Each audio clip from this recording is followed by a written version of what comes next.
and on the entrance of the polling booth, you see they are giving a welcome drinks on behalf of Election Commission. They are giving a welcome drinks to the voters whoever comes here. And also to my right side, I will show you how exactly they have designed this polling booth to encourage the 100% voters ahead of Puducherry's election. And also, let's try to speak with one of the polling officials here. What exactly the sir? Thank you for your time. So, what exactly this polling booth is? How unique this polling booth?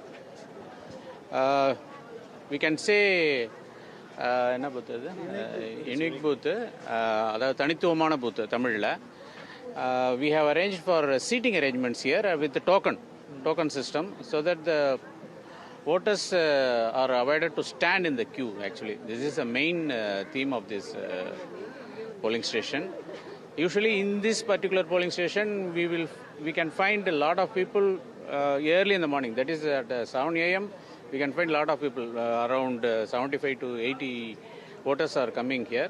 So accordingly we planned in such a way that they can sit here comfortably and then they are going to vote. So he's saying that they are following a token system to ensure voters will get seating facilities here. They would be given a token and they will be waiting here to do a polling. And also very specifically, I have to show you a robot here. This is one of the special unique thing in this polling station. I have to show you this robot, which is actually welcoming all voters here in this specific polling booth. So this is the robot they have kept on behalf of Election Commission. So this robot they have named the robot as a Neela, which means moon. So here it has the flaws and all. This is the robot which is welcoming all voters whoever comes to this Raj Bhavan constituency and a polling booth. They are coming here to vote. Whoever comes here to vote, they have a polling robot here to welcome it, and they have a person to manage the robot. Also, let's try to speak with the voters also before. And also coming to your question, I have to speak about the three-cornered fight, which means NR Congress is present ruling government here, and also Congress GMK alliance is also giving tough fight. But this time TVK role is going to be a very crucial fight, and all hands, everything is with voters. So what would be the result? Right, absolutely, Eugene. Let's also take a moment to go across to Assam, where my colleague Saurabh Gupta joins us from Hojai. You know, Saurabh, what exactly are the numbers looking like this morning? How has the voter turnout been?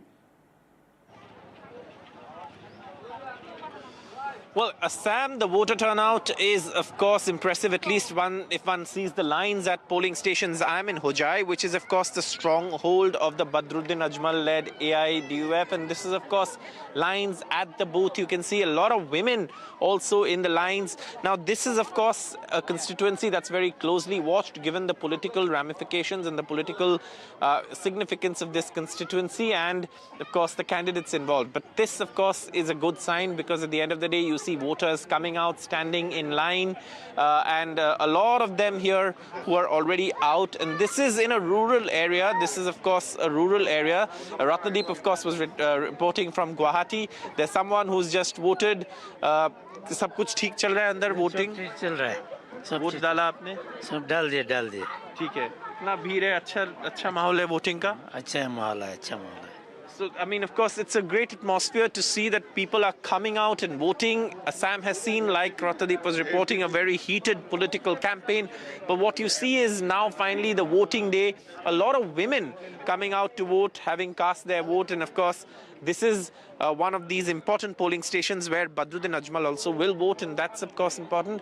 But one of the things in Assam is, of course, live CCTV, web cameras, surveillance that we've been talking about of all these polling stations. And it's very clearly, the message also says, that you're under web camera, CCTV, surveillance. And that's perhaps the best part, because there is polling happening. Polling has started. Long queues, in fact, in Hojai as well, where polling has started. So interesting visuals from Assam as, these votes are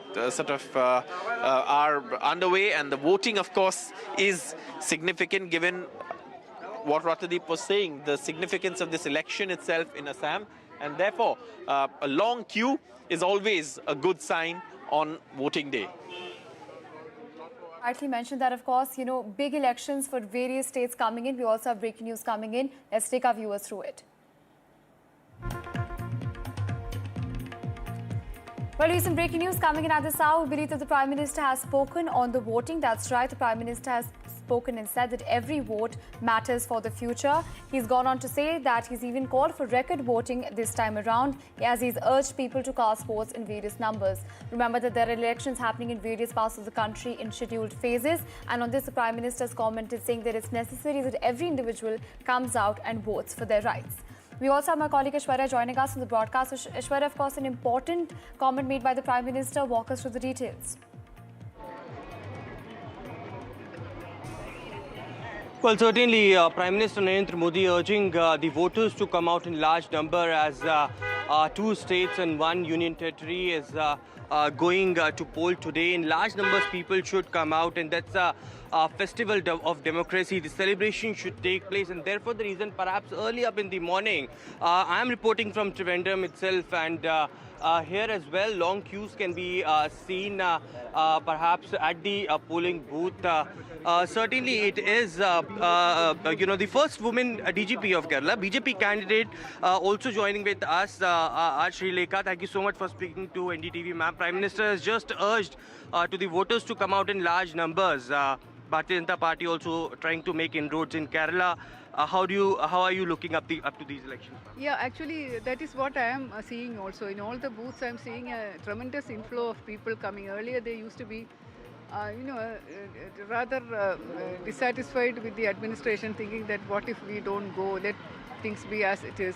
But now they have taken a decision, it seems, to see that they want to partake in the democracy and to give their votes, to see that proper development comes to Kerala, so that Kerala also develops the same way as India and other states ruled by NDA is developed now. So that sort of a positive emotion is very heartening to notice in the people. Particularly in Trivandrum, as we are speaking about the urban voters, what kind of issues particularly the voters are voting according to you, ma'am? There is a very strong anti-incumbency. They are dissatisfied with the way the government is running things now.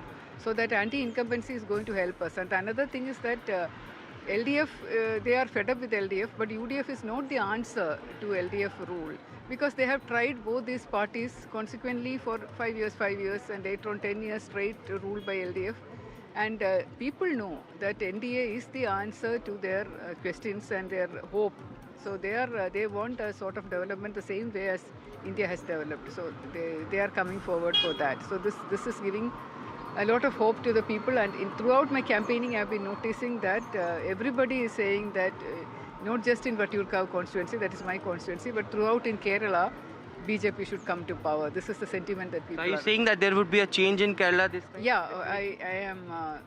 We are all hoping for that, and also I feel a little confident that this is going to happen in Kerala. Not any time, but this time. In 2026 elections, it is going to happen. The Congress party has been saying that the Bharatiya Janata Party and the LDF working together, and they are working against the Congress. That is what they are doing. So they think they allies that to the NDA. That they have been doing that for the last 79 years in Kerala, and they are doing that right now in India. They are the India Alliance members. So 30 kilometers this side of Kerala, 40 kilometers that side of Kerala, they are hand in gloves with each other, and then they are alleging deal hand in glove. We don't do that. BJP don't do that. So they whatever they have done, they think that others are also the same way. That is why they cast this. Certainly, ma'am, all the best for the elections as we are witnessing long queues. Thank you so much. That was Srilekha. She's the BJP candidate, first woman DGP and first woman IPS officer who has been given a Bharatiya Janata Party ticket from here, from this particular constituency. Let me also show you these visuals around as we speak. This is the constituency that is witnessing a triangular fight this time, certainly LDF, UDF and also the NDA. There in the queue is Bharatiya Janata Party State President of Kerala, Rajiv Chandrasekhar. Also now going to cast his vote. He is up here at the polling booth right from the morning itself, and is about to cast his vote as well. Certainly, as there have been in many constituencies here in Trivandrum itself, the Bharatiya Janata Party clearly trying to make inroads and They clearly are hoping that there would be a change, but there are LDF and UDF candidates, perhaps those who have a straight fight in different constituencies in Kerala as well. Huge war of words have taken place. Prime Minister Absolutely. also came here to campaign for the BJP as well, but let's see how interesting these results would be for Kerala. Of course, Ishwara, a big day today. We will keep coming back to you for more updates coming in. Thank you so much for joining us and sharing those updates with us. Well, it's election season and NDTV is tracking the latest for you. Don't go anywhere. Stay with us. We're slipping into a very short break. See you on the other side.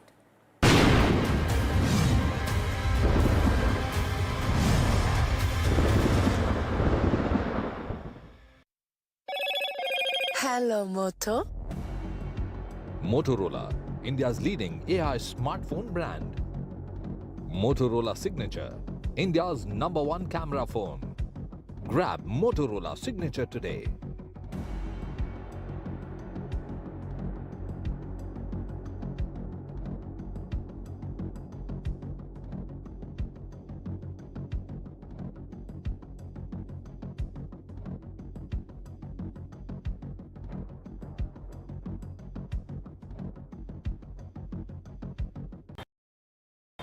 मैं शुरुआत करूंगी talk about anxiety. औकात की बात युवा जो होता है change the game because there's no game. Young voices to make India big ideas. Bharat एक युवा देश है. A generation debating its future. Small things in life. Some bold takes. Bharat 2047 का इंतजार नहीं करेगा. We want to be entrepreneurs. Live your life to your best potential to the Some uncomfortable truths. जिए और उसके बावजूद भी हिम्मत दिखाते हैं, हंसते हैं, गाते हैं, नाचते हैं. NDTV Yuva, the voice of young India, coming soon.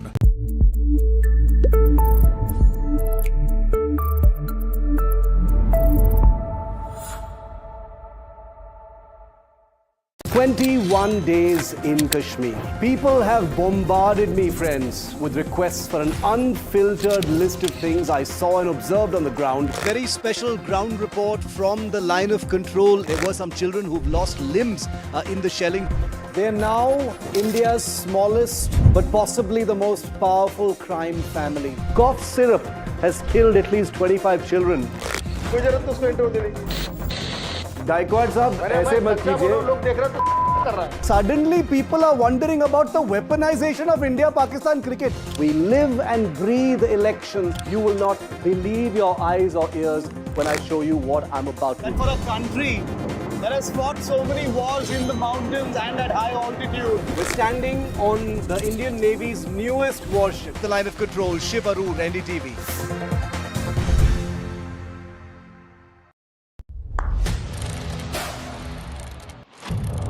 What seems settled for me is unfinished business. So I rewind. I pause. I reflect.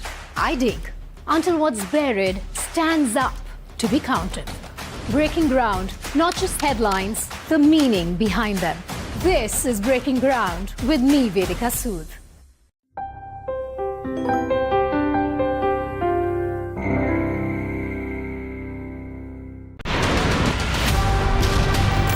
What is the current status of Iran's supreme leader Mojtaba Khamenei?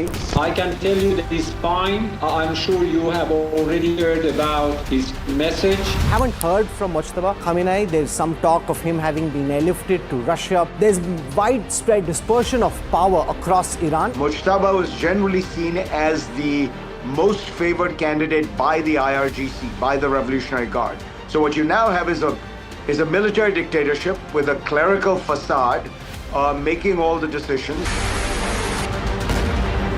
They are fighting an asymmetric battle. Does this, in a sense, force Israel and the United States to think about an off-ramp? The Iranian regime has been using asymmetric warfare against Israel for the last 3 decades. We have to make sure that their capability to do so diminishes. Thank you very much, Mr. Bolton, for speaking to us. We've heard of how Iran was planning to assassinate President Donald Trump. Iran has tried to assassinate Donald Trump. They've tried to assassinate me too because of the successful strike against Qasem Soleimani, then the head of the Quds Force. The voices that matter speak first and exclusive to NDTV.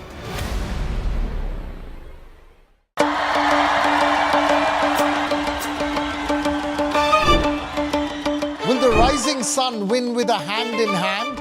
Will the two leaves and lotus bloom? Who will whistle to success in Tamil Nadu? To understand the Tamil Nadu twist, join me in the midst of our politics and people. Vanakkam Tamil Nadu. Here we come. Across the country, he has tracked the pulse of power from Washington to Korea.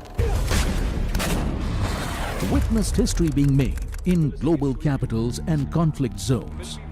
Brought clarity to complex issues of national security and international affairs. Aditya Raj Kaul, covering international affairs like no one else, only on NDTV network. YouTube doesn't have a favorite news channel. It has 3. NDTV 24/7, India's #1 English news channel. NDTV India, India's #1 Hindi news channel. NDTV Profit, India's #1 English business news channel. 3 channels, 3 undisputed leaders, 1.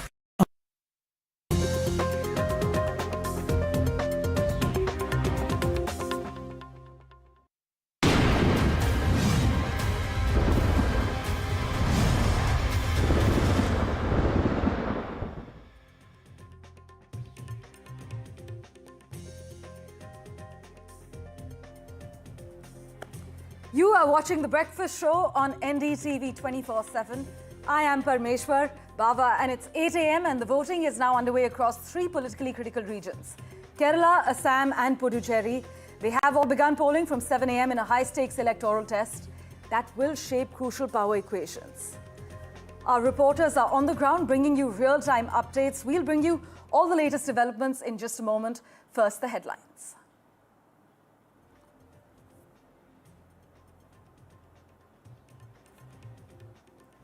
Polling begins in battleground states of Kerala, Assam and Puducherry. The 2026 battle for states has begun and the stage is set for this high-stakes contest in these 3 states, along with key polls in 3 states today. The LDF fights to win a record 3rd term.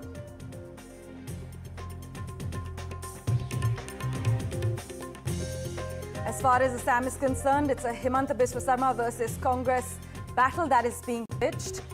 26 seats, 722 candidates, one big fight.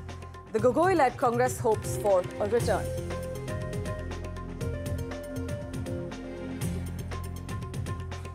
Donald Trump has again attacked NATO for not supporting the US in the Iran war. This as reports state that the White House is considering a plan to punish some members of the NATO alliance that Donald Trump thinks were unhelpful to the US and Israel during this war.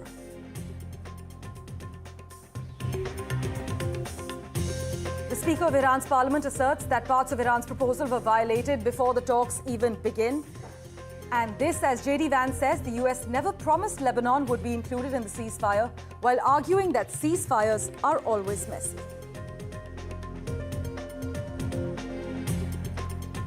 In the span of 10 minutes, Israel targeted more than 100 sites across Lebanon on Wednesday. Iran's IRGC now claims shipping through the Strait of Hormuz stopped following what it said was an Israeli ceasefire violation in Lebanon.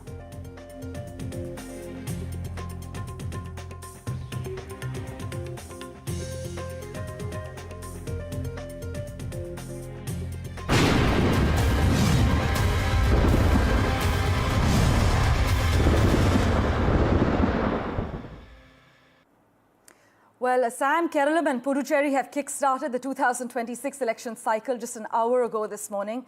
Let's focus on Kerala to begin with. It is polling day in God's own country. 140 constituencies go to polls with 833 candidates in the fray. 2.71 crore voters will decide their fate. We are now getting visuals from Kannur in Kerala of Mr. Pinarayi Vijayan. You know, the 3 big questions the people of Kerala will actually answer today. Can the LDF, led by Chief Minister Pinarayi Vijayan, score a historic hat-trick? Or will the UDF make a comeback after 10 years of the left in power?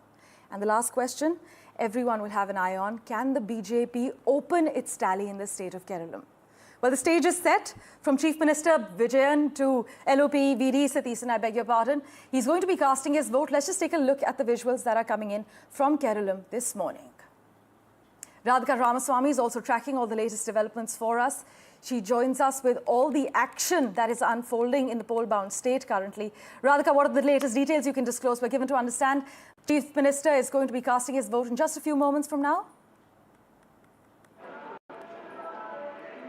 That's right. Chief Minister Pinarayi Vijayan will be casting his vote in a few moments from now from Kannur constituency. Yes, as you pointed out, LDF is seeking a third term. It wants a hat-trick of sorts. Earlier, ever since, we've seen voting patterns of Kerala. We've seen it's either LDF or UDF, one after the other. But it was in 2016 that this pattern was broken and LDF came to power for the second time, and it wants to come to power for the third time. But Congress wants to break that record too, and BJP wants to make some sort of inroads. And the constituency where I am standing, it is Nemam constituency.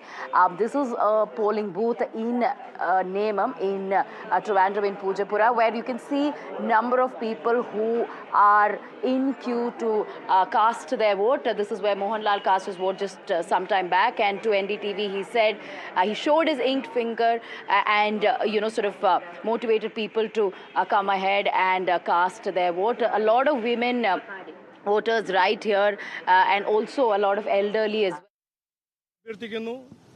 ഈ ഇലക്ഷനിൽ പങ്കെടുക്കണം, എല്ലാവരും അവരുടെ voting ബൂത്തിൽ പോയി vote ചെയ്യണമെന്ന് എൻ്റെ ഒരു വിനീതമായ അഭ്യർത്ഥന. അതിൻ്റെ അപ്പുറം എനിക്ക് രണ്ട് കാര്യങ്ങൾ പറയാനുണ്ട്. ഞങ്ങൾ BJP NDA കഴിഞ്ഞ കുറേ മാസമായി മുമ്പോട്ട് വയ്ക്കുന്ന ഒരു വികസിത കേരളം എന്ന കാഴ്ചപ്പാട് ആത്മാർത്ഥമായി ഞങ്ങൾ എല്ലാവരോടും പോയി സംസാരിച്ച് ഞങ്ങളുടെ ആഗ്രഹം എന്താണ്, ഞങ്ങളുടെ വിഷൻ എന്താണെന്ന് കൃത്യമായി പറഞ്ഞിട്ടുണ്ട്. ഇതൊരു നിർണായകമായ ഇലക്ഷനാണെന്ന് ജനങ്ങൾ ഏറ്റെടുത്തിരിക്കുന്നു. എനിക്ക് പൂർണ്ണ ആത്മവിശ്വാസമുണ്ട്. വലിയ മാറ്റം ജനങ്ങൾ I'm quite confident that this election will witness big transformation. മറ്റൊരു കാര്യം, ഇന്ന് 140 മണ്ഡലങ്ങൾ മത്സരിക്കുന്ന എല്ലാ സ്ഥാനാർത്ഥികളും BJP NDA സ്ഥാനാർത്ഥികൾക്ക് ഞാൻ എൻ്റെ ബെസ്റ്റ് വിഷസും പാർട്ടീൻ്റെ ബെസ്റ്റ് വിഷസ് കൊടുക്കുന്നു. ഞങ്ങൾ ചോദിക്കുന്ന I convey my best regards to all the BJP NDA candidates in 140 constituencies. We are not here to create ruckus in the Legislative Assembly or to destroy the properties in the Assembly, but to solve the crisis that is faced by the people of the land. That is why we are contesting here. This is all I have to say right now. I request everyone to take part in this festival of democracy and go out and vote. Kerala must change. What has not changed for a long time must transform. ഈ മാറ്റം ജനങ്ങൾ ഏറ്റെടുത്തിരിക്കുന്നു. ജനങ്ങൾ ഈ വികസിത കേരളം എന്നൊരു കാഴ്ചപ്പാട് അവർ ഏറ്റെടുത്തിരിക്കുന്നു. ഇനി അതിനെ കൂടുതൽ എനിക്കൊന്നും പറയാനില്ല. മെയ് 4-ാം തീയതി The people are now got in their mind the idea of a developed Kerala.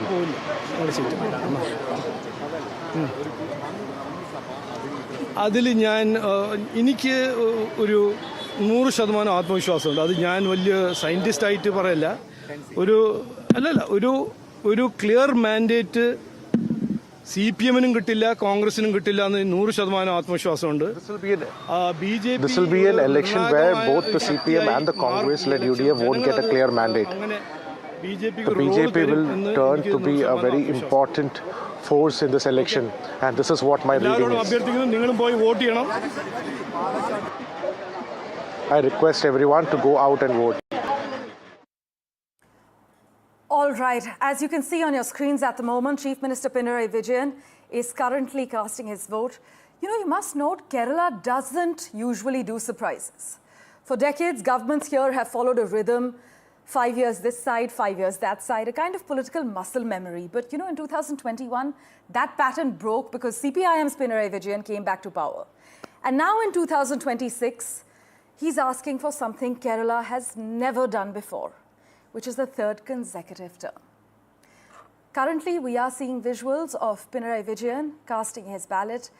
This as we are picking up on an early turnout as well as far as Kerala is concerned, with my colleague Radhika Ramaswamy, Vijay Muralidharan and Ashwin Nandakumar tracking the latest details. We will, of course, just go across to them to understand what the early turnout suggests and whether they're picking up on any signs of a decisive election. In fact, I'm told Ashwin and Radhika Ramaswamy are both with us. Let's get an update from Ashwin first. Ashwin, tell us on the ground, what does the early turnout suggest? Are you picking up on any signs of a decisive election? Certainly, just look around me. I'm right now in the Paravur constituency. Just look, it's 8 a.m. and the crowd that is gathered here. Certainly, according to the Election Commission, on an average in every district, the voter turnout is currently at 8 a.m. is around 3.9% to 4%. So this is a huge voter turnout that has happened. And certainly, the biggest question, as you had earlier pointed out, will the left-led CPM will come back to power in the third term? Are they getting it? Or will the UDF, Congress-led UDF, will they come back? Something that is being looked at the same time. Opening of an account by the NDA is also one of the keenly watched phenomena in this election. This comes at a time when the UDF is bolstered by the results that has been seen in the last local body election, where there was a huge wave in favor of them. At the same time, the government of the day feels that there is no anti-incumbency factor against them. So certainly, Parameshwar, right now what we are getting updates from different districts. We have seen all the top leaders have voted. Rajesh Chandrasekhar has voted from Thiruvananthapuram. Suresh Gopi has voted from Thrissur in Guruvayur. V.D. Satishan, whom we just captured a while ago, he also voted in from Kochi. Apart from that, George Kurian, Minister of State, has also voted in Pathanamthitta, and several other leaders, like what we are picking up now, including the Health Minister Veena George, is standing in line to cast her vote also. Similarly, all the leaders of various political parties are in the fray, and all of them are wishing that the luck will favor in their side as well. As you can see over here, there is a huge turnout. In fact, this is a very important election because the last election when the LDF government came back to power, it was just after the COVID management, which was perceived to be a well-managed crisis by the left government. And certainly, the government of the day came back to power, not just in Kerala, but also in other states as well. But this time it is different. It's 10 years Pinarayi Vijayan being in power. There is a huge challenge that has been put up by the Congress-led UDF. They believe that the local body election results would also reflect it, because Parameshwar, let me just put it on record, since 1995, whoever has swept the local body has come back to power in Kerala with a large margin, excepting for one time when there was a margin was quite less, when it was V.S. Achyutanandhan who was contesting. Apart from that, we have seen this trend. So this is the trend which the Congress is also hoping that will work in their favor. In fact, off record, we were speaking to V.D. Satish, and he's saying there's going to be huge sweep, not just in northern part of Kerala, but even in Pathanamthitta and Idukki district as well. He's seeing a huge sweep of the UDF, and that they will come back with 100+ seats. At the same time, Rajiv P., who my colleague Ritu is also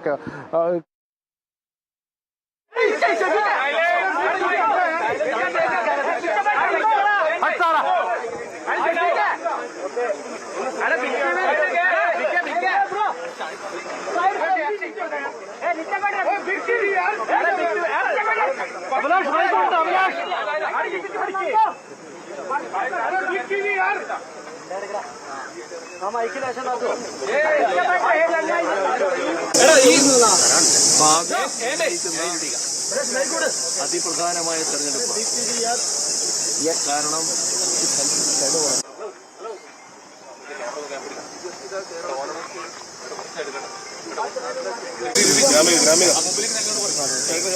ഒരുപാട് നേട്ടങ്ങൾ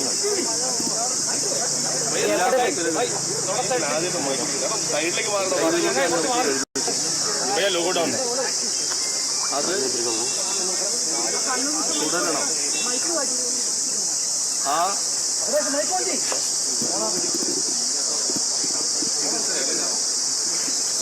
ഇടവേള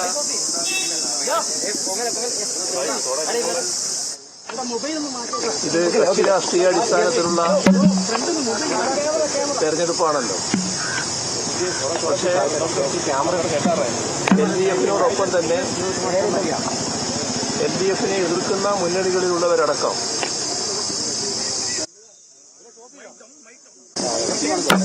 നാടിന് പുരോഗതി വേണം എന്ന് ചിന്തിക്കുന്നവരാണ്. ആ ജനത്തിന്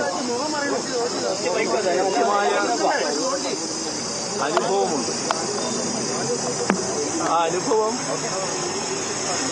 അവരെ ബോധ്യപ്പെടുത്തിയിട്ടുള്ളത്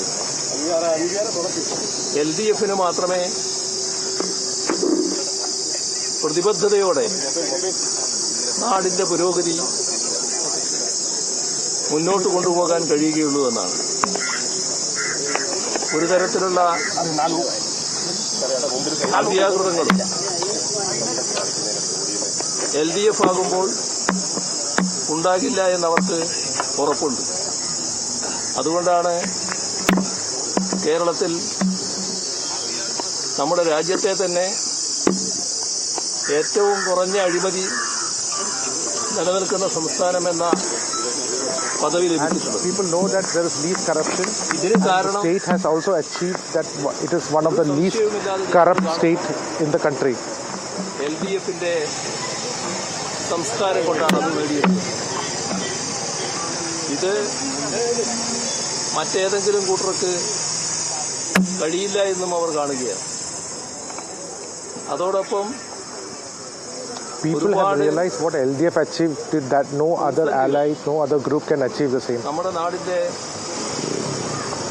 The state has witnessed so many tragic instances, many crises. അതിലേറ്റവും പ്രധാനമായി ജനങ്ങൾ കാണുന്നത് ഭരണരംഗത്തിരിക്കുന്ന ഭരണത്തിന് നേതൃത്വം കൊടുക്കുന്ന കൂട്ടർ തന്നെ പദ്ധതികൾ നടപ്പാക്കാൻ തയ്യാറാകാതിരുന്ന ഒരു കാലമാണ്. ആ കാലം 10 വർഷം മുൻപ് people over here has seen in the past that people who were in power, they were not doing anything for the own people, and people remember that. But at the same time, they have seen with how much commitment that various projects were taken to its conclusion by the LDF. And even those people who have political difference with the left, they have they have no doubt that people that the left must come back to power, even though they have political differences. Not just that, we have cascaded many crises. There were times when it was felt that the entire state will collapse, but during that time to move forward, it was the government's effort and interventions that enabled people to be at ease. With discipline and with clarity, the LDF was able to take the state forward. We were able to come cascade and overcome many challenges, and Kerala was transformed despite these challenges. This is what is the strength of the LDF. To break this strength, opposition is stating ഞങ്ങളെപ്പോഴും ജനങ്ങളെയാണ് വിശ്വസിച്ചിട്ടുള്ളത്. ജനങ്ങൾ ഞങ്ങളെയും വിശ്വസിച്ചിട്ടുണ്ട്. ഈ കഴിഞ്ഞ 10 വർഷം ഞങ്ങൾ ജനങ്ങളോടൊപ്പമാണ് യാത്ര ചെയ്തത്. Trusted us and we have trusted the people. ഈ തെരഞ്ഞെടുപ്പിലും തുടരുന്നത്. For the last 10 years we have been traveling with the people of the land, and this is the same that we are doing. ജനങ്ങൾ നൽകിയതിനേക്കാൾ last 10 years if you look, 2021 LDFന് നൽകിയത്. We believe that what ഞങ്ങളുടെ in 2016 what we received more than that we received in 2021, ഒരു സംശയവുമില്ല. and that was because of the work that we were done. It was of the merit of the work that was done, and we have no doubt that we will get more seats than in 2021 in this election. ജനങ്ങൾ ഞങ്ങളോടൊപ്പമാണ്. നമുക്ക് ഒരു We are with the വികസിത people. Keralam, അതാണ് People are with us. LDF പറഞ്ഞ നവകേരളം. അത് ഒരു സ്വപ്നമല്ല, സാധ്യമാക്കാവുന്ന ഒരു പദ്ധതിയാണ്. അതിലേക്ക് നമുക്ക് നീങ്ങാം. A developed Kerala, a Nava Kerala. This is a dream that can be achieved. And that the left will do that for the people of the land.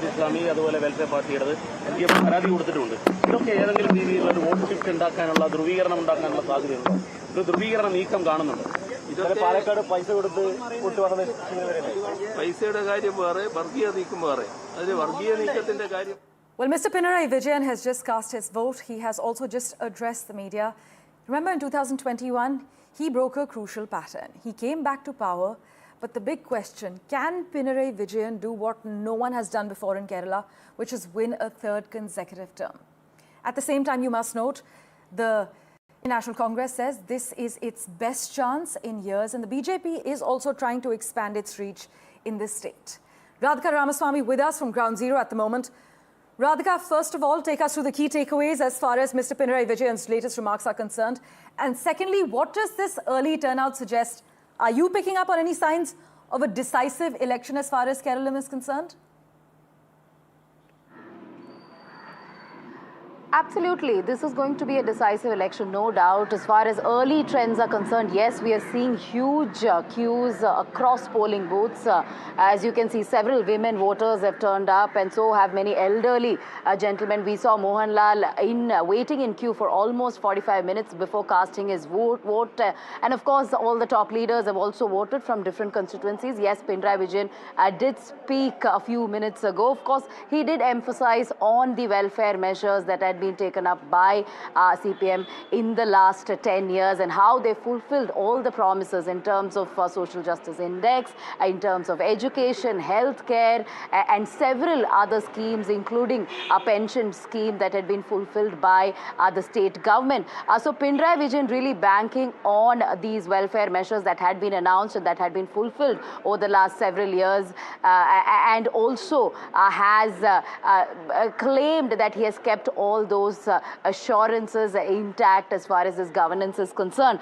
So we'll have to see whether he's going to get that hat-trick this time around. As you said, the pattern was broken the last time around when it won for the second consecutive time, but can the LDF win for the third consecutive time? That remains to be seen. It is a tightly contested election this time around with anti-incumbency factor that the UDF is really banking on. And as far as this constituency, Nemam, is concerned, we're talking about a triangular fight. BJP has not had much luck in the state of Kerala, but it is trying to create those inroads, which perhaps this time it will. 2016, it won one assembly seat. 2021, it won a Lok Sabha seat, but it couldn't win an assembly seat the last time around. But it did win municipal elections in Trivandrum just last year. So there are some sort of, vote factor enhancement that we are seeing as far as BJP is concerned. This constituency, Rajiv Chandrasekhar is fighting against the UDF leader here, as well as the Education Minister. So it is a tightly contested triangular fight in Nemam constituency, which is a very peculiar, sort of a fight that we would see, and a tight one at that. But yes, Pinarayi Vijayan really wanting to score that hat-trick this time around. Can the LDF once again come back to power? Can the Congress, sort of retain its position once again, because it has always been LDF and then UDF for the longest time? And can BJP have those double digits that it wants, because it feels that it's not going to be one or two singular digit, seats that it will win, but perhaps double digit seats across several constituencies in the state of Kerala. But let me also try and go across to a few voters. Let me ask her, hello, are you voting for the first time? No. Okay, this is your second time maybe. No. All right. So tell me, what are you voting for this time? What are the issues in your constituency? If I tell about the issues, there are many. So I'm voting for a person who will do the right things for the right people here. So I'm looking forward. Any changes that you'd like to see? Because this is a semi-urban, semi-rural constituency, and also very tightly contested one this time. As you can see, when we come here, you can see the roads over there. It's completely damaged. So if anyone who wins, they have to do make the roads here safe so that the travelers can go safe. As you can see, there like lot of accidents are taking place every day. So I'm looking forward for a better transportation facility for the people. So transportation, civic infrastructure, roads, this is what the issues of several of these young voters are. But yes, we'll really have to see how things will turn around for LDF Congress as well as BJP in Kerala this time around. Continue to track the mood on ground zero with you, the voter sentiment and all the finer developments as always. Thank you so much. For now, let's also turn our attention to the high-stakes poll contest in Assam, which kicks off as sitting Chief Minister Himanta Biswa Sarma aims to make it a hat-trick for the BJP in the state, while Gaurav Gogoi-led Congress is actually looking to return to power. Assam is voting today in a high-stakes battle with all 126 constituencies going to the polls. In fact, polling started at 7 a.m. Over 2.5 crore voters are deciding the state's future. This, by the way, is the first state election after the 2023 delimitation, with 722 candidates in the fray, including 52 women. It is a direct contest between the Congress-led Rainbow Alliance with the three Gogois, Gaurav Gogoi of the Congress, Akhil Gogoi and Rajor Dal, and the NDA combine of the BJP, Assam Gana Parishad and Bodoland People's Front and a few other regional forces as well. Before we get in a live update, listen in to the crucial political reactions we've lined up for you from poll-bound Assam. मैं कभी नहीं सोचा था कि कांग्रेस में भी ये लोग अंडरग्राउंड से ये सब डार्टी ट्रिक्स जो डिपार्टमेंट लोग चला रहे हैं। पवन खेरा जी ने जो काम किया ये बहुत ही अच्छा काम नहीं, मगर अच्छा काम तो नहीं है, वो जो भी किया ढंग से नहीं किया, क्योंकि ये जो हुआ है उनका ऊपर ही बूमेरैंग हुआ है, तो वो अच्छा से जो काम करना चाहिए था वो भी नहीं कर पाया। My colleagues are on the ground tracking the latest developments for you. Saurabh Gupta joins us from Hojoi in Assam this morning, while Bismi is in Guwahati. Saurabh, to you first, 1 hour in, which regions are showing decisive early turnout, and does that map onto BJP strongholds or opposition belts? Well, I'm in the Binakandi seat, and of course, this is a place where the contest is being very closely watched because of the candidature of Badruddin Ajmal, and that's why this is an important constituency. And it's been raining since morning, but that hasn't dampened the spirit of voters who've turned up here. And this is, of course, interesting to watch because you see there are, of course, long lines even in the rain. And it has been predicted that there will be rains today, but that itself has not been able to dampen the spirit of voters who've turned out to vote, which is always a good thing because at the end of the day, people need to come out and vote. Now, like you said, yes, this is a constituency that's going to see a contest. In fact, the entire belt where the AIDUF is, of course, looking at at a good result given their history in this area and the recent history as well of performance that has not really been their strong point. But this time around, they're looking to, bolster their performance. The BJP, of course, is also looking to bolster its performance, continue its winning streak in Assam, and that's why this is such a closely watched election in Assam. But again, how will this entire area vote? I'm not just talking about this constituency, but this entire stronghold vote is something that's going to be very, very closely watched, and it's going to be a key factor in the results as well. And that's why, of course, this particular seat in this particular area becomes very, very important as well. Out, raining on voting day can do two things. It can also slow momentum or it can test it, because in elections like this, the question isn't just who wants change, but who's also willing to step out and vote for it, as Saurabh is highlighting. Saurabh, also, are we seeing signs that welfare delivery versus identity politics is shaping voter choices in Assam this morning? Absolutely. These are the two things that will drive voters in their decision making, and that's something that obviously the political parties have caught on very early, and that's seen the kind of campaign that has been run by the BJP, also focusing on two things, that is, of course, identity politics and welfare delivery. And And that's something that obviously we see playing out in not just in Assam, but in every part of Assam. The demographic, sort of focus that political parties have run on during the campaign is something that is seen. But what is interesting is while I'm standing in the pouring rain, there are people who have lined up to vote. They found a place under the shade, and you can see even in this rain, there are people who are walking in to vote. And that, I think, is the takeaway, that there are people who want to vote despite the rains. The rain really isn't a dampener at this point. People wanting to vote, people coming in to vote, people lining up to vote in these elections. Stay safe. We will, of course, revert to you for all the finer action that's unfolding in poll-bound Assam. Bismi is joining us live from Guwahati as well this morning. Bismi, post-delimitation, are we seeing any early evidence that seat arithmetic has shifted in favor of either side?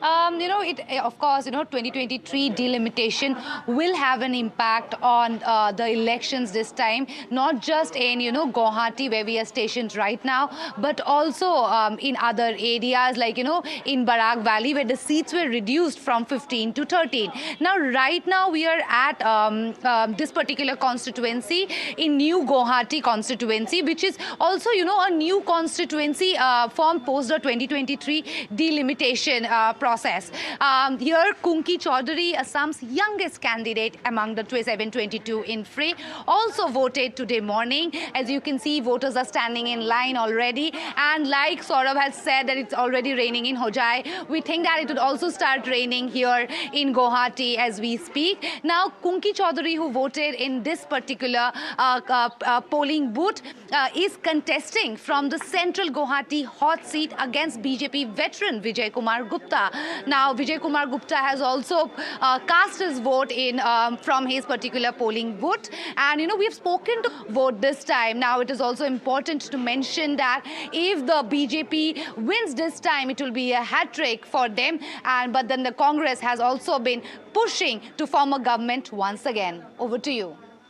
So before we wrap, how is the minority vote trending in these early hours, especially in AIUDF-influenced constituencies?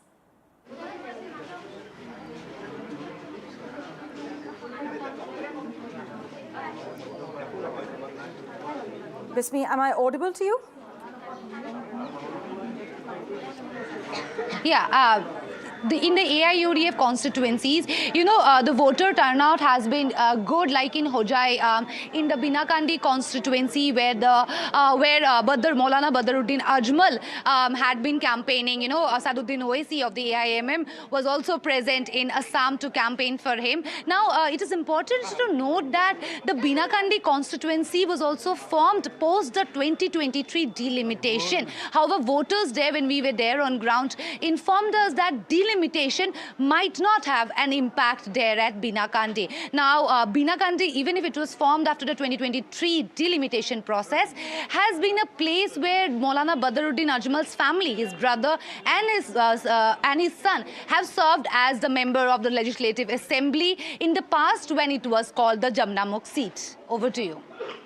Right. Bismi, thanks so much for joining us with that crucial update from Guwahati this morning. Saurabh Gupta and Bismi are reporting as far as poll-bound Assam is concerned. Let's turn our attention now to Puducherry. Is this playing out as a triangular contest on the ground or narrowing into a straight NDA versus India bloc fight? Well, you must note that as far as the battleground of Puducherry is concerned, all eyes are on all the finer developments. Currently, voting is taking place for all 30 seats in a high-stakes contest. The contest sees a triangular fight. The ruling NDA, led by N. Rangasamy, the Congress-DMK alliance spearheaded by V. Vaithilingam, and a new challenger, Vijay TVK. In his first-ever electoral test, Vijay TVK is contesting from Lospet, and the party has fielded V. Saminathan against Vaithyanathan. A total of 294 candidates are in the fray, and with narrow margins likely, every vote could swing the result. Statehood and governance, they remain the big campaign issues as Puducherry decides its future, and the results will be declared next month on the 4th of May. Vijay Gopal Muralidharan tracking the poll sentiment at the moment as voting kicked off just an hour ago at 7 a.m. Vijay, take us through the sentiment on the ground at the moment. What does the turnout suggest early? And we are given to understand it is a high-stakes contest. Many saying that we are seeing a triangular fight, but many also pointing out that it could narrow down to an NDA versus India bloc fight. Well, Reed, that's right. As far as polling percentage is concerned, we have to wait for official information from the Election Commission of India. So before going to that, like you mentioned, it is clearly a triangular fight between NDA and DMK, Congress-led DMK alliance, and also Tamalaga Vetrikalagam actor Vijay's Tamalaga Vetrikalagam on fray. And as we speak just now, former Puducherry Chief Minister Narayanasamy voted in this Raj Bhavan constituency, and he is speaking to media here, and let us try to speak with him also before going to this. Not only triangular contest, Ritu, in specific in few constituencies, around 5 constituencies, there are rebel candidates also on behalf of Congress. Remember what exactly happened just before the elections. There were many confusions on both sides of alliance. Take it NR Congress and DMK alliance. There were many confusions on alliance, and even after allocating some seats to DMK, few Congress candidates filed nomination and refused to withdraw the nomination also. One such constituency is Raj Bhavan constituency. Here you see Congress is also have put posters here asking for a vote on behalf of Congress candidate also. But as far this constituency is concerned, DMK only contesting on behalf of the alliance, but Congress also here, and BJP also here, TVK also here. So this constituency is very special, as this is witnessing a peculiar fight. So similar to this, many other constituencies, 4 such constituencies in Puducherry witnessing a peculiar fight. And also, as like you mentioned, it is going to be a very crucial and narrow margin only, because Tamalaga Vetrikalagam actor Chief Vijay also going to play a crucial role. And how we going to disrupt the vote percentage or vote percentage to parties, other parties. Puducherry மாநிலத்தில் உருவாக்கி நாம் சாதனை படைக்க வேண்டும். புதுச்சேரி மாநிலத்தில் India கூட்டணியுடைய வெற்றி வாய்ப்பு பிரகாசமாக இருக்கிறது. We are bringing you live reactions as far as poll-bound Puducherry is concerned. Vijay Gopal Muralidharan continuing to track all the finer nuances and reading between the lines, as it's a crucial day in the state. Vijay, many are curious as well. How serious is the disruption factor from TVK Chief Vijay's entry? Tell us, is it likely to cut into NDA votes, India bloc votes, or both?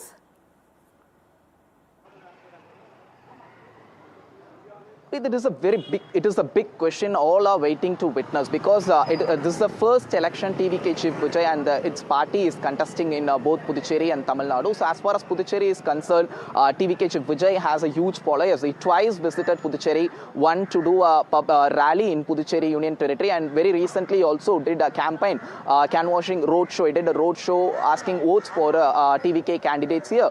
But remember, many former MLA and sitting MLA also joined TVK, who shifted their party from BJP and Congress and joined Tamalaga Vetrikalagam. So beyond party, the individual fame is also going to play a role. So specifically, if we take one constituency, there one sitting MLA has joined Tamalaga Vetrikalagam. So which means he is also likely to give a tough fight on behalf of Tamalaga Vetrikalagam. Already has a vote percentage, and with this Vijay's popularity also going to bring a many vote to the Tamalaga Vetrikalagam. So which means they are going to give a tough fight to both the parties. We have to wait and see which party is going to get affected more because of Vijay's arrival.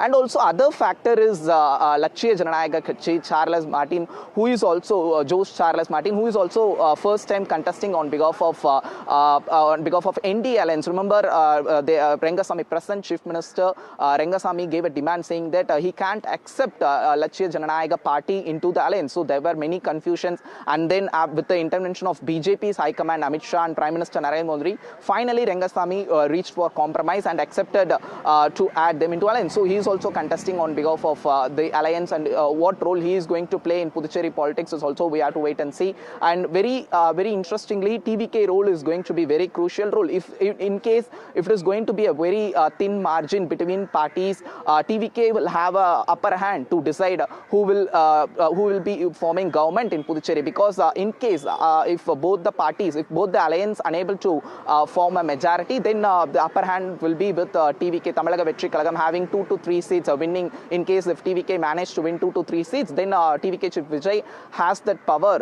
He will be a kingmaker in Puducherry to decide who will be the government. But however, NR Congress Rangasamy is very confident to form a government again in this Puducherry Union Territory, and also Congress also trying the effort. DMK Congress also setting a narrative. Very recently, Chief Minister MK Stalin also mentioned Rangasamy will also become like a situation. His situation also will become like a Bihar former Chief Minister Nitish Kumar. So this is the statement made by Chief Minister MK Stalin, Tamil Nadu Chief Minister MK Stalin in Puducherry while campaigning for DMK Congress candidates here. So this is the narrative set by the Congress DMK alliance here. So we have to wait and see how this is going to be a role here, and a very interesting election as far as Puducherry is concerned. For after a long time, and also after a very long time, Puducherry is witnessing a three-corner fight. Vijay, as always, thank you so much for taking us through the key takeaways and delving deeper between the lines. We'll, of course, continue to track the issues in addition that are truly driving voters out this morning and further details with you. For now, we're stepping into a very quick break, but the latest updates are lined up for you in a moment. Do stay tuned.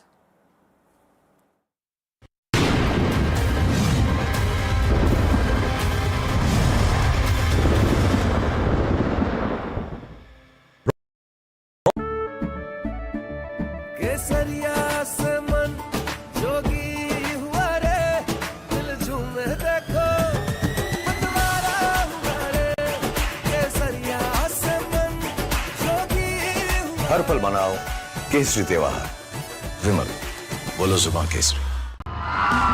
As 5 election battlefields erupt, NDTV is bringing back the basics. India's elections in never-before light, where pure data drives the politics. Number crunching is in NDTV's DNA. So hold your horses before you reach any sweeping conclusion. Because elections plus data is NDTV. The NDTV election team ready and raring to go. The numbers game with Rahul Kaval.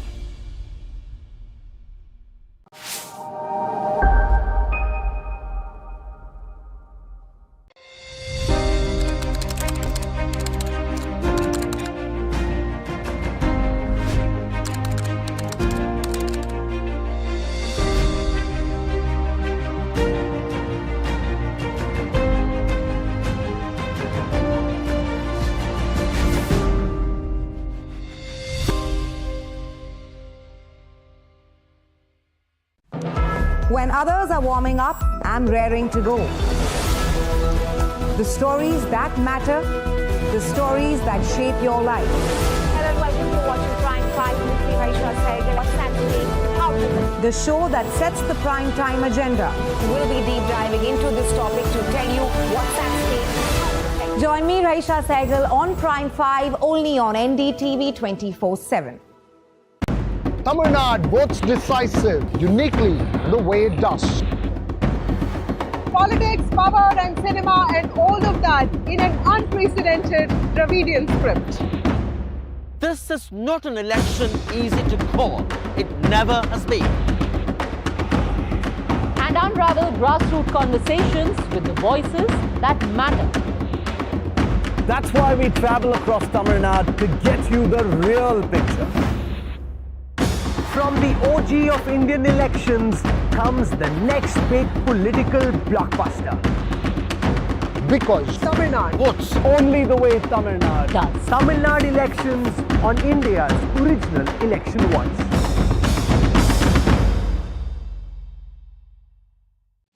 The man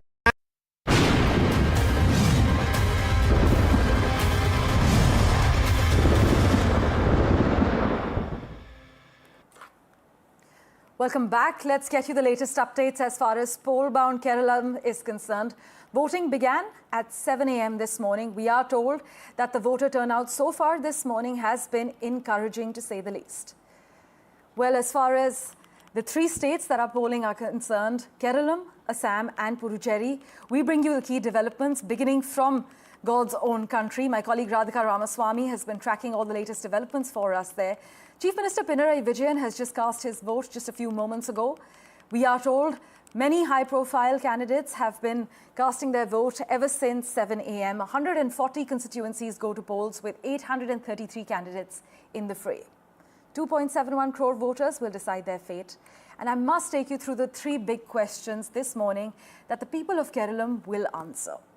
The first being, can the LDF, led by Chief Minister Pinarayi Vijayan, score a historic hat-trick? Or will the UDF make a comeback after 10 years of the left in power?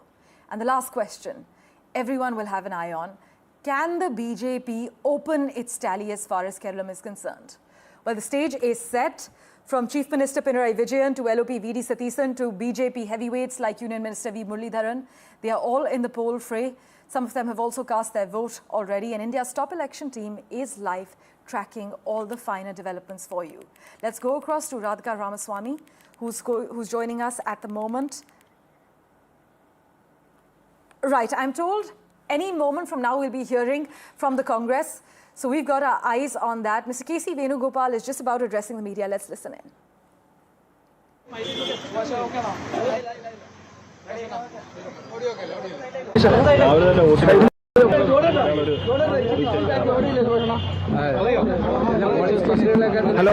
നല്ല polling നിലവാരമാണ് കാണുന്നത്. എന്തായാലും ഈ തെരഞ്ഞെടുപ്പ് ജനങ്ങൾ കൃത്യമായിട്ടുള്ള തീരുമാനത്തോടെ vote ചെയ്യുന്ന ഒരു ഇലക്ഷനായിരിക്കും. അയ്യൻ്റെ സ്വർണം കട്ടവരെ ജനകീയ കോടതിയിൽ ശിക്ഷ വിധിക്കുന്ന ദിവസമാണിന്ന്.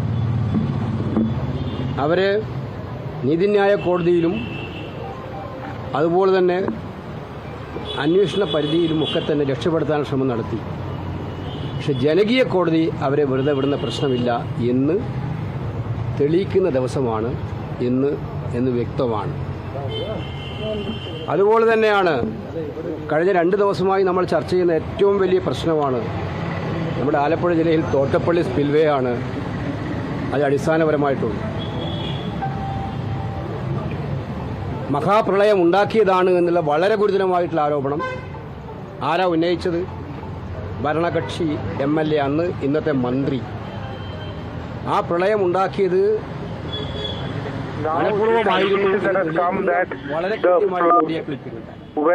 മുഖ്യമന്ത്രി ഇന്നലെ മെലിഞ്ഞാലും ഇന്നും പറഞ്ഞിട്ട് ഒരു മറുപടി പോലും അതിന് പറയുന്നില്ല. പ്രളയം വിഷയമല്ലേ? ഈ പ്രളയം ഉണ്ടാക്കിയതാണ്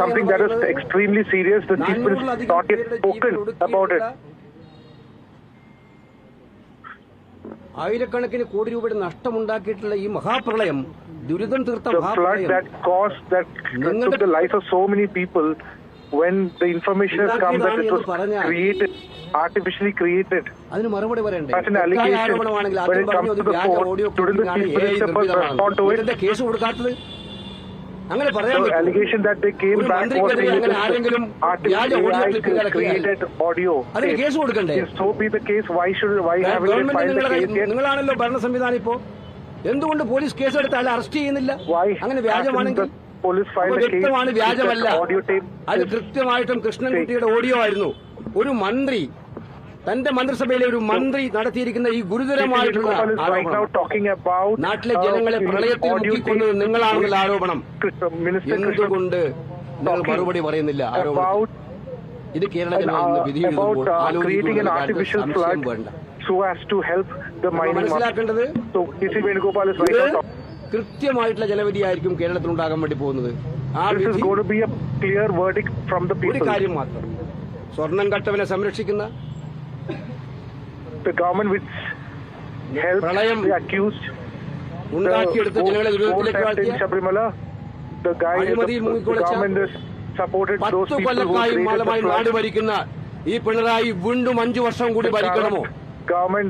ഞാനല്ലാതെ മറ്റാരുണ്ട് എന്ന ചോദ്യം കേരളത്തിൽ മുഴക്കിയിട്ടുള്ള 5 വർഷം കൂടി ഭരിക്കണമെന്നുള്ള തീരുമാനത്തിലാണ് കേരള ജനത ഇന്ന് മറുപടി പറയാൻ പോകുന്നത്. എനിക്ക് ഉറപ്പുണ്ട് കേരള ജനത ഒറ്റക്കെട്ടായി 100-ലധികം സീറ്റുകളുമായി ഐക്യജനാധിപത്യ മുന്നണി അധികാരത്തിൽ വരും. Well, you've heard what the Congress's K.C. Venugopal has to say. We have breaking news coming in this morning. Crucially, let's take you through all the details. Narendra Modi has extended wishes on Bihu, Vishu, Baisakhi, while also invoking Ambedkar Jayanti, which is just days away.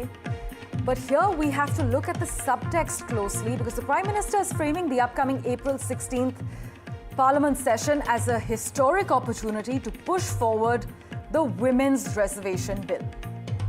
Why is this so significant? Well, at a time when India is in the middle of key state elections, the push for greater representation of women is being positioned as a national priority.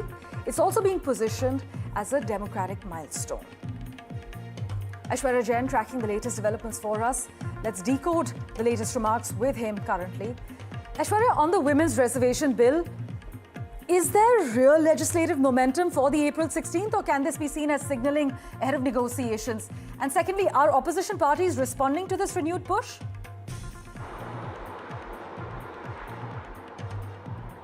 Well, just yesterday it was the cabinet which passed the Women's Reservation Amendment Bill 2026, and special session of Parliament has been called, an extended session of the budget session which has been called on 16, 17 and 18th, which will pass the Women's Reservation Amendment Bill, which will pave way to 33% of reservation to the women in legislative assemblies and also in the Parliament from 2029 Lok Sabha polls. Prime Minister Narendra Modi here clearly stating that it is a festive greetings and also urges consensus amongst the political parties as far as the women reservation is concerned. Many of the political parties, including the Congress so far, has agreed to the push by the government. Certainly there is a credit war which is also being taking place as of now. The Congress party clearly stating that it was the Manmohan Singh government back then who had pushed for it, and it is the credit that Prime Minister wants to take, a double credit that certainly the Bharatiya Janata Party wants to have. In fact, the Congress party went on to say that what would have happened if the session would have been delayed for 15 days. This was just because there are elections coming up in the state of West Bengal, Tamil Nadu, and also in other parts of the country. So certainly it is to have an electoral push as well. But Prime Minister Narendra Modi over here clearly stating that the session would be historic opportunity to also pass the Women's Reservation Bill, stressing that greater political representation of women is essential, and that is something that Prime Minister has always spoken for, and had in the past has stated that it is the Bharatiya Janata Party who has given highest number of the candidates and also the representation as far as the Parliament is concerned. Time when India is in the middle of key state elections and the push for greater representation of women is being positioned as a national priority. This is, of course, political, and we can't ignore that. Aishwarya, break down how the numbers stack up, though. Does the government have the support required to push this through without any sort of disruption?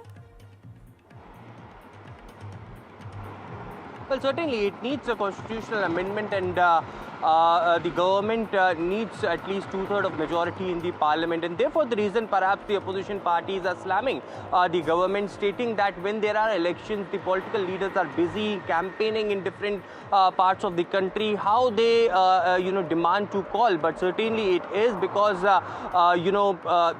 as I mentioned, the credit war, every political party wanted to have their own bit of credit to give a push to women's reservation in the Parliament and in the Legislative Assembly. Of course, the MPs will come back, but it is the Congress party who is stating that what would have happened if the session would have been delayed for 15 days, because it is for the 2029 Lok Sabha polls, and before that nothing can happen.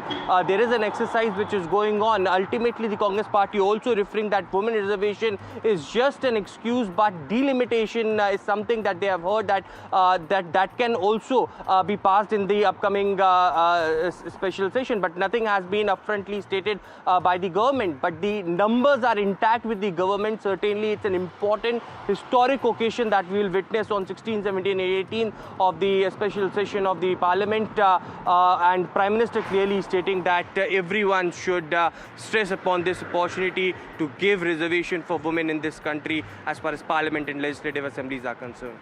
Aishwarya, as always, thank you so much for breaking down the key takeaways for us. The political messaging from the Prime Minister is just as significant as the greetings coming in. Mr. Modi has extended wishes on Bihu, Vishu, Baisakhi, while also invoking Ambedkar Jayanti, which is just days away. But the subtext is what we've got eyes on, because the Prime Minister is framing the upcoming April 16th Parliament session as a historic opportunity to push forward the Women's Reservation Bill. That is a clear political signal at a time when India is in the middle of key state elections and the push for greater representation of women is being positioned as the national priority. We continue to track all the latest developments for you in a moment after this very short break. Do stay tuned.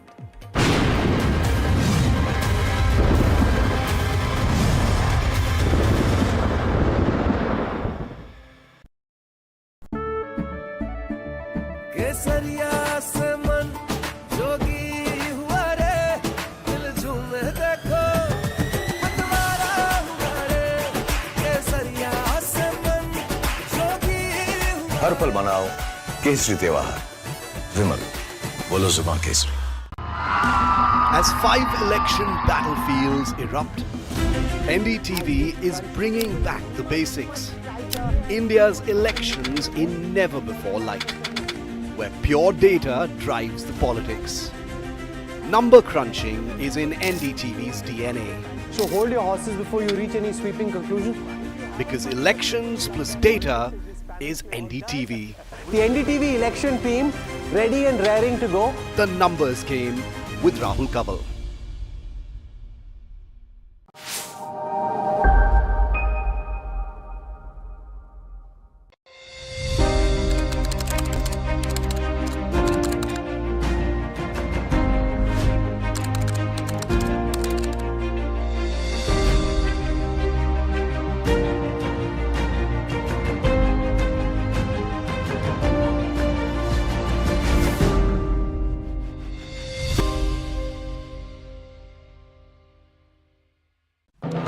When others are warming up, I'm raring to go.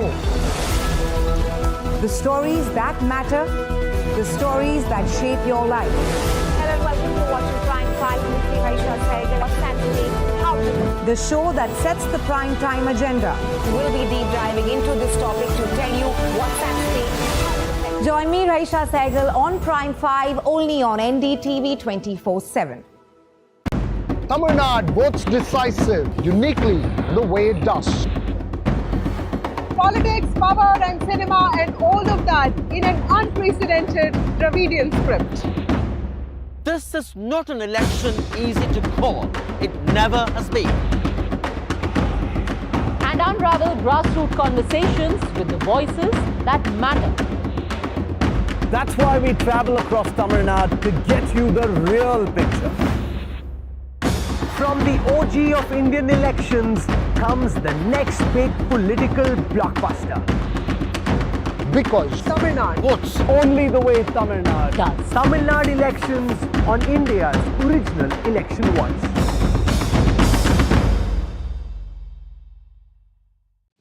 The man behind Roaring Lion. Can you say a word?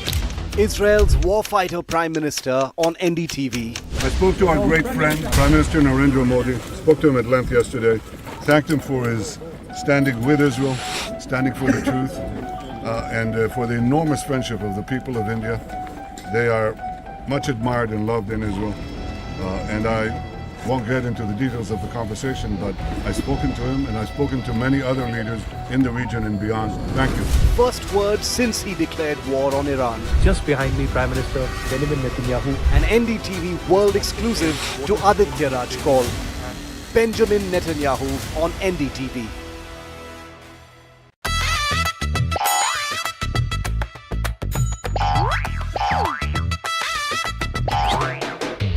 To understand the Tamil Nadu twist, join me in the midst of our people, language and politics. Vanakkam Tamil Nadu, here we come.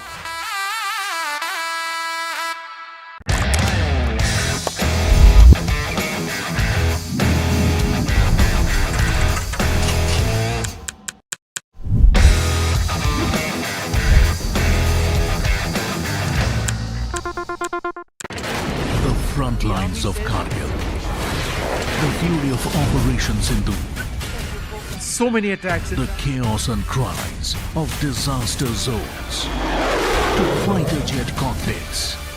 And the world's most defining interviews. It's incredible. He has seen history break.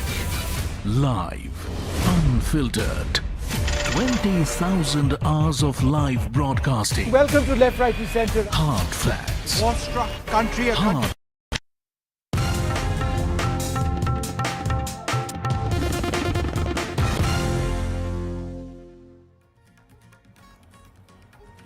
It's 9 a.m. and you are watching the Breakfast Bulletin on NDTV 24/7.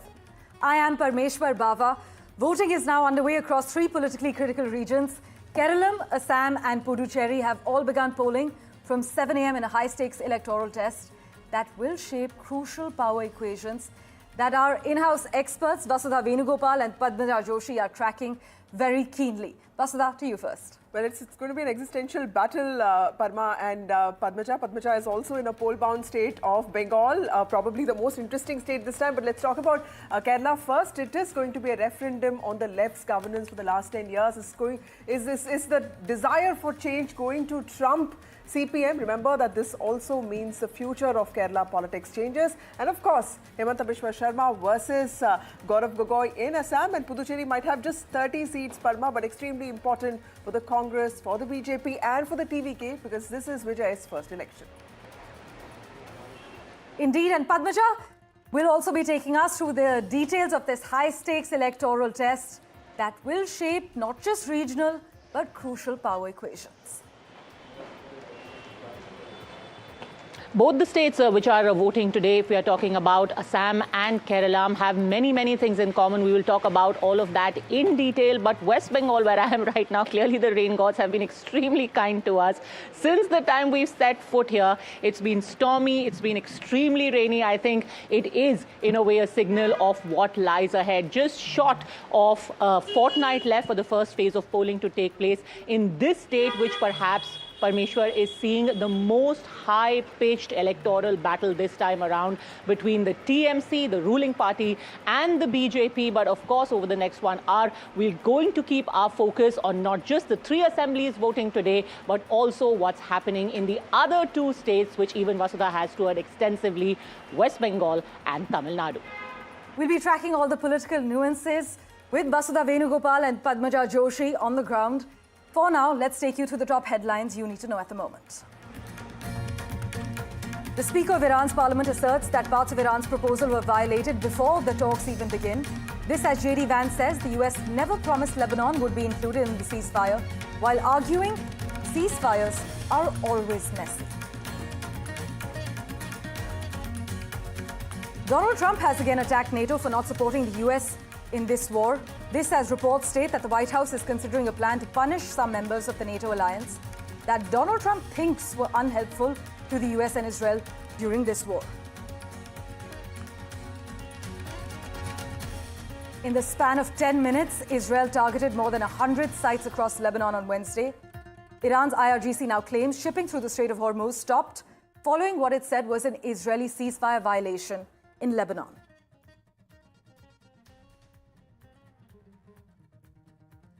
Polling begins in battleground states of Kerala, Assam and Puducherry. The LDF looks to retain Kerala for a historic third term, and it's the BJP versus the Congress in Assam.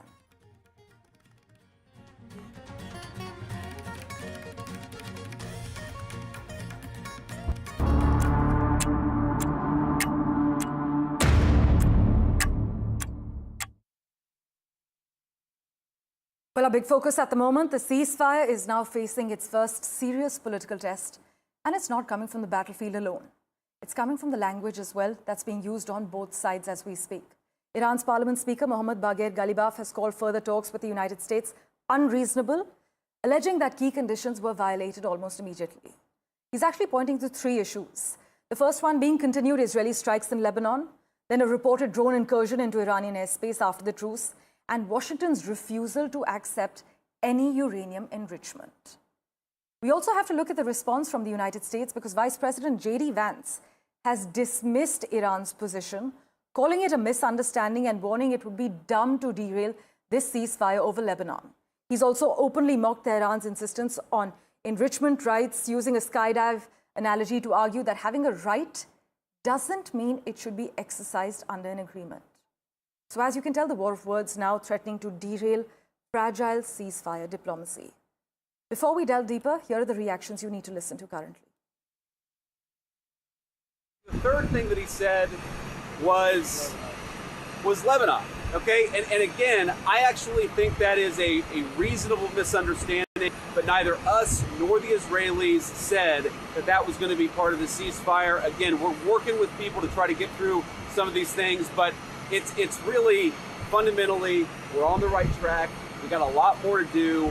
We got a lot more that the Iranians are going to have to accept as part of this negotiation, but I think we've got a strong hand and we're going to play it well.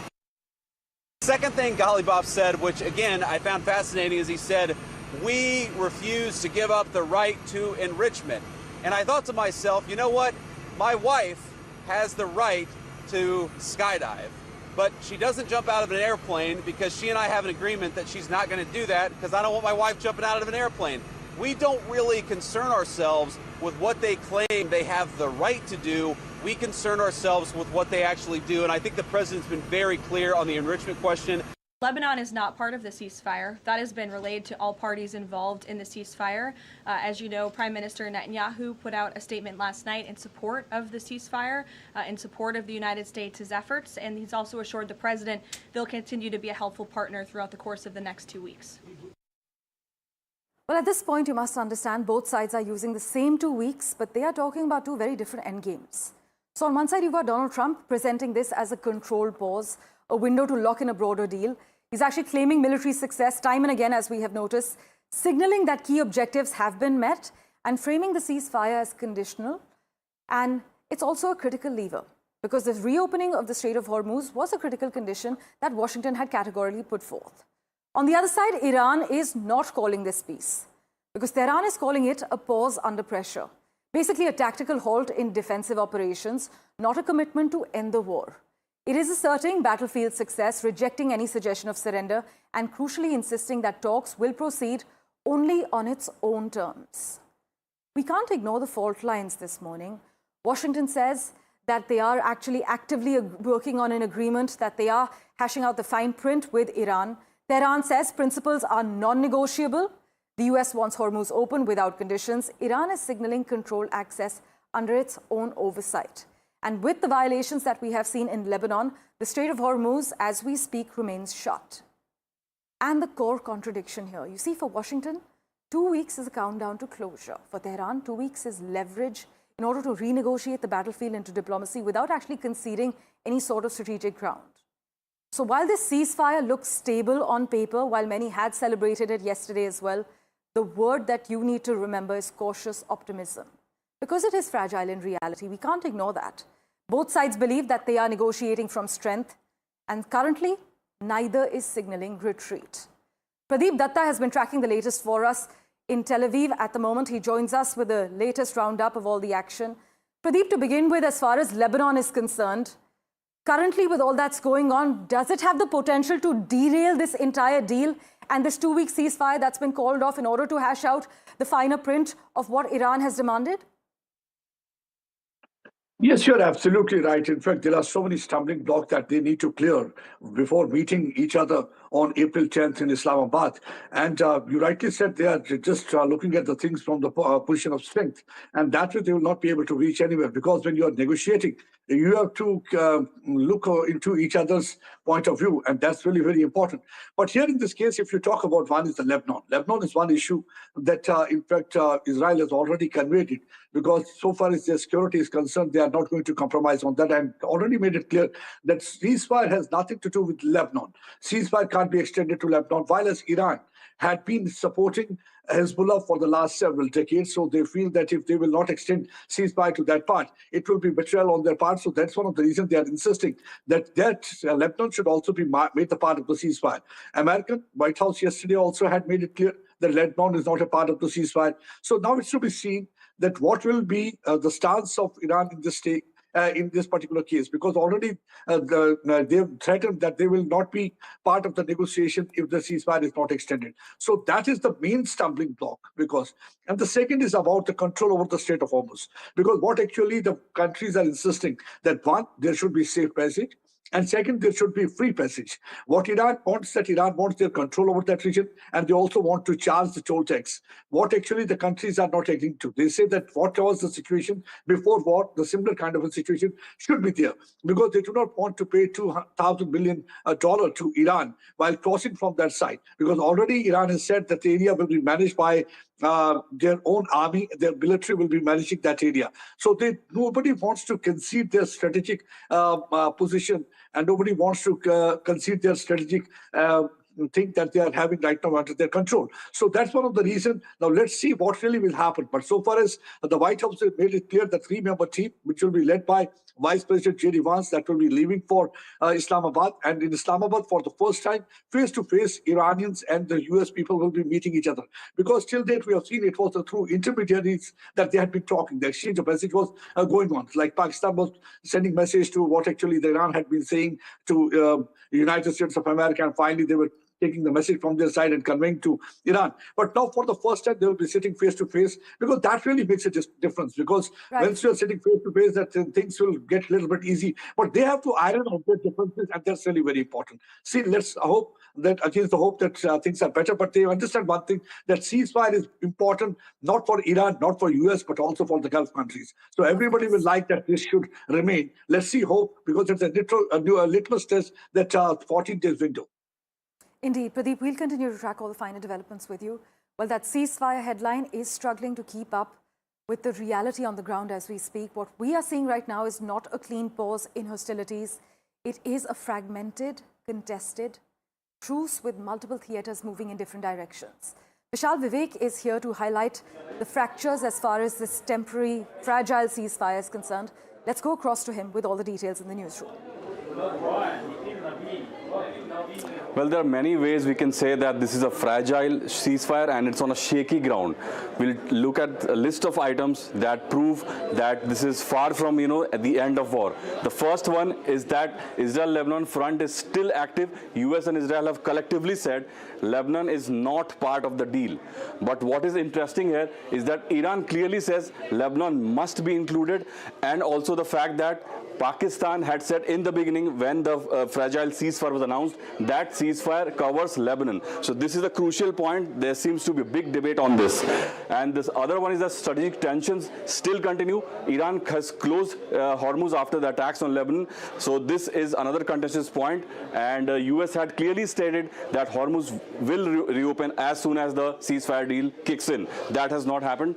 And there are inconsistencies as far as uranium is concerned, because Trump had claimed that Iran won't be enriching uranium. That is not the case. Iran has clearly stated in the proposal that it seeks acceptance of uranium enrichment. That is one of the key proposals that Iran has given out. And there are also ongoing strikes going on.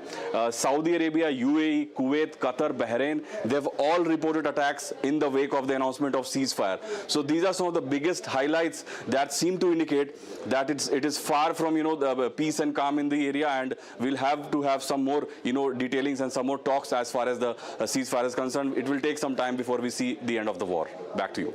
As always, Vishal, thanks so much for breaking down the details for us. But you must note, even after the 2-week ceasefire was agreed to between the US and Iran, strikes have continued to pound several parts of Lebanon, including Beirut and the Bekaa Valley. Strikes continue in Lebanon. As per reports, Israeli forces have killed at least 254 people across Lebanon in the country's most devastating day of the war after the US and Iran agreed to this 2-week ceasefire. Reports are suggesting Iran is considering withdrawing from the agreed-upon ceasefire and unwilling to participate in the next round of peace talks in Pakistan, which is going to take place over the weekend, if the Israeli strikes on Lebanon do not come to an end. You also must note that in his first address after the truce, the Israeli Prime Minister, Mr. Benjamin Netanyahu, he had said that the strikes on Lebanon and Hezbollah would not stop, as Lebanon was not part of the agreed-upon truce, even though Iran had categorically put forth that demand in their 10-point proposal. The White House press secretary, on the other hand, also said that all parties involved were aware that Lebanon was not part of the truce and that the next round of talks in Pakistan would be key. Here are the reactions that you need to listen to.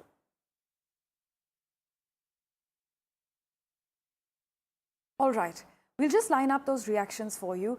Amid this US-Iran ceasefire, Israel continues its offensive in Lebanon with fresh strikes hitting Tyre.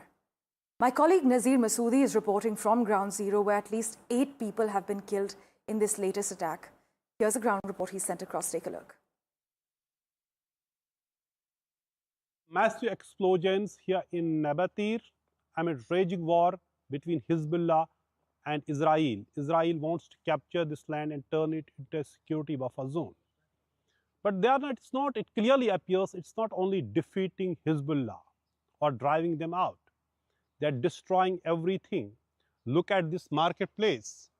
Here, a flower shop. Look what has happened to this flower shop. Still some flowers there. It is the recent bombing here which has destroyed everything here. And only thing you can see here is the debris, wreckage of multi-story buildings reduced to rubble. Look at this. Reduced to rubble. And from all sides, this whole marketplace, it's not just one shop. This marketplace has been completely ravaged, completely destroyed in bombing.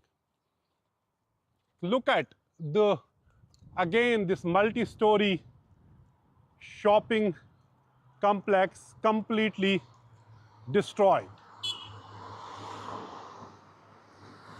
Completely destroyed. And even these mannequins have not been spared. They are also damaged in this clothes shop. Look at this. It was a can completely. Now this is what has happened to a shop here. Same is the condition of everything here in this marketplace. Beautiful shops again. Look at this. Amazing shop, but completely destroyed. Nothing is left. Same is this. Look at everywhere you see is the rubble. So it is clearly not just to, dry out Hezbollah, defeat Hezbollah, but here it is destroying Hezbollah. It clearly, the Israeli bombing is destroying everything here to make this place uninhabitable. They already make it clear that they are going to turn this area into security buffer zone. And here in Nabatir, I'm not able to see any single civilian here. Only Hezbollah fighters are strategy where they have divided their formation in different groups based on the geography. And also then, let me again show this side, how these shops, this marketplace, entire marketplace is in ruins, completely destroyed. This is the situation here in Nabatir, one of the most affected and hit by Israeli bombings in last 1 month, and this area is the recent example of this ongoing war and destruction in Lebanon. Clearly, it's not the target is not only Hezbollah. Target appears to be Lebanon itself, and the people, all the people had to flee from their homes, become refugees in their own homeland. I'm at Tir in South Lebanon, and behind me the area which has been largely captured by Israel, almost 8 kilometers deep inside Lebanese territory. So this is where the biggest problem will start when it comes to ceasefire, even as Israeli Prime Minister Benjamin Netanyahu has said that Lebanon doesn't include in the ceasefire agreement between Iran and the United States. For whole night, this area was being pounded. There was massive bombing. Earlier, we showed you 8 people were killed in Saidon, and these are the villages. They have been captured by Israel over the last 1 month, and Hezbollah is fighting back, slowing their advances.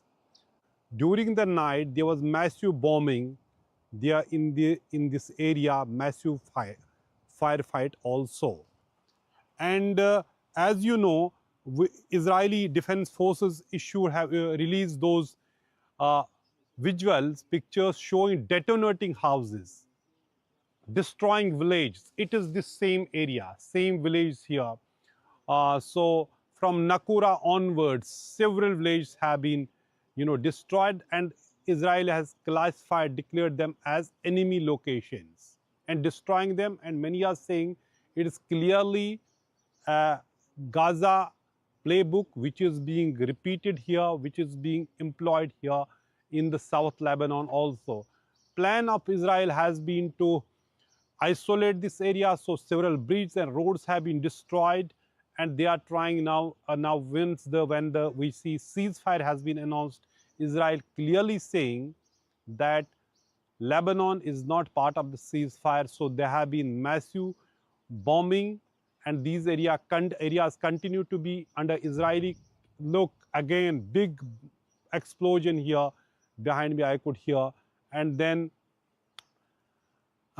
it also means that Hezbollah has already made it very clear that they will not accept any ceasefire so long Israel is here in South Lebanon.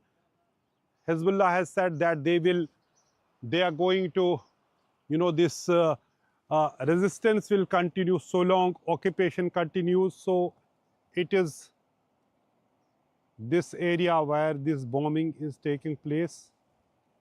Look at this bomb has hit this place.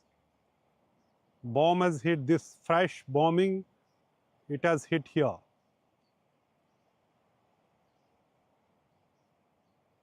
It has hit here. So this is the situation here in Tir area.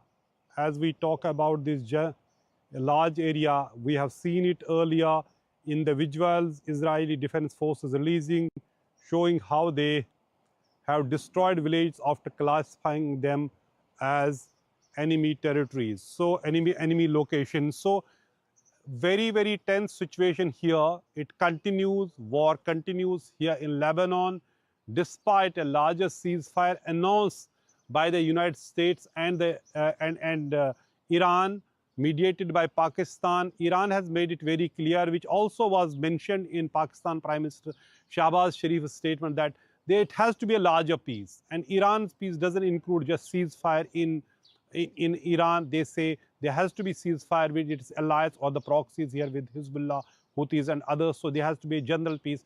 It cannot be peace or ceasefire in isolation. But right now, even after the ceasefire, bombings continue here in this part of Lebanon, South Lebanon.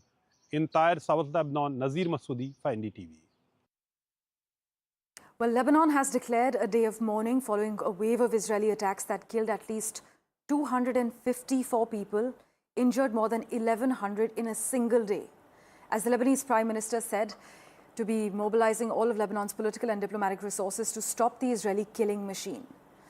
There is action in Lebanon, the UAE and Kuwait. Let's begin with the fact that a ceasefire has been called, but the strikes are continuing. As far as Lebanon is concerned, Tyre, Beirut and Bekaa Valley, we have noticed action there. And the United Arab Emirates, currently we're told the UAE, the Abu Dhabi Zaid Airport, the Al Minad base, there has been some sort of action that has been observed there too. And the Kuwait International Airport and the Mina Al Adi refinery, that's as far as Kuwait is concerned. And in Bahrain, the Sitra Island.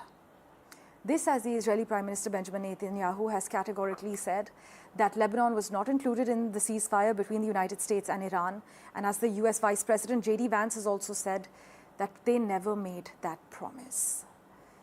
Let's also delve deeper into the US strategic presence at the moment. It is day 2 of this fragile ceasefire in West Asia, and all parties, including Iran and the US, continue to remain on the edge. Donald Trump, on one hand, promised to work closely with Iran. However, he remained adamant on his no uranium enrichment condition. As far as the matter of Strait of Hormuz is concerned, the US president said that the US will be hanging around Iran and assured that the US will help build traffic in Hormuz. Trump's Secretary of War, on the other hand, Pete Hegseth too, seemed confident in ensuring that Iran upholds every term of the ceasefire.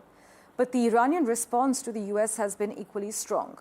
Mojtaba Khamenei's advisor claimed that the IRGC is at the highest levels of readiness to retaliate to any miscalculation by the United States, calling Iran an axis of the Islamic pole. This new regime was out of options and out of time, so they cut a deal. They know this agreement means that they will never, ever possess a nuclear weapon. Under the terms, any nuclear material they should have will be removed. Any material, they should not have, will be removed. Right now, their dust is deeply buried and watched 24/7 overhead. The president has been clear from the beginning, there will be no Iranian nuclear weapons. Period, full stop. Other presidents said it. President Trump did it. From the strike that took out Qasem Soleimani, to tearing up the disastrous Obama-Iran deal, to the precision campaign that obliterated Iran's nuclear sites in Operation Midnight Hammer, to the decisive military victory we just achieved in Operation Epic Fury. No other president has shown the courage and resolve of this commander-in-chief. President Trump forged this moment. Iran begged for this ceasefire, and we all know it. Well, less than 24 hours after Donald Trump announced a ceasefire, tensions have surged again. Iran has reportedly closed the Strait of Hormuz as we speak, following fresh Israel strikes on Lebanon. Reports actually say Iran acted after Israel fired 100 missiles in just 10 minutes, continuing operations against Hezbollah. Over 254 people have been killed, over 1,100 are injured, as far as Lebanon is concerned.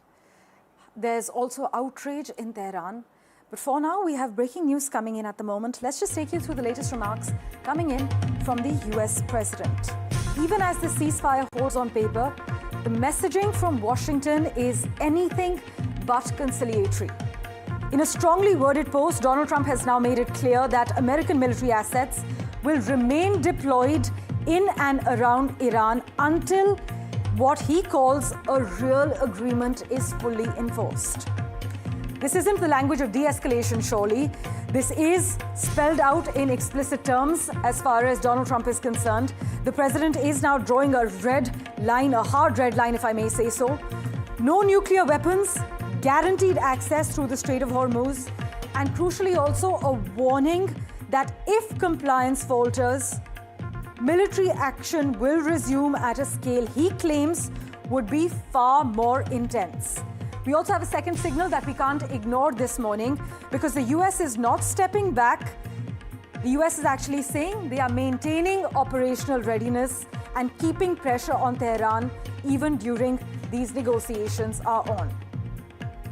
All right, Vishal Vivek here with us to decode the latest details. Vishal, as we were discussing yesterday, this ceasefire, people were jubilant when we heard of it. But the key term here seems to be cautious optimism. The US now saying its forces will remain in place around Iran. What does that tell us? What does that look like operationally? How is Tehran likely to react, considering negotiations are still underway over these next 13 days? Well, Parmeshwar, the negotiations to speak of are really on shaky ground. We have already, talked about this, that already several ceasefire violations have taken place. Lebanon was attacked. It was the biggest day of attack for the Israeli side as far as Hezbollah is concerned, right after the ceasefire deal was announced. And there are several violations already reported. And this latest statement from Trump highlights how the ceasefire is quite, literally just on paper. On the ground, the rhetoric continues, the attacks continue. So we'll have to see whether the war is actually ending or not. It could be just a reprieve of a few days, and it could, strike back up. So we'll have to see what Trump does now, because he's clearly mentioned US military is looking at its next conquest. That's what his statement ends with, and that's the highlight of the statement. He's already talked about Cuba, that could be in his radar, and he's already threatened the Cuban administration several times.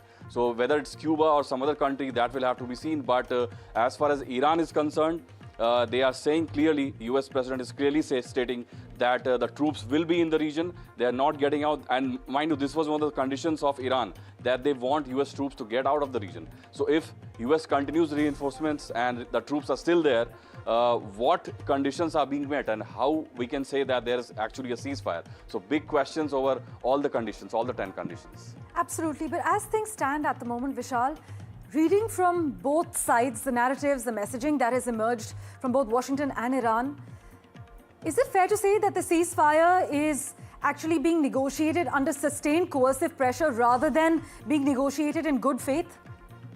Yes, there is, back channel talks going on, and it seems to be mostly pressure tactics you have exactly pointed that out, that you know, both the parties are seemingly pressuring Pakistan at the moment, because Pakistan was surprisingly playing the role of a mediator, and it has been harping on that tune for a while now, that Pakistan has managed to do this, has managed to do that. But both the sides, both Iran and US, they have been in the back channels trying to influence Pakistan to play the role of an actual mediator, because Iran had clearly criticized Pakistan as far as these negotiations are concerned, because they stated that even though on paper there's a deal, these talks need to be further, they need to be taken forward, which Pakistan is seemingly not doing. So this is the concern of Iran, and US also wants Pakistan to play the role of a mediator. So these questions are swirling over Pakistan as to what it is doing exactly now, because both the parties are far from being on the table. Absolutely. Vishal, do continue to stay on with us as we decode the latest messaging emerging out of Washington. Aditya Raj Kaul also joins us this morning. Aditya, we know what's coming in from both sides. Currently, does this kind of language that's coming in from the US President Donald Trump, does it strengthen negotiating leverage, or does it put the ceasefire into more dangerous terms and terrain as we speak? Well, Parmeshwar, this is certainly not looking good for United States or for the larger Middle East. US President Donald Trump coming up with a new warning against Iran, saying that the terms of the agreement that were reached before the ceasefire need to be agreed upon. And he says that if the Strait of Hormuz doesn't open, then the shooting starts. This is clearly narrative setting and also warning coming against Iran, because yesterday you would remember that Iranian parliament speaker had put out a strong statement against the United States that what is the meaning of a ceasefire if Israel continues to pound missiles and airstrikes continue from Israel towards Lebanon, where Hezbollah is being targeted. Now, Iran's version of the ceasefire is very different from what is coming across from the United States. While Pakistan had also said that the operations will be stopped in Lebanon, Israel says that no, this was not part of the larger ceasefire agreement. So there's a huge difference of opinion that is shaping in this. We also had just a few hours ago J.D. Vance, the Vice President of United States, who would be in fact traveling to Islamabad for the dialogue tomorrow, also come out and said that Iran has a wrong impression that the operation in Lebanon will be over. So certainly diplomatic efforts on of this entire ceasefire being announced, there is a complete change of thought, a change process that has emerged, and this is completely contradictory to what was told to the world by both Iran as well as United States. So currently we've seen yesterday missiles being fired by Iran towards UAE, Kuwait and Bahrain as well as Israel, and Israel also continuing one of the biggest operations that they have launched against Hezbollah in Lebanon, in which more than 100 people have been killed and many others injured as well. So clearly all is not well. What Trump and Vance have been telling the world about ceasefire and peace returning has not happened. The war perhaps continues as of now. We'll have to see what approach Iran takes, because Iran has again blocked the Strait of Hormuz, and the Strait of Hormuz is not open. The ceasefire is yet not implemented. Many are questioning, when a ceasefire begins with this level of ambiguity, how often does it really hold? But Aditya, what should we be watching over for the next 24 hours?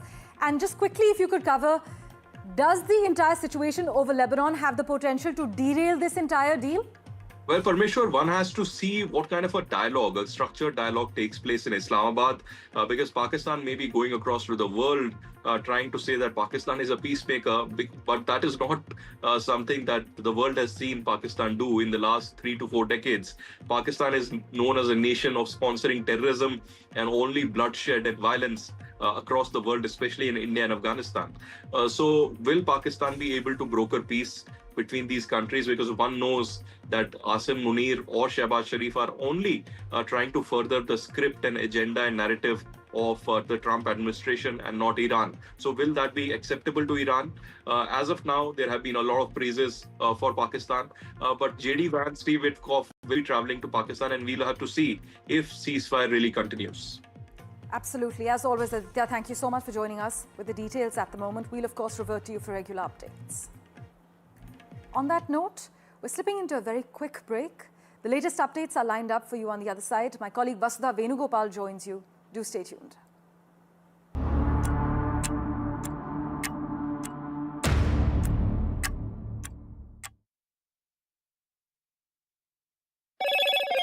Hello, Moto.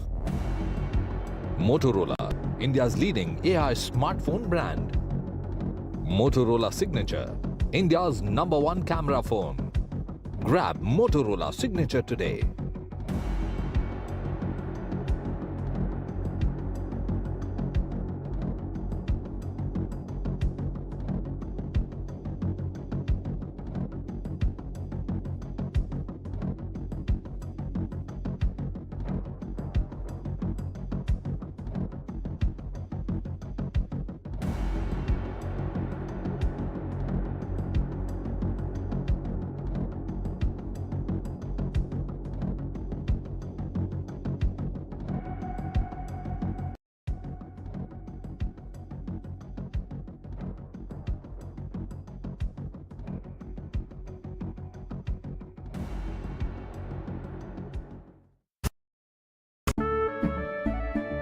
केसरिया से मन जोगी हुआ रे, दिल झूमे देखो मतवारा हुआ रे।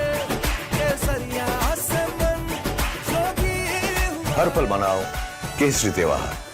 विमल, बोलो जुबान Kesari. As 5 election battlefields erupt, NDTV is bringing back the basics.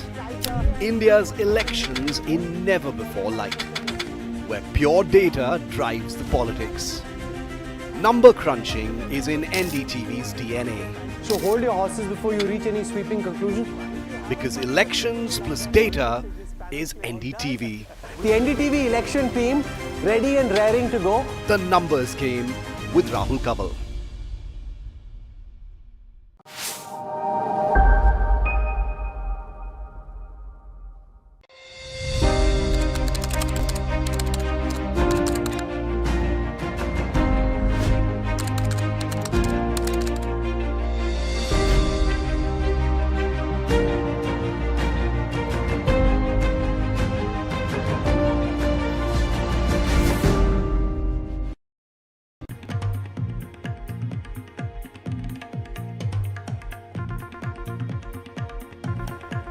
Well, the Prime Minister has urged national consensus on Women's Reservation Bill just a day after the Cabinet cleared a draft amendment bill on Women's Reservation, with the government seeking to advance the implementation and execution of this bill that seeks to reserve 33% seats for women, also including in state assemblies. Prime Minister Modi has said that Parliament session in April, starting on the 16th of April, is a historic opportunity for parties to present a national consensus on the same. Let's listen in to what the Prime Minister said. मैं माताओं, बहनों, बेटियों से एक बात करना चाहता हूं। भारत ने तय किया है कि 2047 में जब हमारी आजादी के 100 साल होंगे, तब तक हमने विकसित भारत बना के रहना है। लेकिन मेरे 2-2.5 दशक के सरकार के मुखिया के रूप में जो मेरे अनुभव है, उस अनुभव के आधार से मैं कह सकता हूं कि हमें विकसित भारत का लक्ष्य हासिल करना है, तो हमें हमारी मातृशक्ति को, हमारी नारी शक्ति को, उनके पूर्ण सामर्थ्य का राष्ट्र के विकास में जोड़ना ही होगा। हमने कुछ वर्ष पहले नारी शक्ति वंदन अधिनियम पारित किया था और सभी राजनीतिक दलों ने सहमति से किया था, और सबकी इच्छा है कि 2029 में जब लोकसभा के चुनाव होंगे, तब हमारे देश की नारी शक्ति को जनप्रतिनिधि के रूप में लोकसभा में, विधानसभाओं में 33% स्थान मिलना ही चाहिए। पिछले कुछ दिनों से हम सभी राजनीतिक दलों से बातचीत कर रहे हैं। ज्यादातर दलों ने समर्थन भी दिया है। एक बहुत ही सकारात्मक माहौल दिख रहा है। इन्हीं विषयों को लेकर के मैंने आज अखबारों में एक लेख लिखा है, मेरे अपने विचार मैंने साझा किए हैं, लेकिन मैं आज आपसे आग्रह करता हूं, आप इस लेख को जरूर पढ़ें, औरों को भी पढ़ने के लिए प्रेरित करें और हम सभी राजनीतिक दलों को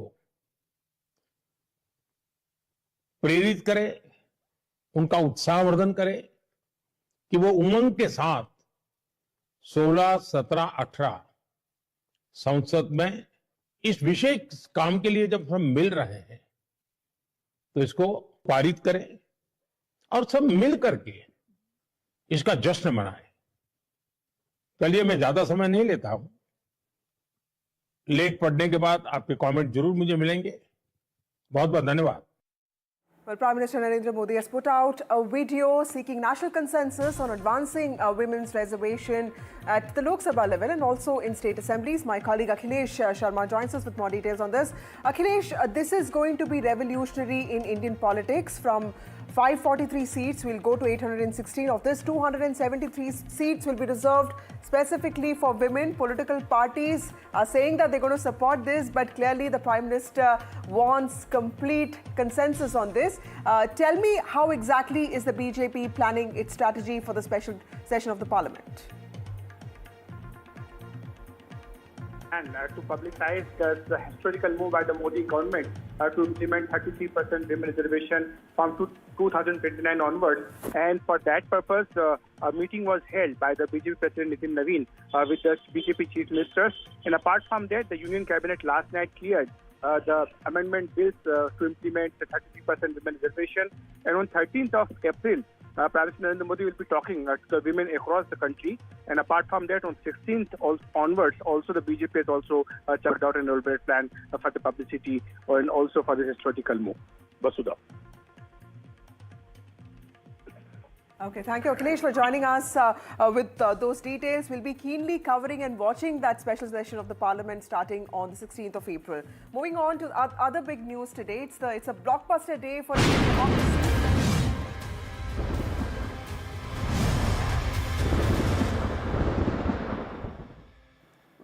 Well, three crucial battlegrounds, one single-phase voting and stakes that go well beyond state borders, from Kerala's backwaters in Alappuzha to the Brahmaputra Valley in Assam to Puducherry's unpredictable alliances.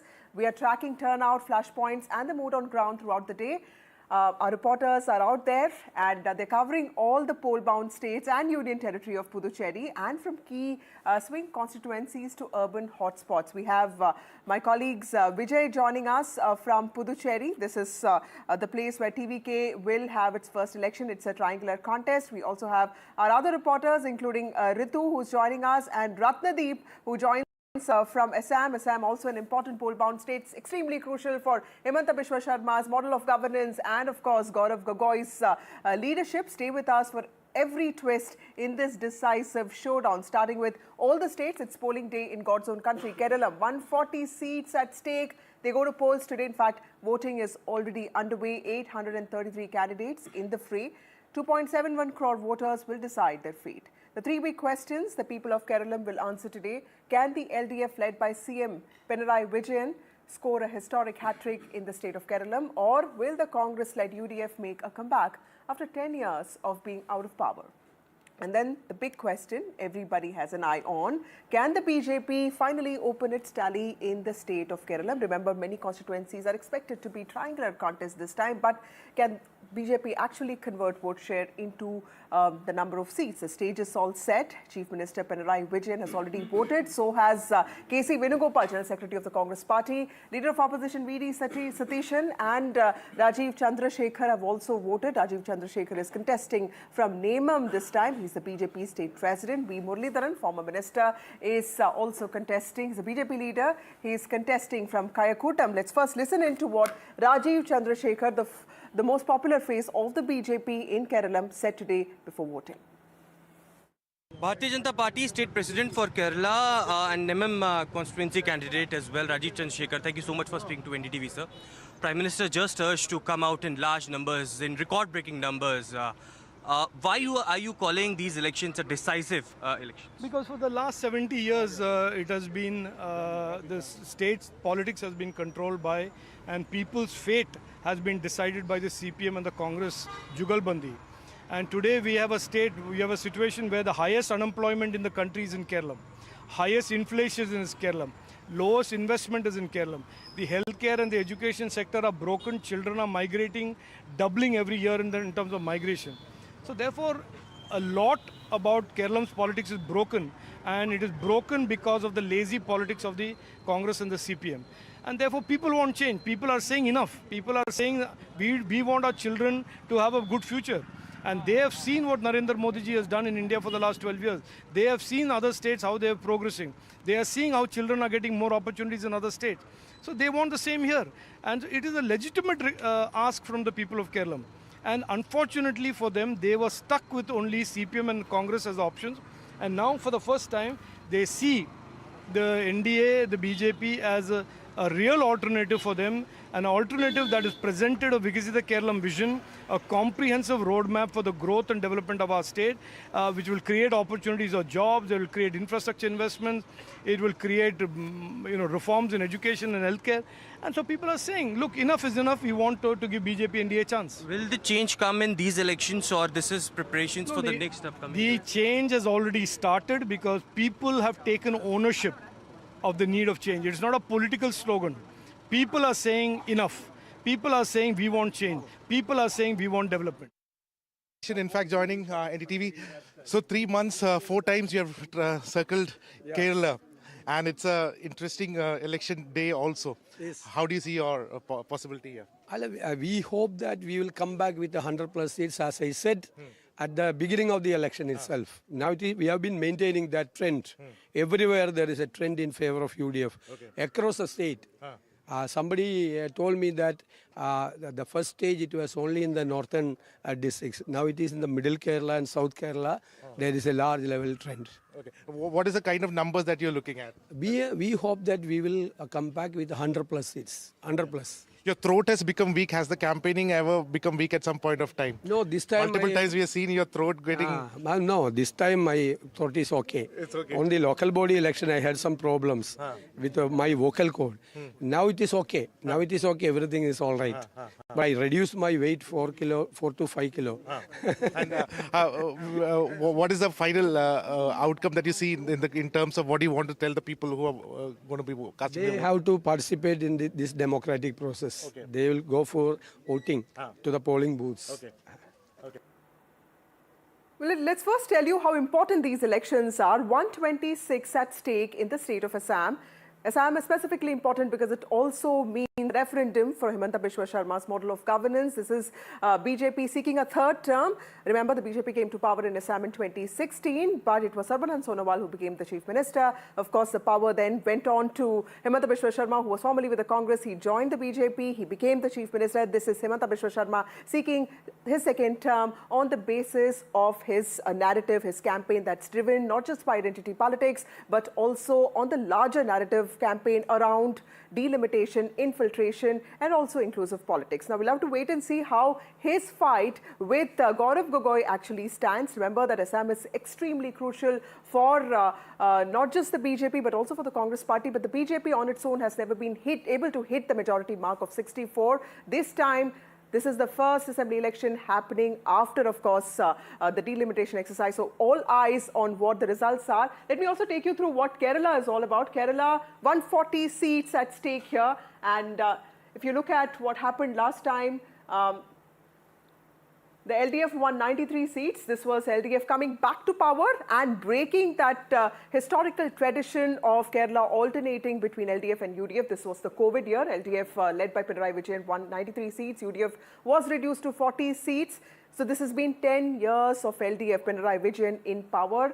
The swing seats are, of course, CPM has about 4, Congress has about 3, and ML, which is the Muslim League, which actually has a lot of influence around the Malabar region, especially around in and around Kasaragod and Malappuram, has about 1 seat. The regions are specifically important here because central Kerala is where the Christian communities have a large role to play, and this is where the LDF won about 26 seats, and this is where the UDF hopes to get its maximum gains from this time, and also in North Kerala, because remember there are districts like Kozhikode which the Congress party has not won since the last 20 years. The South Kerala part, which is seen as the Travancore region, is specifically important because this is where the BJP hopes to make a lot of mark with specific seats like Nemam, Katakuyam, Vattivurkavu. The BJP is hoping to at least make some mark here, not just in terms of vote share alone, but also in terms of actual votes. The voter turnout till 9 a.m. is around 16.2%. Assam voter turnout is around 18.9%. Puducherry, which is also voting, 30 seats at stake here, has recorded a voter turnout of 17.4%. Let me go across to my colleague Ritu now, who joins us from Kerala. Ritu, this is a crucial battle for Pinarayi Vijayan. How is his legacy going to be written? But more importantly, also for the people of Kerala, because when I was in Kerala, I could see that people want change, but the CPM's voter base is also not very, enthusiastic about voting for another party like the UDF. So clearly, while the UDF has its chances, the LDF is also fighting back. What is the mood on ground there? Well, you have rightly pointed out, you see, that's what very similar sense that we are really getting over here as well at this point in time on the ground where we are right now in Kochi. Therein, and you see how that the voters are in fact turning up in a huge numbers as well. As you also, mentioned this a while back, that how that the turnout of the voters this time remains to be very better than what it was in 2021, almost around 16% of that of a voting percentage. Back then, it was around 13% at exact this time around, you see. But however, you see, there are various local matters which are on the minds of the voters as well. Somewhere, you see, we did try and speak about this to the LDF leaders as well as the UDF as well on the day of the voting, because this really matters a lot, because an end moment of their thought is also very crucial for us to understand as well. But of course, the LDF remains to be very confident, saying that in the Kerala once again that they will go on to secure the third consecutive victory. In fact, but all that on the day of result, it would become more clear that what the voters really had to speak out as well. But on the other side, there's a huge anti-incumbency that the LDF is also facing, which has really given that sort of a confidence to the UDF as well, or for that matter the NDA as well, that they will be really able to make their way out this time as well. But again, you see, it's all that the fate of these parties would be decided on the day of results of what exactly that the Kerala voters had really spoken as well. But here we are right now waiting for a popular actor, Mammootty, to really come here to cast his vote, because this is his booth where he would be coming in a short while now, is what we are given to understand. But more importantly, as you pointed out, you see, the fate of these leaders would really be decided of result of what that the voters are really going to cast as in the form right. of It's an interesting battle out there in Kerala. Let me go across to my colleague Ratnadeep, who joins us. Ratnadeep, what is the mood on ground in Assam today? That's right. In fact, right from the morning, we did see people queuing up in this way in large number, despite the weather being inclement. In fact, there have been a heavy shower of rain just a while back. Already till 9 a.m., voting percentage has been more than 18%. In fact, we are coming to you from Jalukbari, from Garal area, where a short while from now, the Chief Minister would come to cast his vote. And we have a mother and a daughter. They have come out after casting their vote. Remember, in Assam this time, out of 2.5 crore voters, 50% of them have been women, and women have been seen at the forefront of campaigning as well. आपसे बात करते हैं. इस बार हमने देखा campaign के time महिलाओं ने बढ़ के पार्टिसिपेट किया. इस बार ये एक मॉडल पोलिंग बूथ है. कैसा लग रहा है माहौल? अच्छा लग रहा है बहुत. और क्या बोले, वोट देने के लिए बहुत एक्साइट था यहाँ पे. पहले हम मालीगांव था, यहाँ पे ट्रांसफर करके लेके आए. और हेमंत बिश्व शर्मा यहाँ पे है, इसलिए हम लोग यहाँ पे ट्रांसफर करके लेके आए. So there you are, some people actually transferring their votes because the Chief Minister's constituency this time after delimitation had included this area. Very interesting. What's your name and where do you study? My name is Rijushmita De and I studied at Dream Zone, Dispur. Yeah, and currently I'm doing graphic designing animation. So this time in the campaign we saw both the Congress and the BJP really putting a lot of emphasis on youngsters. And how did you perceive the campaign, and the government that will come, what would be the expectation of youngsters like you? अच्छा ही होगा जो होगा, only I can say that. So there you are, youngsters feel that it is going to be for their good. Youngsters seem to be driving the mood there. We also have Mahua Chatterjee, senior journalist, joining us in the studio here. Mahua, you've covered the BJP and political parties for a long time. Explain to us the importance of this election, not just for the left, but also for the Congress party. Well, if you're talking Kerala, then I'll say that, like you mentioned a little while ago, how the typical swing that Kerala takes, which is one tenure after the other, it's UDF, LDF. So last time that pattern had been broken and left did a 2 consecutive term. So, but I am told this Kerala election is supposed to go down to the wire because the left is fighting hard to go in for a 3rd term, which would be a historic episode. And the Congress is also putting in its best to make sure that even if it's after the 2nd term, at least there'll be change and they will get their turn. And in Assam, Mahua, do you think that it's a done deal? What is it going to be? In Assam, yeah, it looks more or less like that. I was reading in today's papers that last night one of their, tribal candidates has, I mean, he can't officially quit because of the technicalities, but then he's refused to be in the race. Yeah. I mean, these kind of things, I don't know, they could be, sometimes there are aberrations, but these definitely sound sound bad for the party which is trying to recover some ground. So many lessons for the Congress party there, because like Mahua is also pointing out, defections have been a crucial point in the narrative that the BJP has built, because several leaders of the Congress party also quit to join the BJP. Vijay joins us from Puducherry. The same thing seemed to be happening even when it came to the sitting legislators joining TVK in Puducherry. Vijay, that's been one phenomenon we did not see in Tamil Nadu, which is why Vijay seems to be far more confident about Puducherry. This is also the first election that he is fighting. What does the scene look like? That's right, Vasudha. TVK Chief Vijay's party, Tamaraga Vetri Kalagam, going to play a very crucial role in Puducherry Union Territory election, because this is the first time after long time Puducherry is witnessing three-cornered contest between NR Congress, Congress DMK Alliance and Tamaraga Vetri Kalagam. And also, remember many confusions happened just before the election in terms of forming alliance in both the sides. And Tamaraga Vetri Kalagam attracting youth, though youth voters. So what would be the crucial role played by the Tamaraga Vetri Kalagam? We have to wait and see. As we speak, just now Puducherry CM Rangasamy casted his vote, and he is also coming out of his residence also. Let's try to speak with him. Sir, so he's boarding his car, and let's try to speak with him. Rangasamy just casted his vote, and as we speak, this is clearly witnessing a three-cornered fight, and Vijay is going to play a very crucial role, Vasudha. Rangasamy, who heads the All India NR Congress backed by the NDA, Kishle Bhattacharya joins us as a senior journalist. Kishle Bhattacharya, thank you so much for being part of this broadcast. What do you think is at stake here, sir? Which party has more to lose? Because clearly, while we talk about the legacy of Pinarayi Vijayan, the Congress also has much to prove, both in Assam and in Kerala. Well, I think, yeah, it is going to be very interesting electorally to see whether the LDF can do this hat trick, because that would really change a lot of electoral math. For the BJP, of course, they would be happy to even, get some foothold out there. Congress survival, I think, depends. I mean, for Congress, it's a really important election in all the states of how much ground they can recover.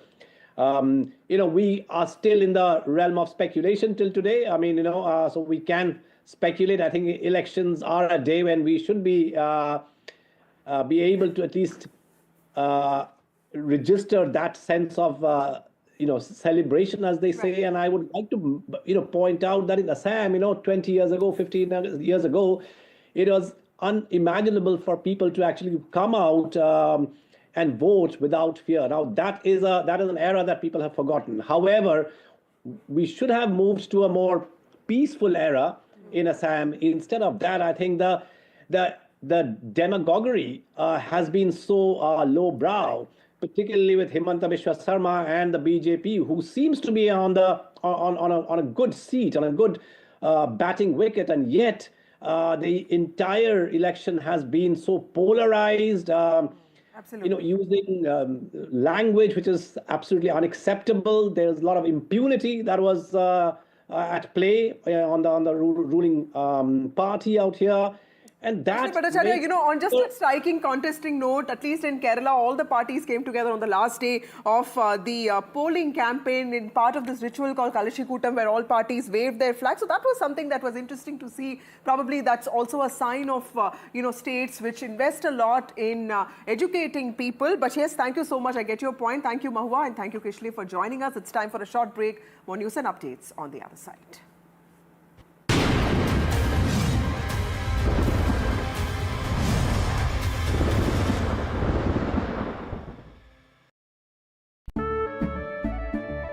केसरिया से मन जोगी हुआ रे दिल झूमे देखो मतवारा हुआ रे केसरिया से मन जोगी हुआ हर पल मनाओ केसरी त्योहार विमल बोलो जुबान Kesari As 5 election battlefields erupt, NDTV is bringing back the basics.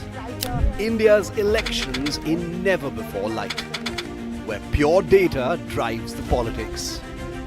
Number crunching is in NDTV's DNA. So hold your horses before you reach any sweeping conclusion. Because elections plus data is NDTV.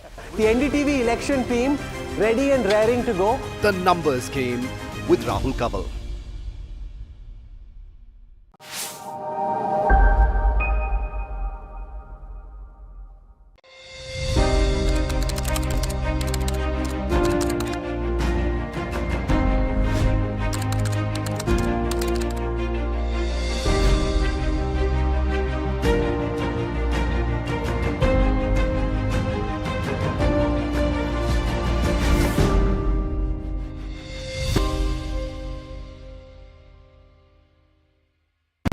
Tamil Nadu votes decisive, uniquely the way it does.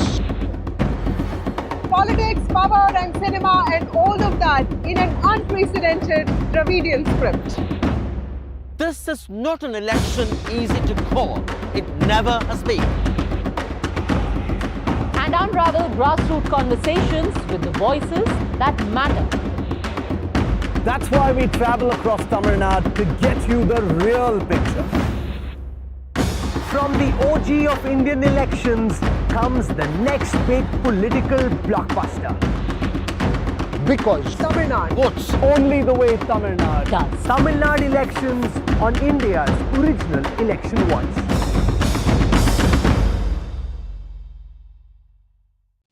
The man behind Roaring Lion. Can you say a word?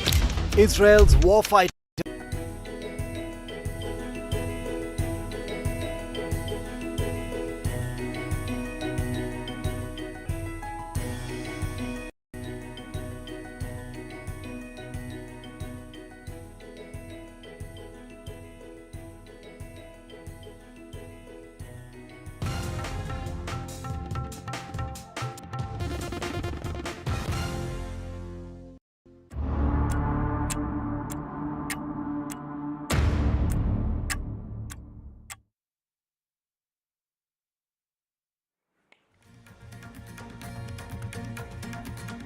A very good morning. You're watching NDTV 24/7. We're going to get you details of what the US president has said in regard to fresh threats to Iran as the Strait of Hormuz is shut again. Do remember, Iran has said that the strait is open and that it will be reopened, and that was the point on which they'd agreed to that ceasefire for the next 2 weeks. What's happening? It seems to be all on shaky grounds. We're going to get you details. First, the headlines.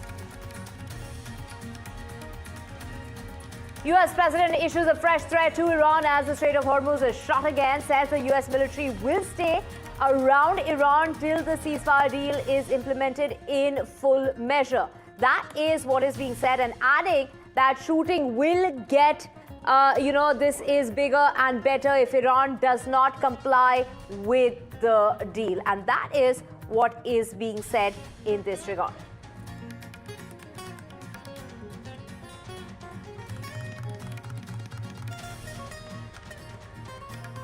Iran speaker alleges ceasefire violation, points to strikes in Lebanon and writes on uranium enrichment being ignored. US Vice President says ceasefires are always messy, and that is what he said.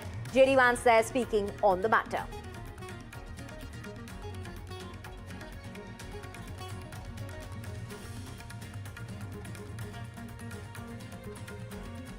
And Donald Trump hits out at NATO allies, saying NATO wasn't there when needed. Reports suggesting that Trump is considering withdrawing troops from few of the NATO nations.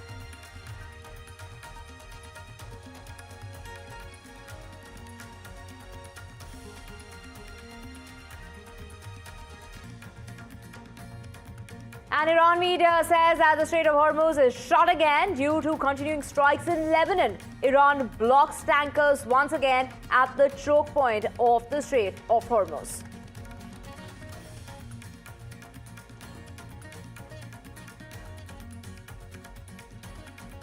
And polling begins in battleground states of Kerala, Assam and Puducherry. LDF looking to retain Kerala for a historic third term.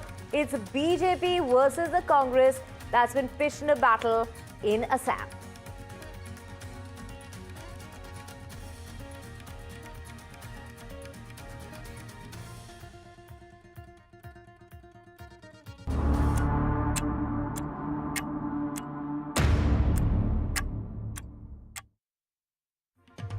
Let's get you breaking news coming in, and this is in regard to Trump's post on the war with Iran. Do remember there's a ceasefire in place, saying that there's no nuclear weapons that was agreed upon. It was agreed that the strait will be open. The strait that has now been shut. Our military is resting, is what Donald Trump has said on the position that the United States is taking. If the strait doesn't open, shooting will start, is what Donald Trump is saying. So the US to keep the military assets around Iran, and that is the breaking news coming in. The army to stay till the rest of the deal is worked upon. If Hormuz doesn't open, then shooting will start, is what the US president is saying. So the United States to keep military assets around Iran, and anything else that is appropriate and necessary for the lethal prosecution and destruction of an already substantially degraded enemy will remain in place in and around Iran until such time as the real agreement is reached in full and final compliance. If not for any reason, then it is highly unlikely that the shooting starts bigger and better and stronger than anyone has ever seen before. It was agreed a long time ago, and despite all of the fake rhetorics to the contrary, no nuclear weapons, and the Strait of Hormuz will be open and safe. In the meantime, our great military is loading up and resting, looking forward actually to its next conquest. America is back, is what Donald Trump has gone ahead and said. We have our colleagues, let's go across. We have Nazir joining us from Lebanon. We also have Pradeep Datta joining us from Tel Aviv. Pradeep, over to you first. Let's talk about the situation on the ground, because, you know, Lebanon is the point of contention because there have been strikes that Israel has continued to carry out on Lebanon, which is why now the strait has been closed again, because this is a point that Iran has not agreed upon, even though the United States is saying that this was not part of the deal. Lebanon was exempted from the deal. Pradeep, take us through the details. Yes, you're absolutely right. Right now, all I can say is that uncertainty looms large over this fragile truce that these countries have agreed upon. Within 24 hours, I can see that there are a lot many differences, especially over Lebanon, because Iran is insisting that the ceasefire need to be extended to Lebanon, while as White House as well as Benjamin Netanyahu, they have made it clear that Lebanon was never a part of the ceasefire. So now the United States of America has come up with a very strong statement. You have seen that what Donald Trump has written on the social media platform. He has clearly indicated he has taken a tough stand. He's using the stick and carrot policy, because initially he said that they are going to wipe out civilization. Then he's promised of having a golden era in West Asia. And now when the Strait of Hormuz is closed, because Iran said that they are violating ceasefire by targeting Lebanon, because yesterday we saw that at 100 places the bombardment took place, because of which 254 people lost their lives. It's because of that reason they had closed the Strait of Hormuz. So now Trump has shot back. He said that without any condition, Strait of Hormuz is to be opened if they will not comply with the things, because already we have got ammunition, aircraft, military there on spot. So they are ready for any kind of a lethal destruction and prosecution of substantially degraded enemy. This is the kind of a language that Donald Trump is using. That means Donald Trump says that without any condition, they will have to comply with the opening of this economic corridor, the waterway corridor. That's really very important. Because then the second thing is that because they are totally against imposing any toll tax, many of the countries feel that it should not only safe passage, but it should also be free passage. And Benjamin Netanyahu has also made it clear, keeping in view their security concern. They are saying that they will not allow Hezbollah to raise their heads. So this can't be a part of the ceasefire deal. Ceasefire is all about Iran. Ceasefire is all about other Gulf countries, but has nothing to do with Hezbollah, because they will continue bombarding that area. They will not allow them to raise their ugly head, because if they will allow them and give them a space, they'll once again assemble, they will once again start targeting Israel. Then it will be very difficult. So right now, all I can say that there are several roadblocks and several differences that need to be ironed out. Only then this deal can succeed, because Arakchi has said it is up to United States of America whether they want to continue with truce or they want to continue with war via Israel. Right, Pradeep, let's go across to our colleague Aditya Rajkol as well. Aditya, you've been tracking, the conflict since the start of it from Tel Aviv. You're back home here in India now, but take us through, the dotted line before that's even signed, because 24 hours to go before in-person talks take place in Pakistan, in Islamabad. But it is J.D. Vance who said, that ceasefires are messy, and that is what we are seeing at the moment. But, shutting down the strait is going to have repercussions. Are those talks even going to take place, considering the fact that Iran is not going to reopen the strait if the strikes on Lebanon do not stop? And that is something that Israel hasn't stopped. In fact, there have been 100 missiles that have been used in this 24-hour period. Well, that's right, Divya. All is not well when it comes to the ceasefire that's been announced both by US and Iran. Within 24 hours of the ceasefire, we're seeing missiles still being fired. Israel still, conducting operation in Lebanon. In fact, one of the most deadliest of ones, in which hundreds of people have been killed or injured in Lebanon. At the same time, we've also seen, threats coming in from Iran as well as United States. The latest statement from Donald Trump indicating that if Iran does not open Strait of Hormuz or give commitment on no nuclear weapons, then the ceasefire will not hold. There will be a bigger attack and shooting will begin. Tomorrow is the day when J.D. Vance, Steve Witkoff and Jared Kushner visit Islamabad for the dialogue process to begin on a larger agreement on peace and ceasefire. But will it hold? Doesn't seem like that any party is interested in a larger ceasefire or peace, because nobody is willing to compromise on their aspects that they want in this entire war, including Strait of Hormuz, including security guarantees. So clearly the war continues as of now, and missiles are still being pounded against each other. Right, let's get in our colleague Nazir joining us from Lebanon. Shooting starts bigger and better and stronger than anyone has ever seen before is what Donald Trump is warning of, Nazir. Both sides not backing down now, and of course this is getting murkier as we come closer to that in-person conversation that's going to be taking place in Islamabad in Pakistan in 24 hours time from now. That could be the positioning of different sides, but the fact is, it is really mayhem and devastation here in Lebanon. It has seen the highest number of strikes. Imagine 100 bombings within 10 minutes, and it caused mayhem. It caused destruction. Initial reports: 250 people are killed. Many are trapped under debris. 1,100 injured have reached hospital. As we speak, drones are the fighter jets of Israel are hovering over the Beirut skies. So it is, no one knows what would happen next moment, where Israel is going to bomb. And that's why this place, Lebanon, is now holding the whole ceasefire hostage. And it is clearly that Netanyahu has made it very clear that Lebanon is not included in ceasefire. Pakistan, the mediator, its prime minister, saying it is included, and he has asked all the parties to exercise restraint. United States again saying no, it is not. There's some misunderstanding. Iran has sent message, not directly but through media, that if you don't, include Lebanon in ceasefire, then we may close the Strait of Hormuz. So then the United States president's threat, and we all see It's only now hanging over this Lebanon thread.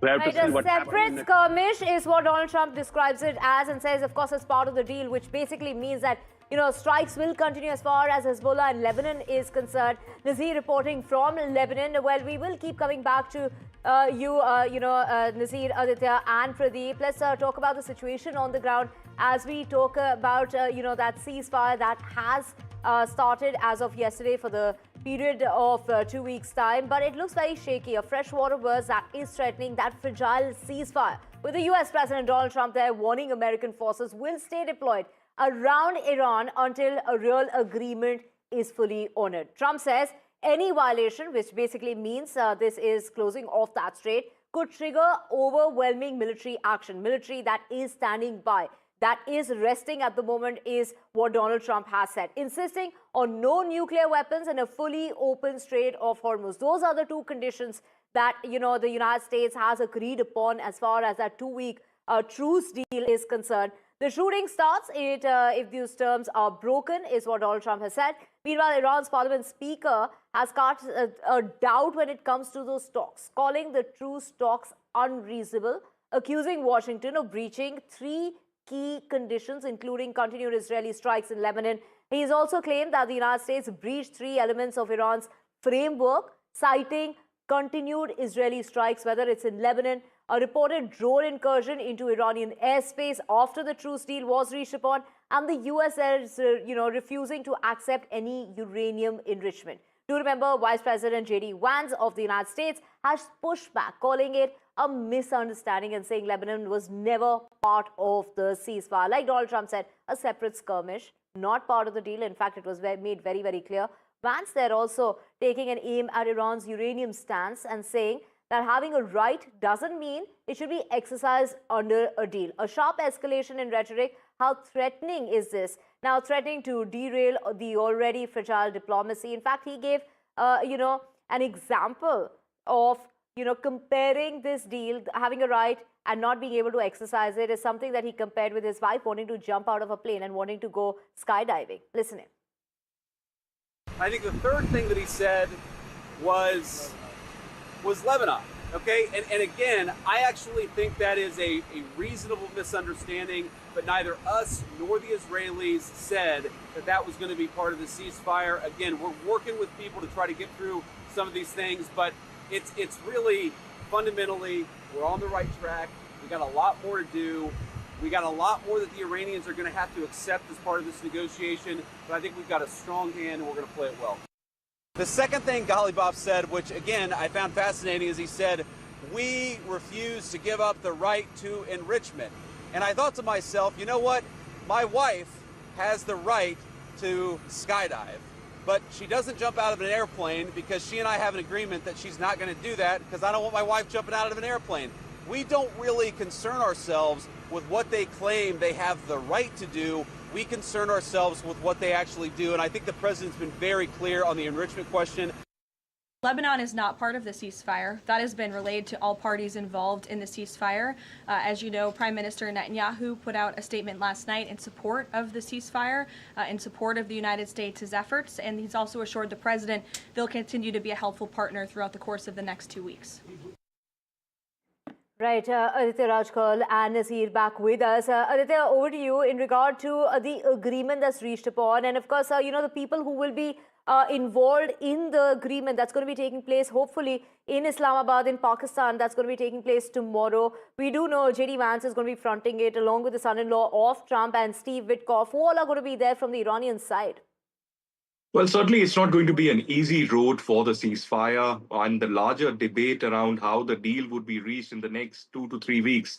But clearly there's a 2-week ceasefire that was announced just about 24 to 30 hours ago, but that isn't standing. I mean, there's a huge difference of opinion that continues between Iran and US and Israel on the operation majorly in Lebanon that's underway right now. Israel says that's not part of the deal. US says that's not part of the deal. But Iran says that is basic commitment that the war in Iran is over, but also on other fronts that includes the proxies of Iran as well, particularly Hezbollah, that's been acting from Lebanon for a very, very long time. We've seen over the last 2 to 3 years continuously Israel, IDF engaging with the Hezbollah, trying to eliminate their top leadership. But now, in the last few weeks, there's been a rise in the operation. Now, tomorrow is the day in Islamabad. There will be the beginning of the dialogue process between Iran and US that will be mediated by Pakistan. We'll have Jared Kushner and, of course, Steve Witkoff, led by J.D. Vance, the Vice President of the United States, visiting Pakistan. They would be landing in Islamabad shortly. And from the Iranian side, we will, of course, have the Iranian Speaker of the Parliament who's leading negotiation and a few other leaders from the Iranian government. But clearly, when such difference of opinion exists and the war continues, several countries in the region also talking about how missiles and drones are still landing from the Iranian side to UAE, Kuwait, Bahrain, and other places. And of course, Iran says that a drone had come to their territory as well. Does this really mean that this is a ceasefire? Because the war only continues. There is no consensus that has been developed, and Trump really threatening that the consequences would be much more worse for Iran if they do not give the commitment. So as of now, the Strait of Hormuz remains closed, remains blockaded completely.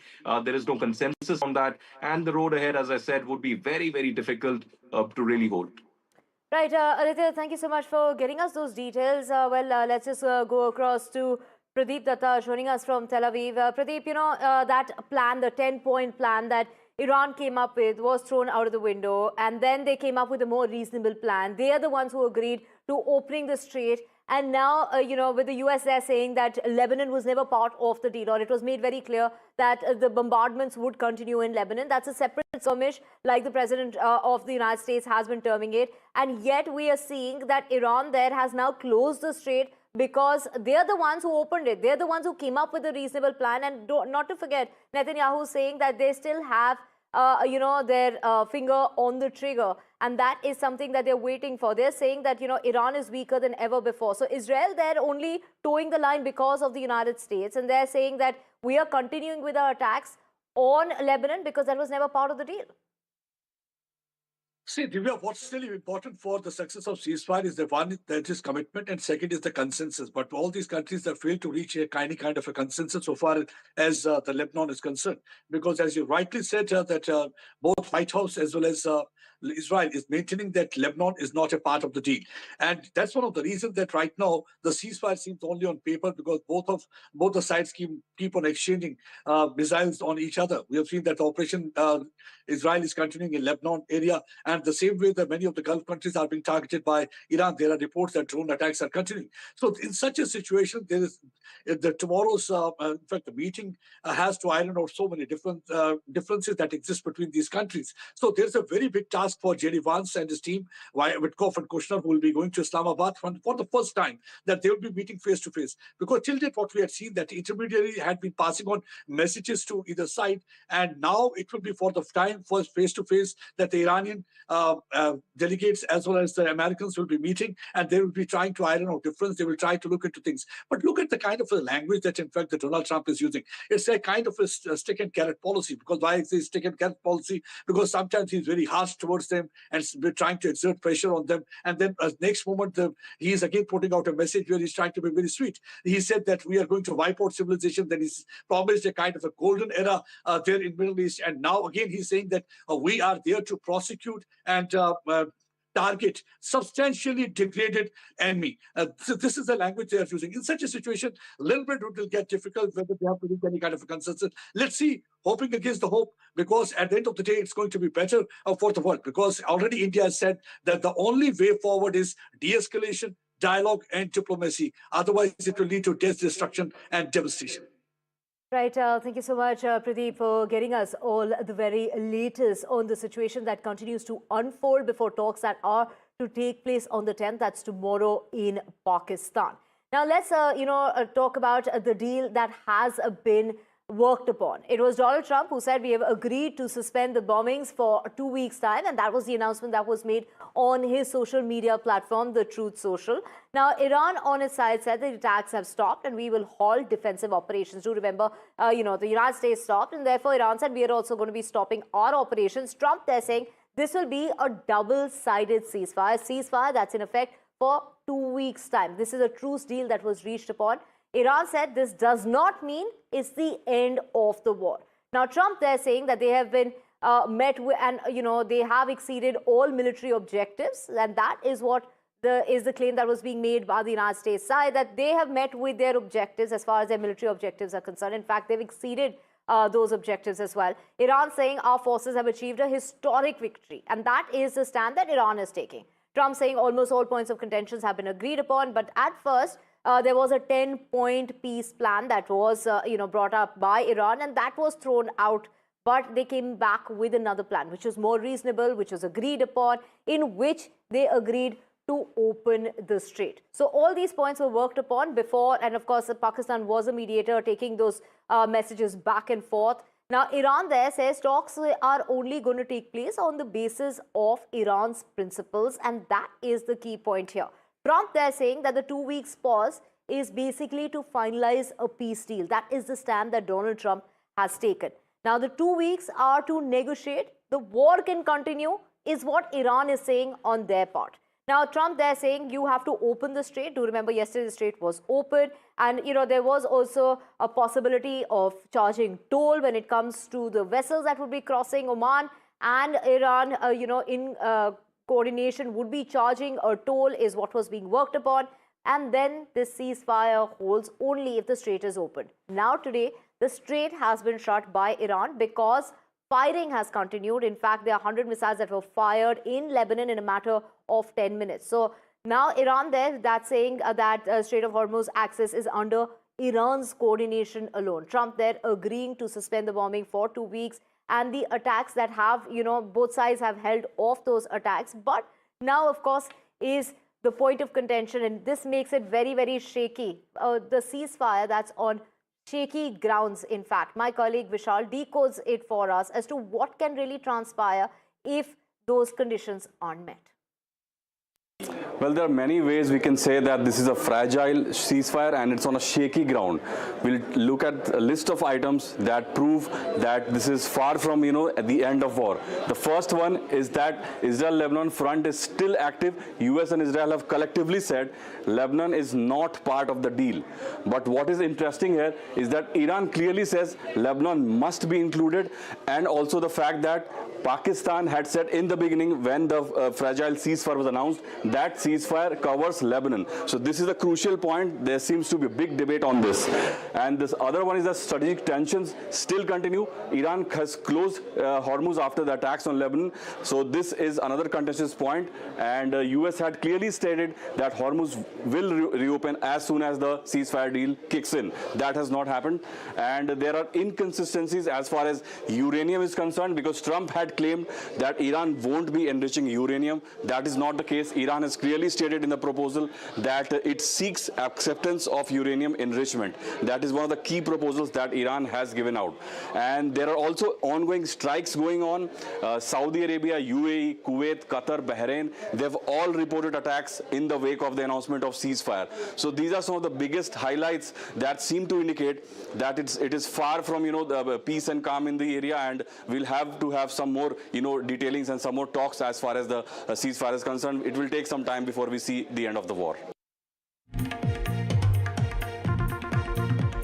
Big news coming in, and this is Hezbollah there reacting to the strikes that have taken place in Lebanon. In fact, Hezbollah there on their part saying it's been made very, very clear that Lebanon was part of the ceasefire, and the ceasefire must apply to Lebanon.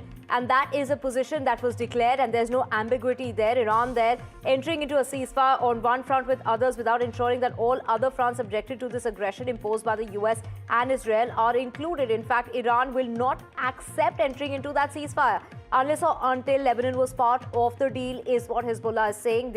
In fact, the president of Lebanon was in fact contacted by Iran, and he confirmed that no agreement will be reached upon unless or until it included Lebanon. This was a position that was declared. There is no interpretation, there's no speculation here, and that is what is being said by Hezbollah. Let's listen in to what has been said.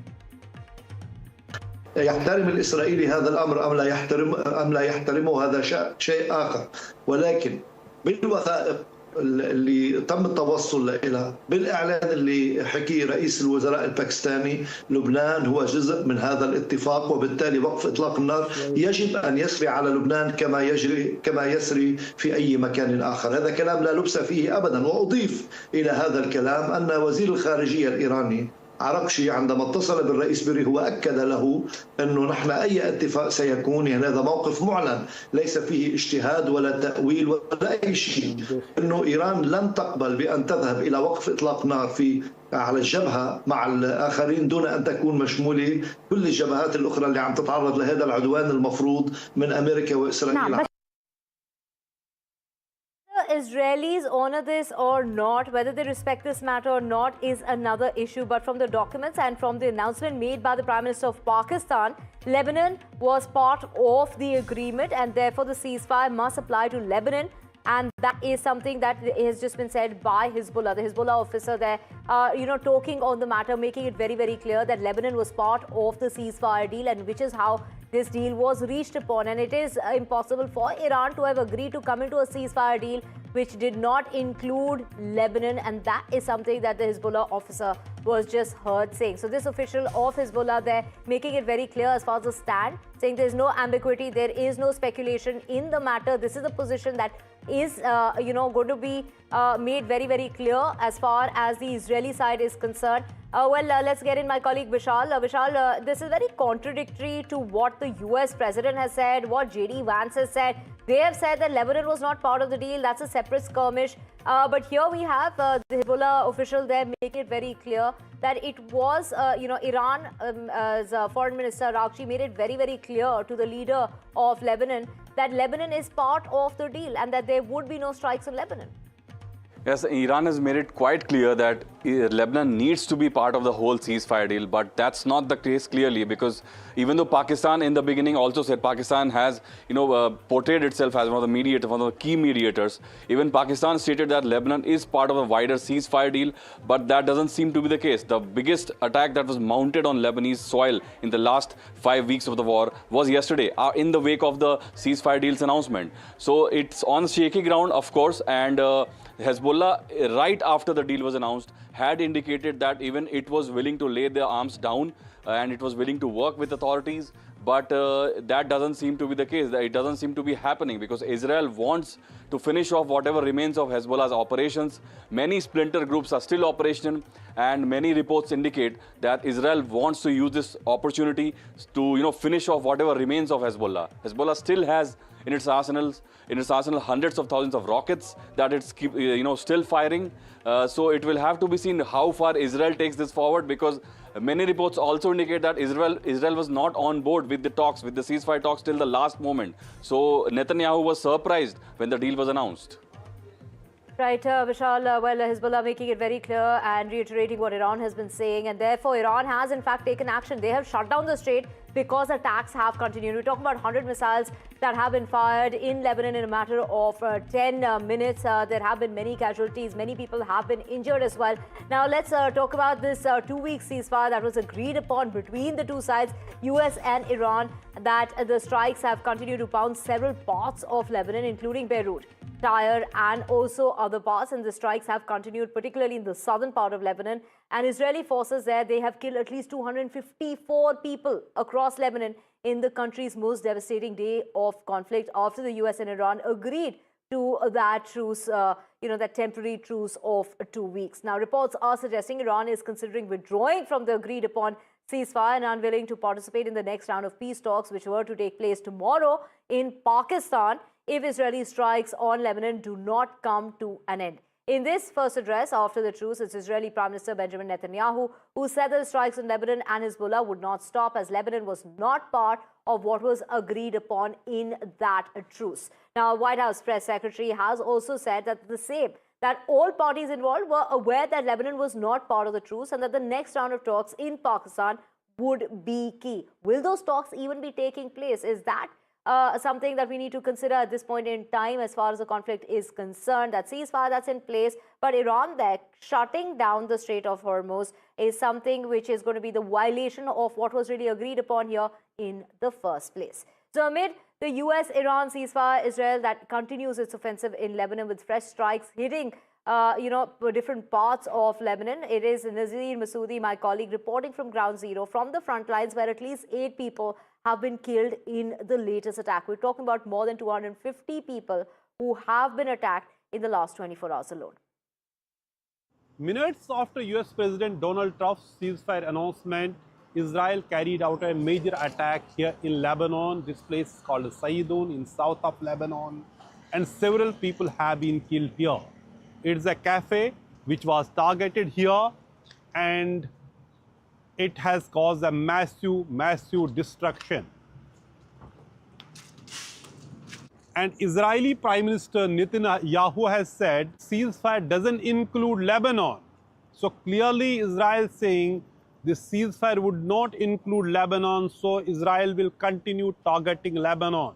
For the last 1 month, there have been more than 1,500 people have been killed, 100 of them, children. They are medical workers, doctor, and they have been killed.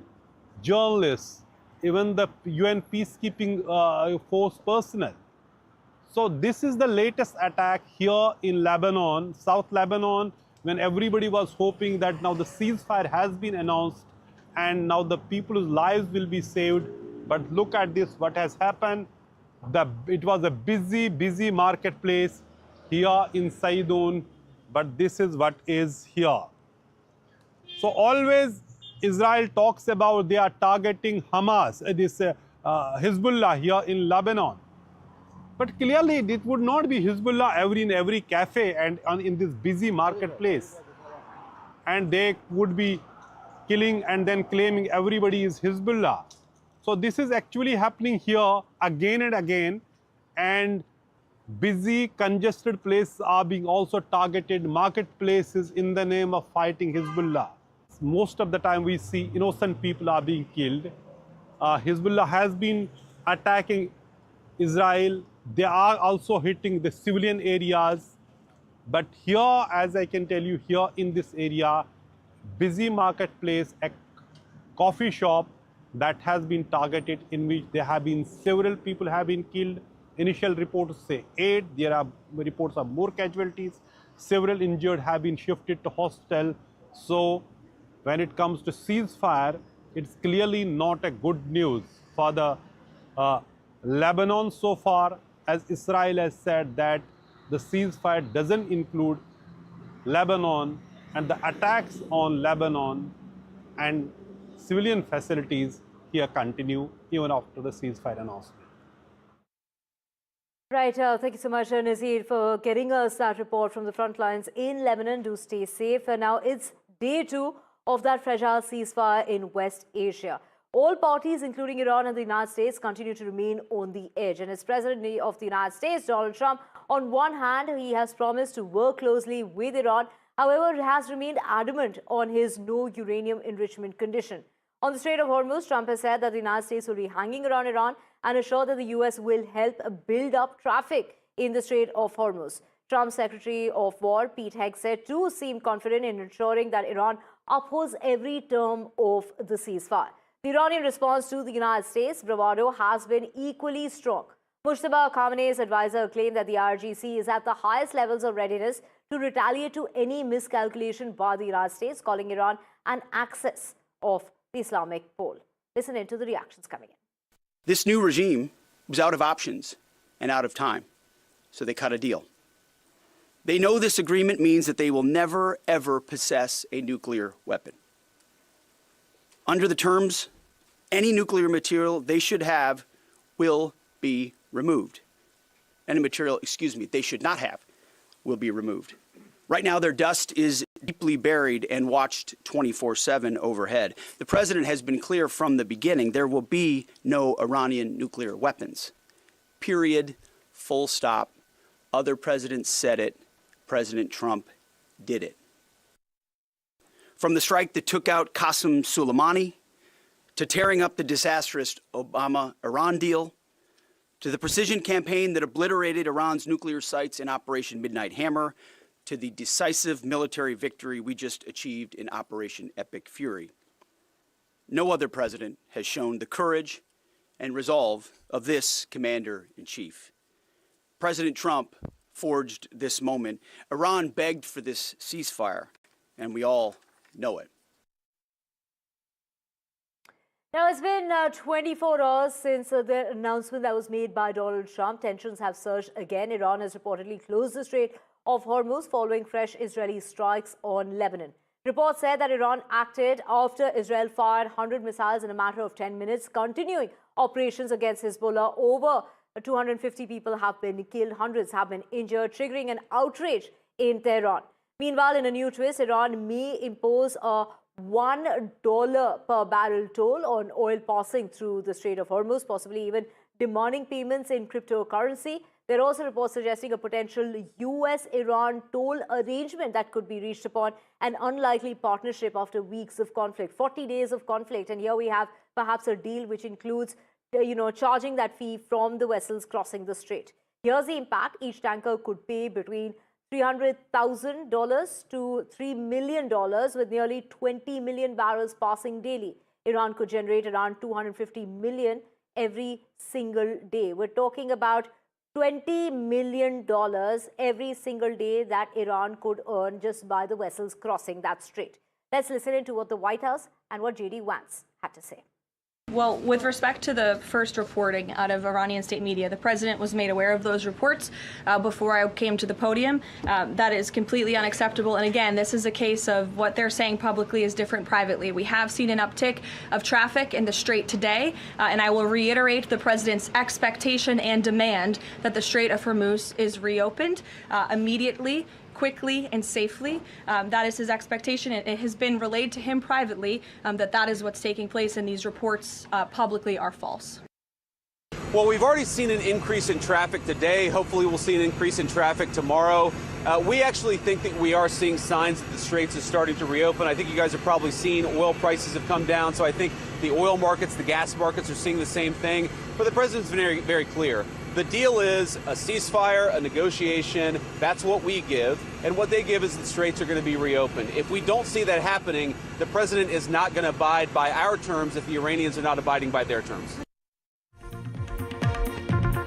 Speaking on the matter, and now we have big news coming in, and this is Israel there that was not informed of the US-Iran deal. That is what is being said. And that is, let's just get you the latest as far as the Wall Street Journal article there reporting on Israel being upset over their exclusion. Israel officials are unhappy with the deal, and which is why perhaps they're continuing with their attacks when it comes to Lebanon. Vishal, perhaps Israel, they're not reading the deal, as far as Lebanon is concerned, because Iran on their side has made it very, very clear that Lebanon has been part of this deal, while the United States now is refuting that claim. But here we have a Wall Street Journal post saying that Israel was completely kept out of that deal, and which is what has made Israel very upset over the exclusion. Yes, and Israel had made its intention very clear when the war started that there won't be any relenting as far as Hezbollah's attacks are concerned, because this is an opportunity for Netanyahu to finish off the operation that began in November 2024 when the big war with Lebanon with Hezbollah was happening. Even though ceasefire was struck between both the parties, but there have been on and off attacks, and Netanyahu had seized this opportunity to mount many more attacks and huge attacks. Yesterday saw the biggest attack in the last 5 weeks of the war, and suddenly he got to know that there will be a ceasefire, and it was only after a phone call by the US president that he got to know that there will be a ceasefire, and that is what sort of rattled him, that he was not included in the talks. And that's what is seemingly, that the contentious point is. And the report clearly mentions that Israeli officials were unhappy with the terms of the agreement, and Israeli officials were displeased with their exclusion from the decision making. So it's clearly mentioned, these are of course unofficial reports, these are US media reports that we've picked up that seem to indicate that Israel was not even informed of these talks, and the nature of the talks were only conveyed to the Israeli side when Trump called Netanyahu personally, and that is what Israel is miffed about. Israel doesn't want this war to stop because, as I mentioned, it's an opportunity, it's a lifetime opportunity for Israel to finish off Hezbollah, which is already on its knees. Right, Vishal, you've been talking about the talks that took place in order to reach that ceasefire agreement, which is in place only for a matter of 2 weeks. And before all of this comes to an end, there are going to be talks that are going to be taking place in person. And that is what the White House has confirmed, that critical US and Iran talks are taking place in Islamabad tomorrow, the 10th of April. White House press secretary went ahead and made that announcement, saying that President Trump is sending his team to negotiate with the Iranian side. And that team will include J.D. Vance as well as Steve Witkoff, and also the son-in-law, that is Mr. Kushner, of Donald Trump. The Iranian side will reportedly be presented by the parliament speaker, but there is a catch. Iran has put Lebanon ceasefire as a condition for talks. Reports are saying that Iran has threatened basically to walk out and not go ahead with the talks if Israeli attacks on Lebanon continue. Meanwhile, both US and Israel Prime Minister Benjamin Netanyahu have maintained that Lebanon is not part of the ceasefire deal. That was never part of the negotiations that took place in order to reach that temporary truce. Let's get you more breaking news coming in at the moment. So we have breaking news coming in of Australian Prime Minister there is reacting, in fact, as far as the ceasefire deal is concerned. Anthony Albanese there speaking on the matter, saying it's a very fragile situation as far as the ceasefire is concerned, and that must apply to Lebanon as well. That is what the Australian Prime Minister has said when it comes to a ceasefire. It's an important step, and that it's a fragile situation, and therefore this must include Lebanon as well. So there we have, foreign reaction coming about of a world leader, the Australian Prime Minister. They're speaking on the matter. Let's listen in to Mr. Albanese. Australian government also firmly believes that this has to apply to Lebanon as well. We want to see peace in this region. Well, Anthony Albanese there saying that Lebanon should be included and be part of that deal, of that ceasefire, which is in place for 2 weeks' time, but on shaky ground at the moment. We're going to get you all the details on the other side. Do stay with us, slipping into a very short break.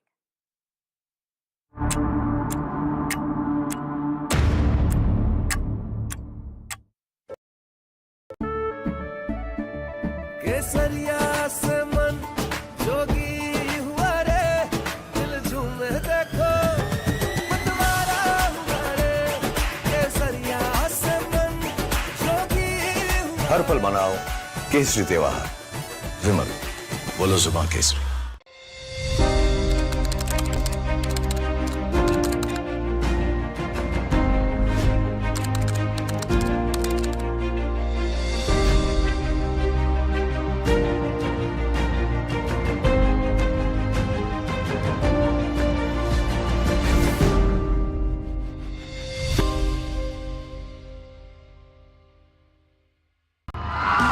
As 5 election battlefields erupt, NDTV is bringing back the basics. India's elections in never-before light, where pure data drives the politics. Number crunching is in NDTV's DNA. So hold your horses before you reach any sweeping conclusion. Because elections plus data is NDTV. The NDTV election team ready and raring to go. The numbers game with Rahul Kaval.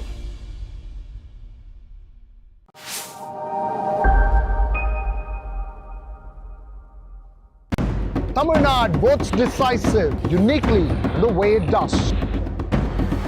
Politics, power and cinema and all of that in an unprecedented Dravidian script. This is not an election easy to call. It never has been.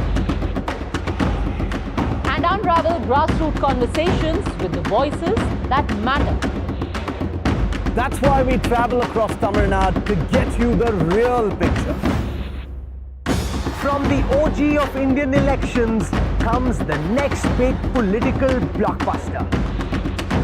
because Tamil Nadu votes only the way Tamil Nadu does. Tamil Nadu elections on India's original election was.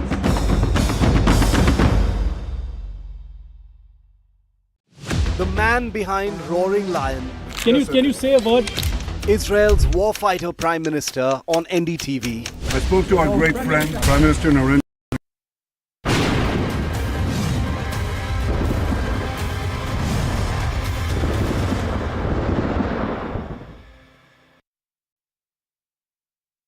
Well, let's get you the latest as far as the poll-bound state of Kerala is concerned. And this is a blockbuster day of democracy. 3 crucial battlegrounds in one single phase of voting and stakes that go well beyond state borders. From Kerala's razor-edge contest to Assam's incumbency test, and then we have Puducherry's unpredictable alliance.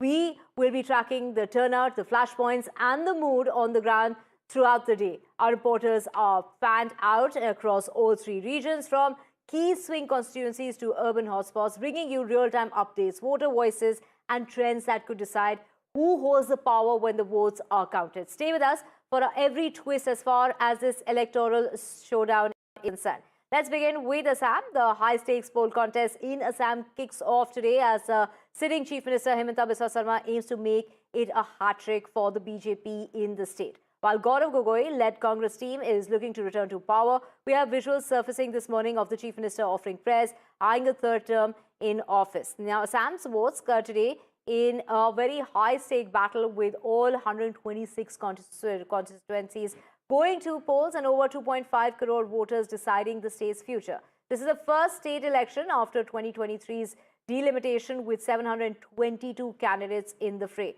including 52 women. It's a direct contest between the Congress-led, alliance that is led by 3 Gogois, Gaurav Gogoi of the Congress, Akhil Gogoi, and then we also have Lurinjot Gogoi of Assam. Now, let's also talk about the NDA combined with the BJP, the Assam Gana Parishad, and also the People's Front, as far as there are few other regional forces at play as well. Let's get you some of the political reactions coming in at this point in time. था कि कांग्रेस में भी ये लोग underground से ये सब dirty tricks जो डिपार्टमेंट लोग चला रहे हैं, पवन खरा जी ने जो काम किया ये बहुत ही अच्छा काम नहीं, मगर अच्छा काम तो नहीं है, वो जो भी किया ढंग से नहीं किया, क्योंकि ये जो हुआ है उनका ऊपर ही बूमेरैंग हुआ है, तो वो अच्छा से जो काम करना चाहिए था वो भी नहीं कर पाया। आज चुनाव है, चुनाव का दिन माँ कामाख्या का दर्शन करने का सौभाग्य हुआ। असम का मंगल हो, असम का जनता आगे बढ़े, यही माँ का समक्ष प्रार्थना रखा।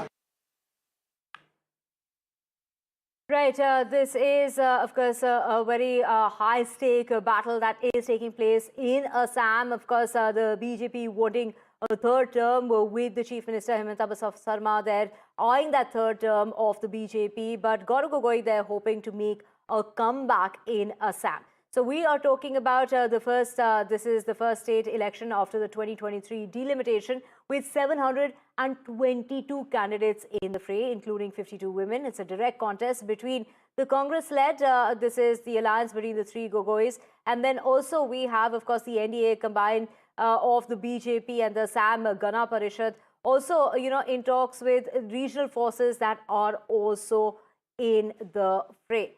Saurabh Gupta, my colleague, joining us in order to get us the latest. Saurabh, what is the voters' mood like this morning? What are they basing their votes on? What are the key issues that they are going to be considering before casting their vote?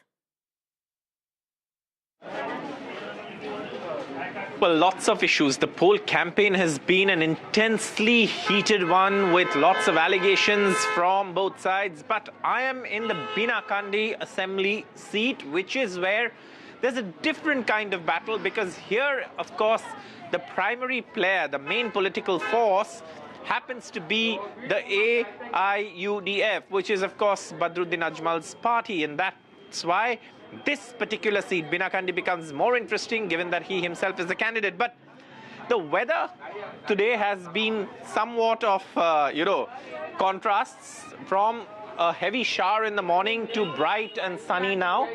And nothing, whether it's the hot sun or the rain, has been able to keep voters away. There are lines even now, and that's been consistent since the morning, which is always a good sign on voting day that voters are coming in to vote. आपने vote डाल दिया? हाँ, डाल दिया। माहौल कैसे है, सुविधा कैसे है, सब कुछ ठीक ठाक है? माहौल बहुत अच्छा है, इत्मीनान से सुकून से दिया है, और हमारा जो गांव से माँ बहन आ रहे, आप लोग को जो लोग में सब सुविधा है, सब सुविधा है। आप लोग भी जो भी इस्टेमिश किया और जो काम किया, बहुत अच्छे से शुक्रिया, धन्यवाद जना रहा हूँ, शुक्रिया अदा। तो that of course is, you know, the general mood, because we've seen a lot of people come in throughout the day. There are still lines here. I can ask my camera person to show you.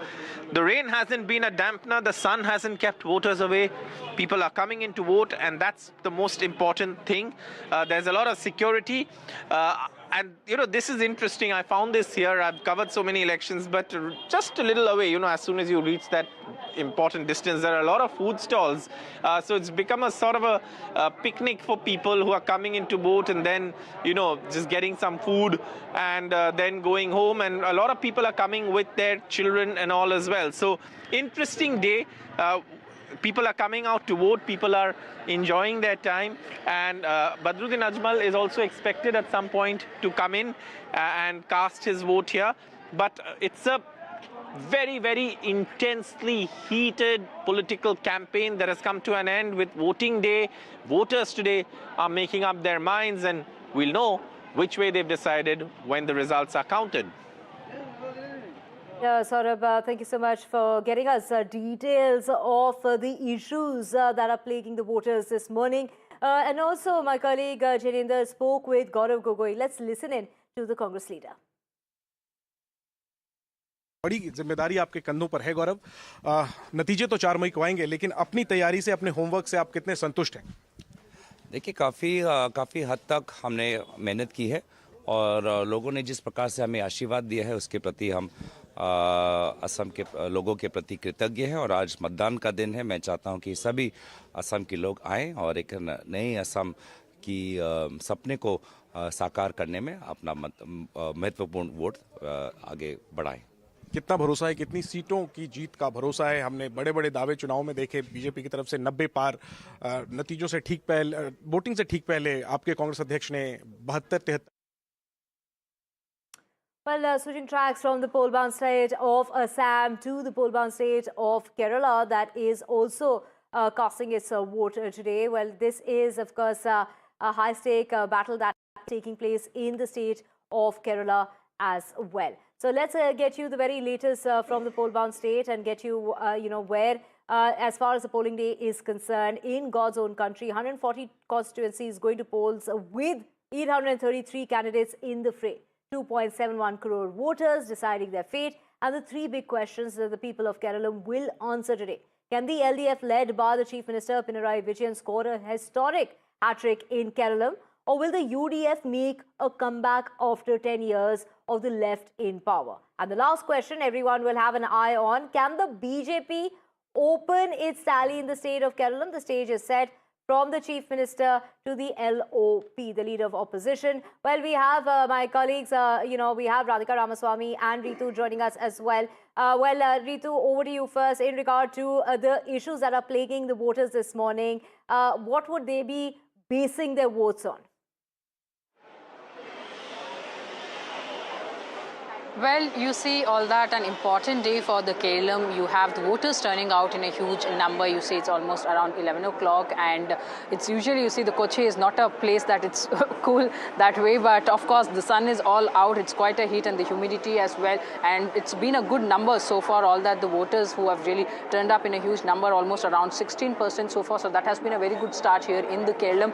But apparently, you see, what's really quite, different over here is also that, we are seeing a lot of youngsters basically really turning out here to vote as well, and they remain to have their own thoughts as well about the kind of issues that they really have to speak on as well. But apparently, you see, all that needs to be seen whether the LDF will be able to retain the power or there is a change that's coming in, because there's been a huge anti-incumbency is what has been said as well. So whether that the UDF will be able to make a way as well. I'll also have some young voters here that I can see. Are you voting for the first time here? This is the third time voting for you. What's on your mind when you're voting as well? Because you're a youngster, you're all, again a woman voter as well therein. So what's on your mind when you're voting? What are the matters that really concerns you? So what your vote depends on what today? Anything that, you know, whether it's about the job opportunities that you're really looking forward or an infrastructure for that matter as well? I really care about the person who provides so many things to the society, wellness for... All right. So for you, basically, a candidate matters more than a party as such. So that's what your vote basically depends on. Ma'am, you're here in the queue as well to vote therein. What really matters to you when you're voting today? This is my first experience. You're a first-time voter? Yeah. Must be excited as well. Yeah, I'm very excited. All right, therein we have a less time. But of course, you see a lot of first-time voters as well are all here in the queue. Of course, a job opportunity in the Kerala this time matters a lot as a matter as well. This is because from Kerala, you have a lot of youngsters who are traveling overseas seeking for the job opportunities. Now, because of the war situation, you have a lot of them who are making their way back into Kerala. So that, of course, is on the minds of the young voters. Back to you. Right, Ritu, we also have Radhika with us. Radhika, of course, the big question being, will Pinarayi Vijayan score a hat-trick, that historic hat-trick in Kerala being the big question? Absolutely, left government has high hopes. We heard Pinarayi Vijayan talk some time back saying that there is no anti-incumbency factor, and as far as the sentiments of people are concerned, they are towards the left government once again. He spoke about welfare measures, he spoke about what he's done to the people of Kerala over the last 10 years and how apparently they are satisfied and convinced with the present government, and there will be continuity is something that he's confident about. So will LDF score a hat-trick?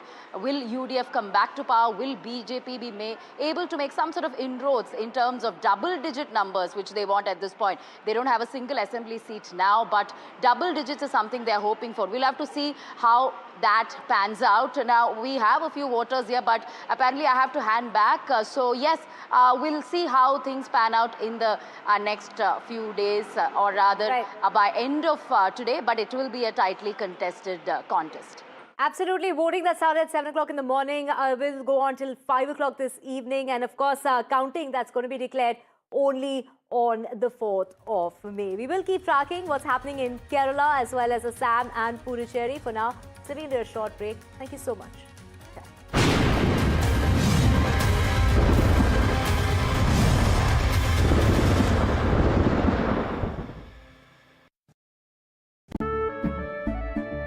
केसरिया से मन जोगी हुआ रे दिल झूमे देखो मतवारा हुआ रे केसरिया से मन जोगी हुआ हर पल मनाओ केसरी त्योहार विमल बोलो जुबान Kesari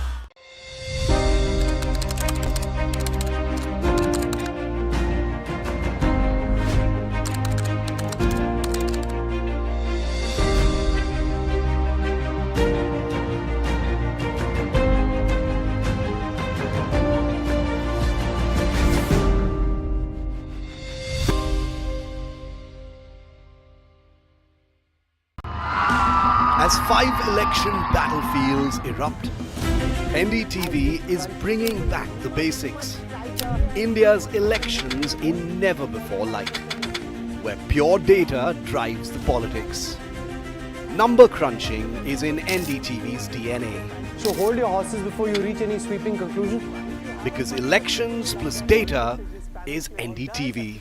The NDTV election team ready and raring to go. The numbers came with Rahul Kaval.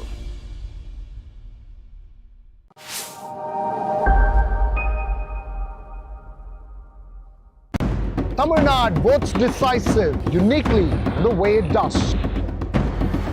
Politics, power and cinema and all of that in an unprecedented Dravidian script. This is not an election easy to call. It never has been. and unravel grassroots conversations with the voices that matter. That's why we travel across Tamil Nadu to get you the real picture. From the OG of Indian elections comes the next big political blockbuster. Because Tamil Nadu votes only the way Tamil Nadu does. Tamil Nadu elections on India's original election voice.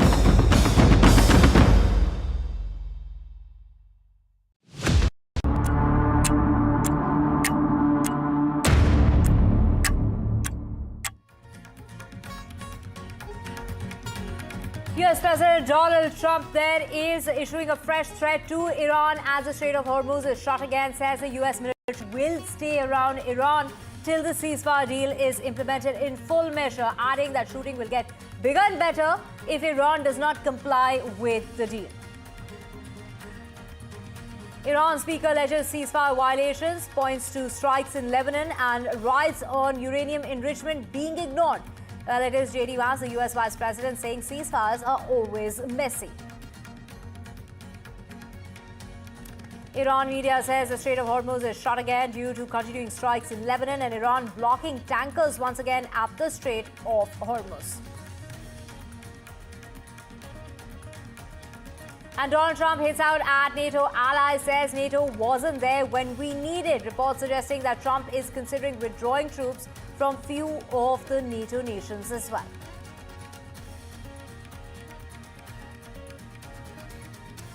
And then we have elections underway in 2 states and 1 union territory. Kerala, Puducherry and Assam going to polls today since 7 o'clock this morning till 5 o'clock in the evening. BJP eyeing a hat-trick in Assam, a 3-way contest in Kerala.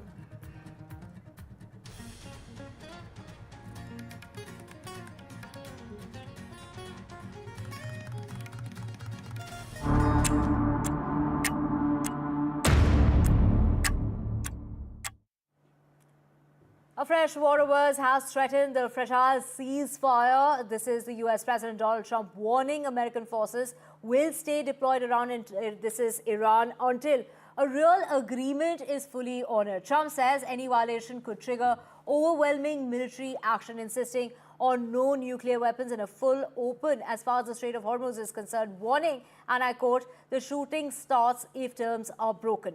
Meanwhile, Iran's parliamentary speaker has also cast a doubt on talks, calling truce talks unreasonable and accusing Washington of breaching 3 key conditions, including continued strikes. These are Israeli strikes in Lebanon. He also claimed that the U.S. breached the 3 elements of Iran's framework, citing continued Israeli strikes in Lebanon, a reported drone incursion into the Iranian airspace after the truce talks took place, and also the U.S. refusal to accept any uranium enrichment. J.D. Vance, the U.S. Vice President, has pushed back, calling it a misunderstanding, saying Lebanon was never part of the ceasefire. Vance also took aim at Iran's uranium stand, saying having a right doesn't mean it should be exercised under a deal. A sharp escalation in rhetoric, now threatening to derail the already fragile diplomacy. He gave an example of his wife wanting to jump out of a plane, wanting to go skydiving, and that is something that is her right, but not something she exercises. Listen in to J.D. Vance.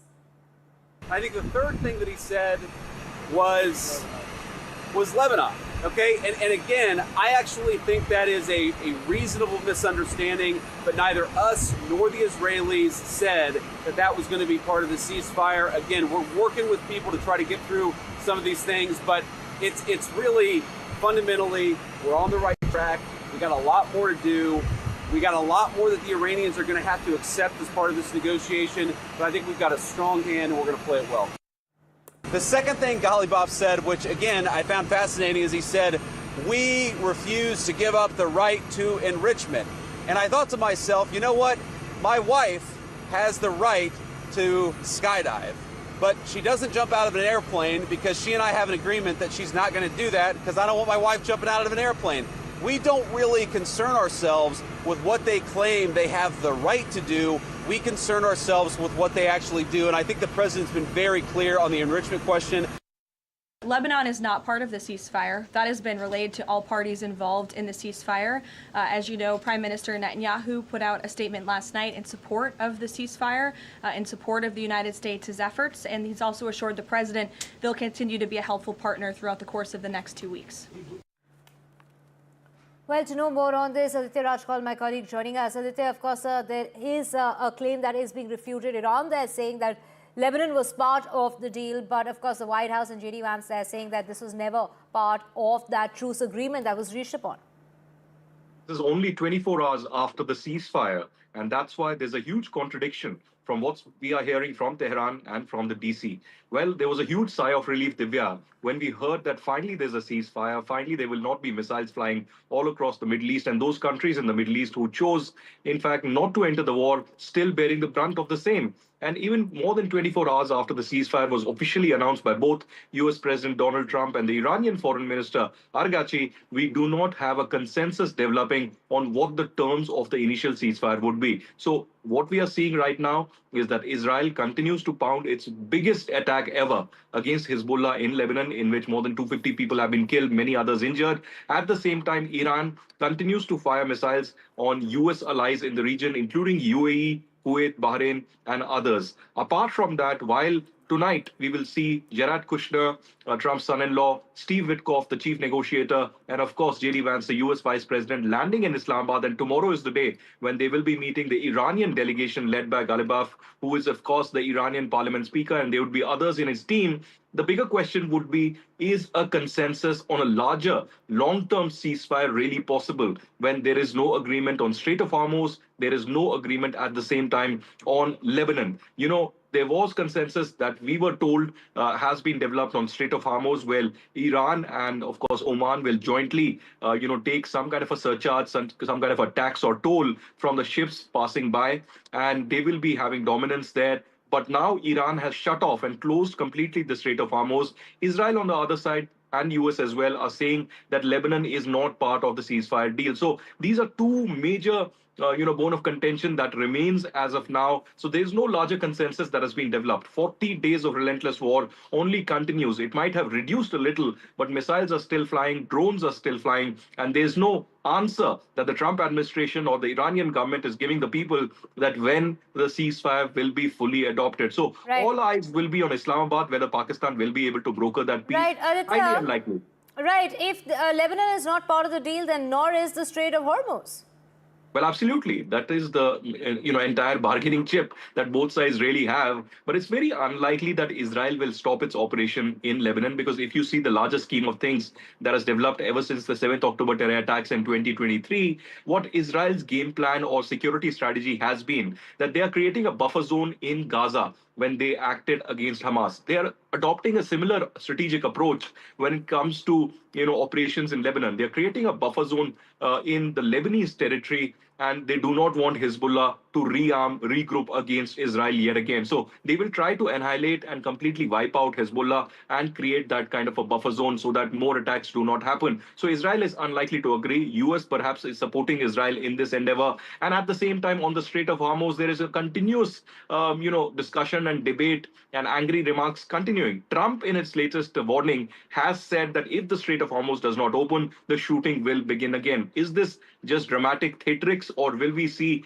the reignition of the war taking place in the next few hours? Perhaps the answer lies in the meeting that happens tomorrow. Muscle flexing before talks that are going to be taking place in Pakistan. A big if these conditions are not met and if the strait does not open, Aditya.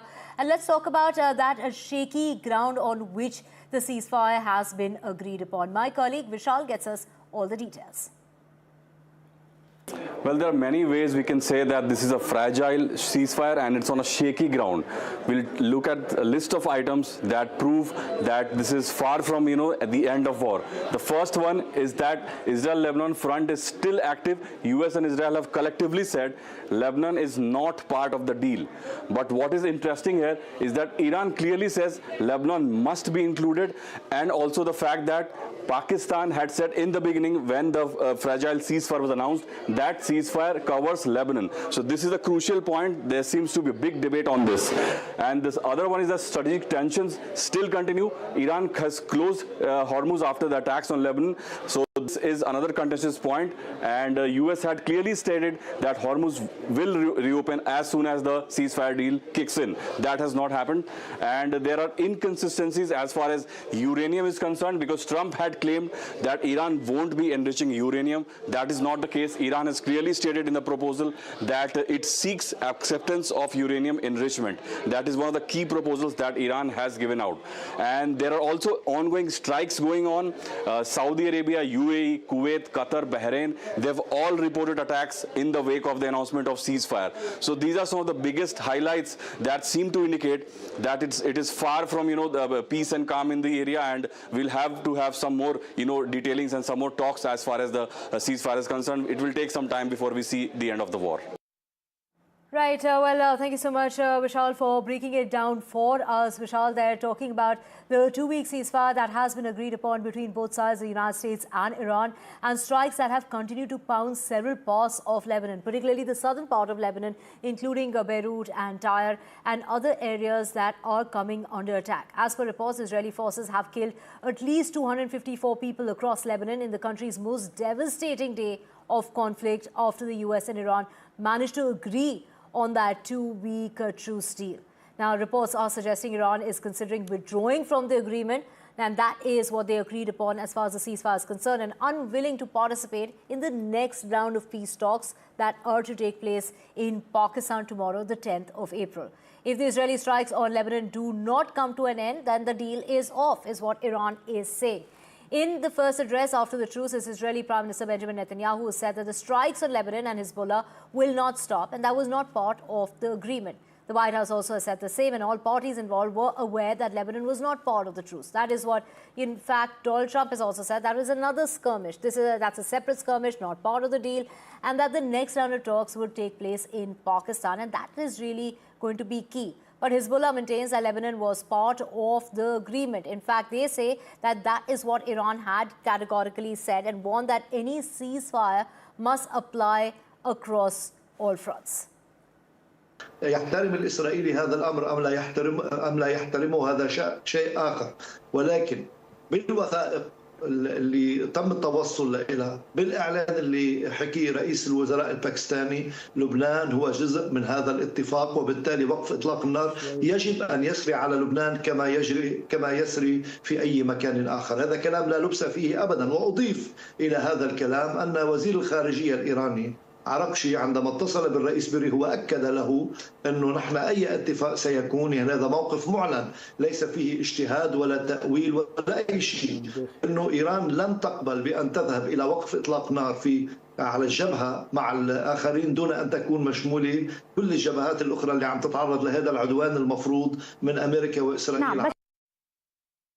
The President is dispatching his negotiating team, led by the Vice President of the United States, J.D. Vance, Special Envoy Witkoff, and Mr. Kushner to Islamabad for talks this weekend. The first round of those talks will take place on Saturday morning local time, and we look forward to those in-person meetings.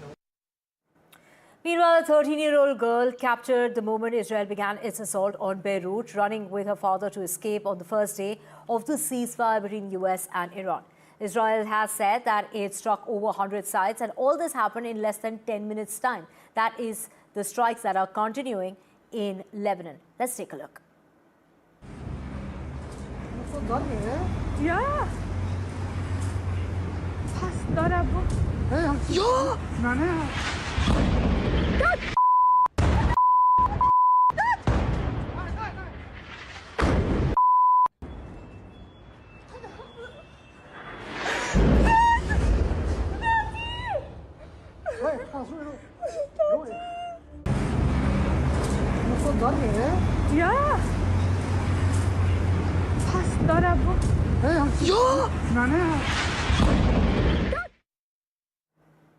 Now, as the offensives are continuing, and that's what we just saw, that 13-year-old who managed to capture what's going on in Lebanon, fresh strikes that are taking place. My colleague Nazir Masoodi is also reporting from Ground Zero. He's at the front line, where he is also getting us details as to what is unfolding, even though that ceasefire has been agreed upon. Something that Iran and Hezbollah both saying that Lebanon was part of the deal, while the US and the White House there denying that it was part of that deal. Take a look at this report. bombings continue here. Fresh bombing, it has hit here. It is sound of massive explosions here in Nabatir amid raging war between Hezbollah and Israel. Israel wants to capture this land and turn it into a security buffer zone. But they are not, it's not, it clearly appears it's not only defeating Hezbollah or driving them out. They're destroying everything. Look at this marketplace, a flower shop. Look what has happened to this flower shop. Still some flowers there.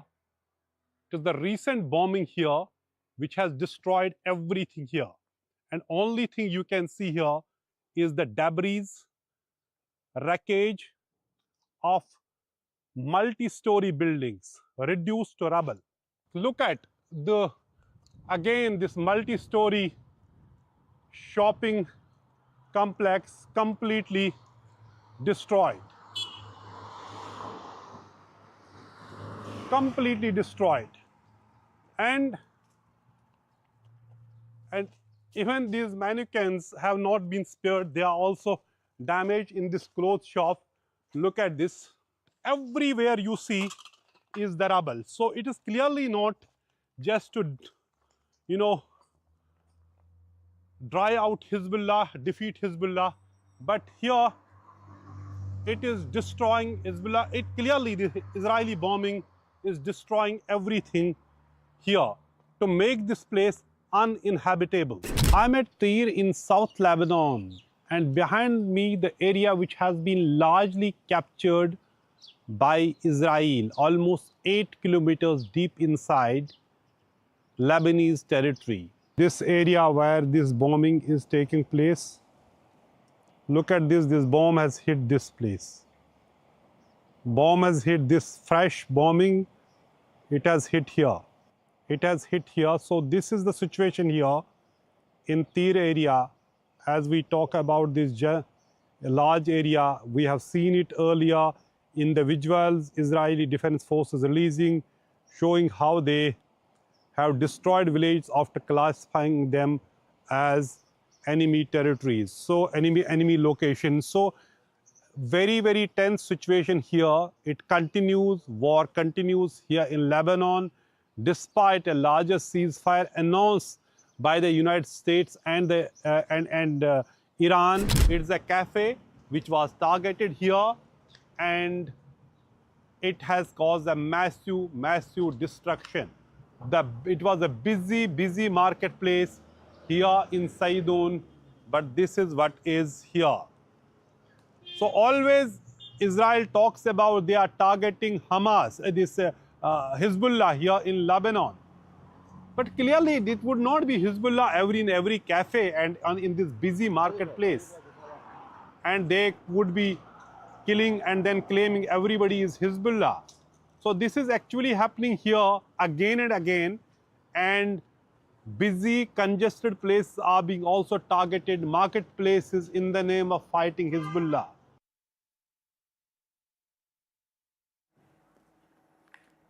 Right. Thank you so much for getting us those details. Now, let's also talk about US President Donald Trump announcing that ceasefire, and it's been 24 hours. This is day 2, yet strikes and attacks are continuing in Lebanon. Over 100 strikes were carried out by Israel in a single day, including Tyre, Beirut, and other areas. Even in the UAE, missile and drone attacks have been reported in Abu Dhabi's Zayed port, and Al Minhad, the base in Kuwait, as well has reported a strike. While the Kuwait International Airport has also come under attack, and the Al Ahmadi refinery in Bahrain and the Sitra Island has also been attacked. So these are the attacks that have taken place from the Kuwait International Airport, like we mentioned, to Mina Al Ahmadi refinery, and that is the Bahrain Sitra Island has also come under attack along with Manama. So that is what we have at the moment, those strikes that are continuing despite that truce deal, that temporary truce deal that's in effect. And now we have breaking news of the White House there that has confirmed that critical US and Iran talks will take place in Islamabad. White House press secretary has in fact said that the President of the United States is sending his team to negotiate with the Iranian side. The US team will include JD Vance as well as Steve Witkoff and his son-in-law. The son-in-law of Trump, that is Mr. Kushner, will be there as well. And the Iranian side will reportedly be presented by the parliament speaker, but there is a catch.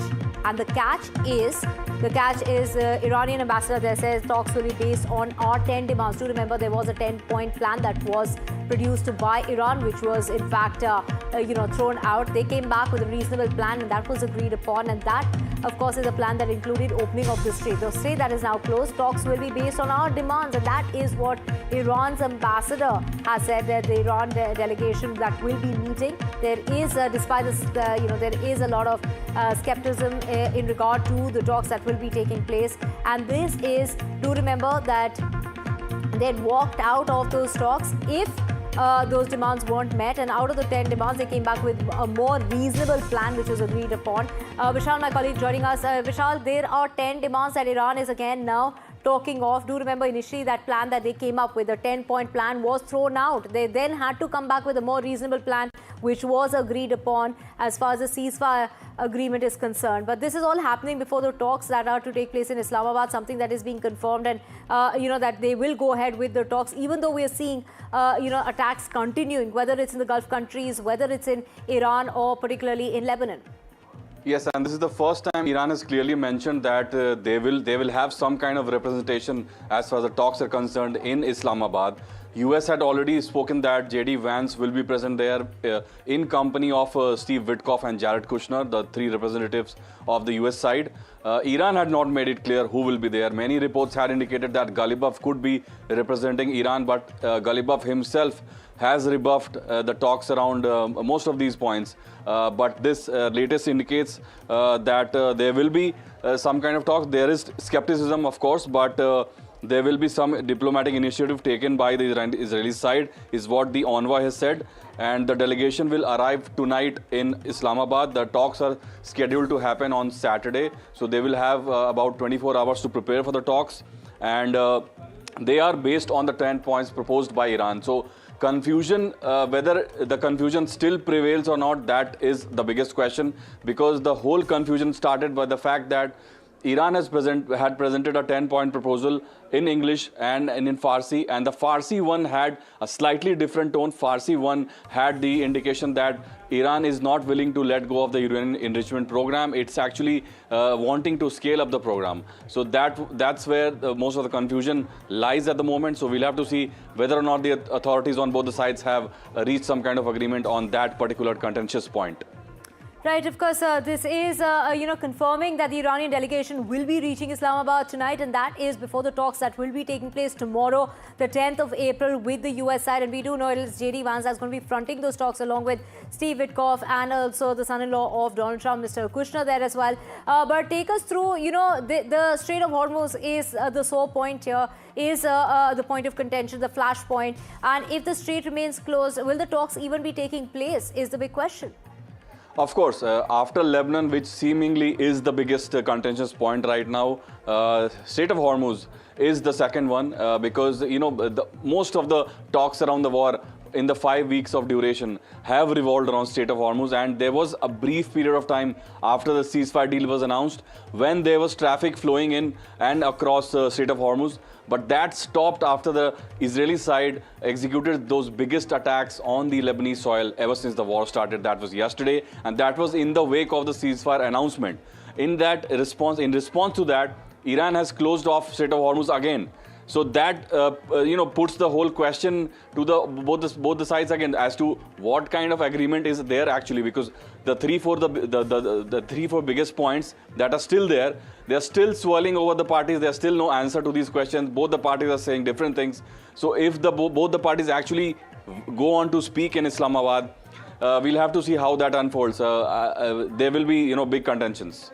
Right, so that is Iranian's ambassador to Pakistan confirming that the Iranian delegation is going to be on its way, reaching Islamabad tonight. And then we also have the White House there confirming that the critical talks between the US and Iran will take place in Pakistan, and that's going to be taking place this week. And that's what the White House press secretary had to say, and that President Trump is sending his team to negotiate with the Iranian side, including the Vice President JD Vance, who will be fronting this. The Iranian side is reportedly also being presented by the parliament speaker there, but there's a catch. Iran has put Lebanon ceasefire as a condition for talks, and reports say that Iran has threatened to walk out if talks do not take place on the Israeli attacks as far as Lebanon is concerned, and if that continues. Meanwhile, both US and Israel Prime Minister, that's Benjamin Netanyahu, have maintained that Lebanon was never part of the deal. It was a separate skirmish, like the President of the United States had to say.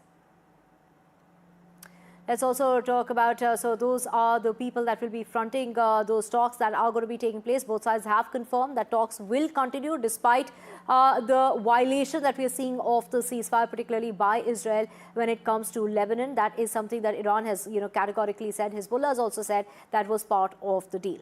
Now, it's day 2 of the fragile ceasefire in West Asia war, and all parties, including Iran and US, continue to remain on the edge. The latest being the US president there issuing that stark warning, saying that if the Strait of Hormuz remains closed, then the military buildup would remain and around Iran till an agreement is reached upon. Warning Iran that Trump has gone ahead and said that the US military was prepping for a bigger and better attack for the next conquest. Trump's Secretary of War, Pete Hegseth, seemed confident in ensuring that Iran upholds every term of the ceasefire. The Iranian response to the US bravado has been equally strong. Mustafa Khamenei's advisor have claimed that the IRGC is at the highest level of readiness to retaliate to any miscalculation, if at all, by the US, calling Iran an axis of the Islamic pole. Listen in. This new regime was out of options and out of time, so they cut a deal. They know this agreement means that they will never, ever possess a nuclear weapon. Under the terms, any nuclear material they should have will be removed. Any material, they should not have will be removed. Right now, their dust is deeply buried and watched 24/7 overhead. The president has been clear from the beginning, there will be no Iranian nuclear weapons. Period, full stop. Other presidents said it. President Trump did it. From the strike that took out Qasem Soleimani, to tearing up the disastrous Obama-Iran deal, to the precision campaign that obliterated Iran's nuclear sites in Operation Midnight Hammer, to the decisive military victory we just achieved in Operation Epic Fury. No other president has shown the courage and resolve of this commander-in-chief. President Trump forged this moment. Iran begged for this ceasefire, and we all know it. Big news coming in of another tanker. This is the Green Asha carrying 15,000 ton of LPG that has reached the Indian coastline. So Asha there, Green Asha reaching the Indian coastline via the Strait of Hormuz. So this is the Indian tanker that has reached Mumbai.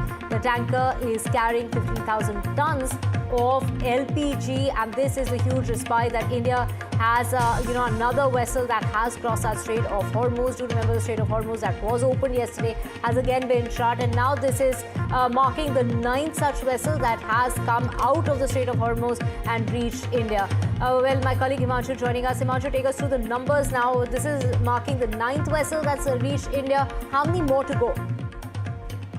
Well, definitely there are nine tankers have reached India, but importantly there are still 16 Indian flagged cargo vessels which are still stranded on the western side of Strait of Hormuz. And importantly, of these 16 Indian flagged vessels which are now stranded in Strait of Hormuz, 5 are crude oil tankers, and there is one big tanker on which LPG stock is loaded. And we have been told by sources that the effort has now intensified to ensure that these Indian cargo ships are allowed to pass and sail through Strait of Hormuz to actually meet the energy requirements that India desperately needs now.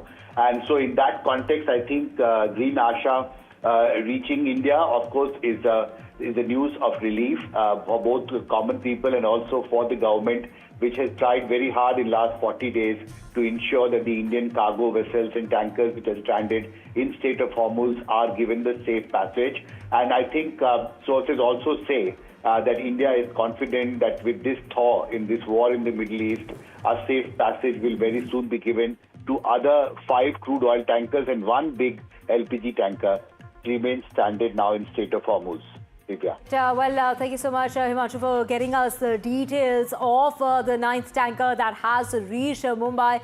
This is carrying 15,000 tons of LPG, a huge relief for India, but 16 more tankers that continue to be stuck as far as the Strait of Hormuz is concerned. Now, how much money would Iran make if it starts to charge a tax, a toll for the shipping vessels that would be crossing that strait? Even if it is $1 per barrel to let vessels pass through the Strait of Hormuz. Now, tankers' capacity is depending on the size. It could be 3 lakhs to 3 million barrels. And the toll per tanker, which would range between $3 lakh to $3 million. We're talking about $300,000 to $3 million. And the average daily transit via that strait is of 20 million barrels, which basically means that Iran's daily earnings could be 20 million US dollars. Will the US be part of this deal while charging that toll tax, or is Oman going to be part of this deal? Because we're hearing that it could be Oman and Iran there charging that toll. On the other side, that the US would be in on this with Iran to charge that tax. Now, despite a ceasefire being a broker, tensions have surged again, and as per reports, Iran has closed the strait following fresh strikes that have taken place from Israeli side on Lebanon. In the latest, the US President Donald Trump has spoken on the strait, saying that the agreement called for the strait to be open and safe despite all fake rhetoric. The US President Donald Trump further went on to say and went on to warn that the US military was prepping bigger and better for the next conquest, and reports are suggesting that Iran has closed this after there were 100 missiles that were fired in a matter of 10 minutes. We're talking about 250 people who've been killed in the last 24 hours. And right, so this is while the conflict is going on, there are also arguments doing the rounds in regard to the possible payment per barrel toll if charged on oil passing through Hormuz, possibly even demanding payments in cryptocurrency. And there are also reports suggesting a potential US-Iran toll agreement and an arrangement that can take place. This is unlikely a partnership after what we've seen is 40 days of conflict. Back to the first reporting out of Iranian state media. The president was made aware of those reports before I came to the podium. That is completely unacceptable. And again, this is a case of what they're saying publicly is different privately. We have seen an uptick of traffic in the Strait today, and I will reiterate the president's expectation and demand that the Strait of Hormuz is reopened immediately, quickly and safely. That is his expectation. It has been relayed to him privately that is what's taking place, and these reports publicly are false. Well, we've already seen an increase in traffic today. Hopefully we'll see an increase in traffic tomorrow. We actually think that we are seeing signs that the Straits is starting to reopen. I think you guys have probably seen oil prices have come down, so I think the oil markets, the gas markets are seeing the same thing. But the president's very, very clear.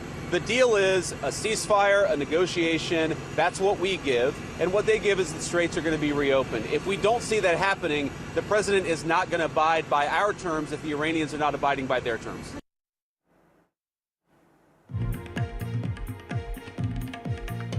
Big news coming in of Petroleum Minister Hardeep Singh Puri to visit Qatar today. He will be visiting Qatar today and tomorrow. He is the first Indian minister to be visiting Qatar amid the war. My colleague Himanshu Shekhar joining us in order to get us the latest on this. Himanshu, Hardeep Singh Puri, the Petroleum Minister, on his way to Qatar. He's going to be there. There is going to be a 2-day visit between today and tomorrow. Take us through the agenda of this visit, considering that there has been a shortage as far as fuel is concerned. India has managed to, curb all its expenses, managed to not let the issue play out to the Indian consumer, the Indian national here in India. Take us through what all is on the agenda when it comes to this visit.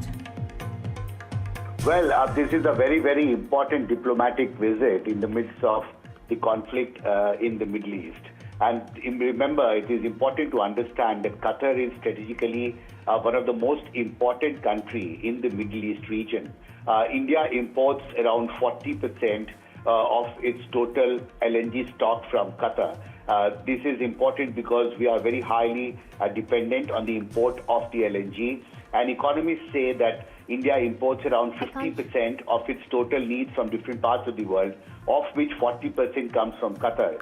So I think from the point of view of restoration of the supply chain of LNG, which has now broken because of the war, we do know that Iran had attacked several installations in Qatar.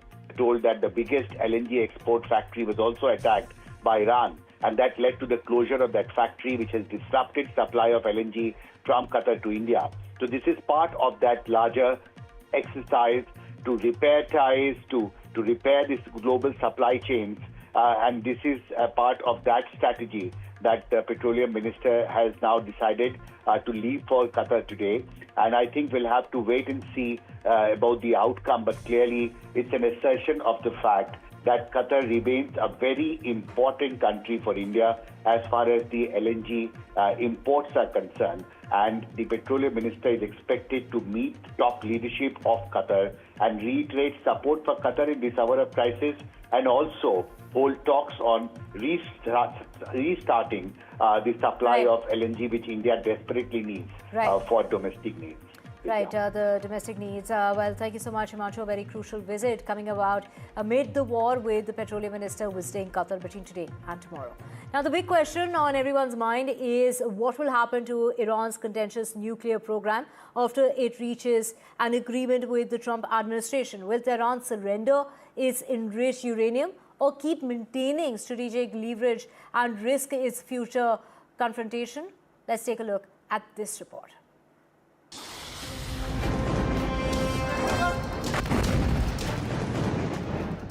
As the Iran-US ceasefire gets underway after a 40-day devastating war, the big question is what happens to Iran's nuclear program? A big point of contention between the two sides. US President in a post on Wednesday claimed that there will be no enrichment of uranium and the United States will work with Iran to dig up and remove all of the deeply buried nuclear dust. Trump was apparently referring to the aftermath of US strikes against Iranian nuclear facilities last year. They know this agreement means that they will never, ever possess a nuclear weapon. Under the terms, any nuclear material they should have will be removed. Any material, they should not have will be removed. Right now, their dust is deeply buried and watched 24/7 overhead. The president has been clear from the beginning, there will be no Iranian nuclear weapons. Period. Full stop. Other presidents said it. President Trump did it. While Iran has always maintained that its nuclear program is not for building weapons, it is well known that the country has stock of over 400 kilograms of 60% enriched uranium hidden in an underground facility in Isfahan. When the US struck Iran nuclear sites in June last year, Tehran is believed to have moved its uranium stockpile to Isfahan. This 60% uranium can be quickly upgraded to 90% weapons grade level if Iran wishes so. What happens to uranium stockpile as Iran-US negotiate a long-term agreement? And this war has convinced Iran more than ever that nuclear weapons are now a question of survival for the country, as no talks or negotiations stopped US from attacking it. In 1 year, Iran has been bombed twice during negotiations, June of 2025 and Feb of 2026.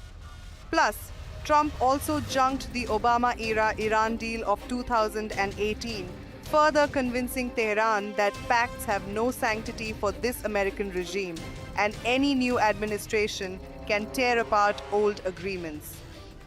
Will Iran give up its nuclear ambition and surrender uranium to buy peace, or will it push ahead to gain leverage after a strategic break?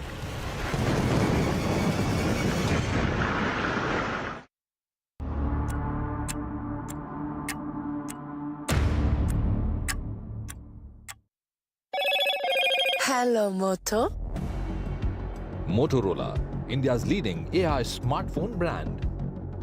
Motorola Signature, India's #1 camera phone. Grab Motorola Signature today.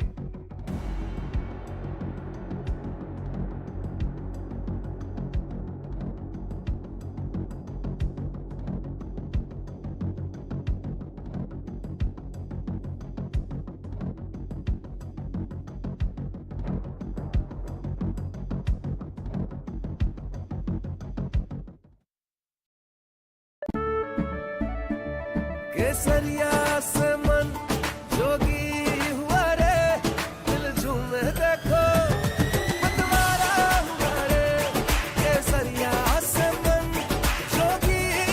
हर पल मनाओ केसरी त्योहार। विमल, बोलो जुबान Kesari.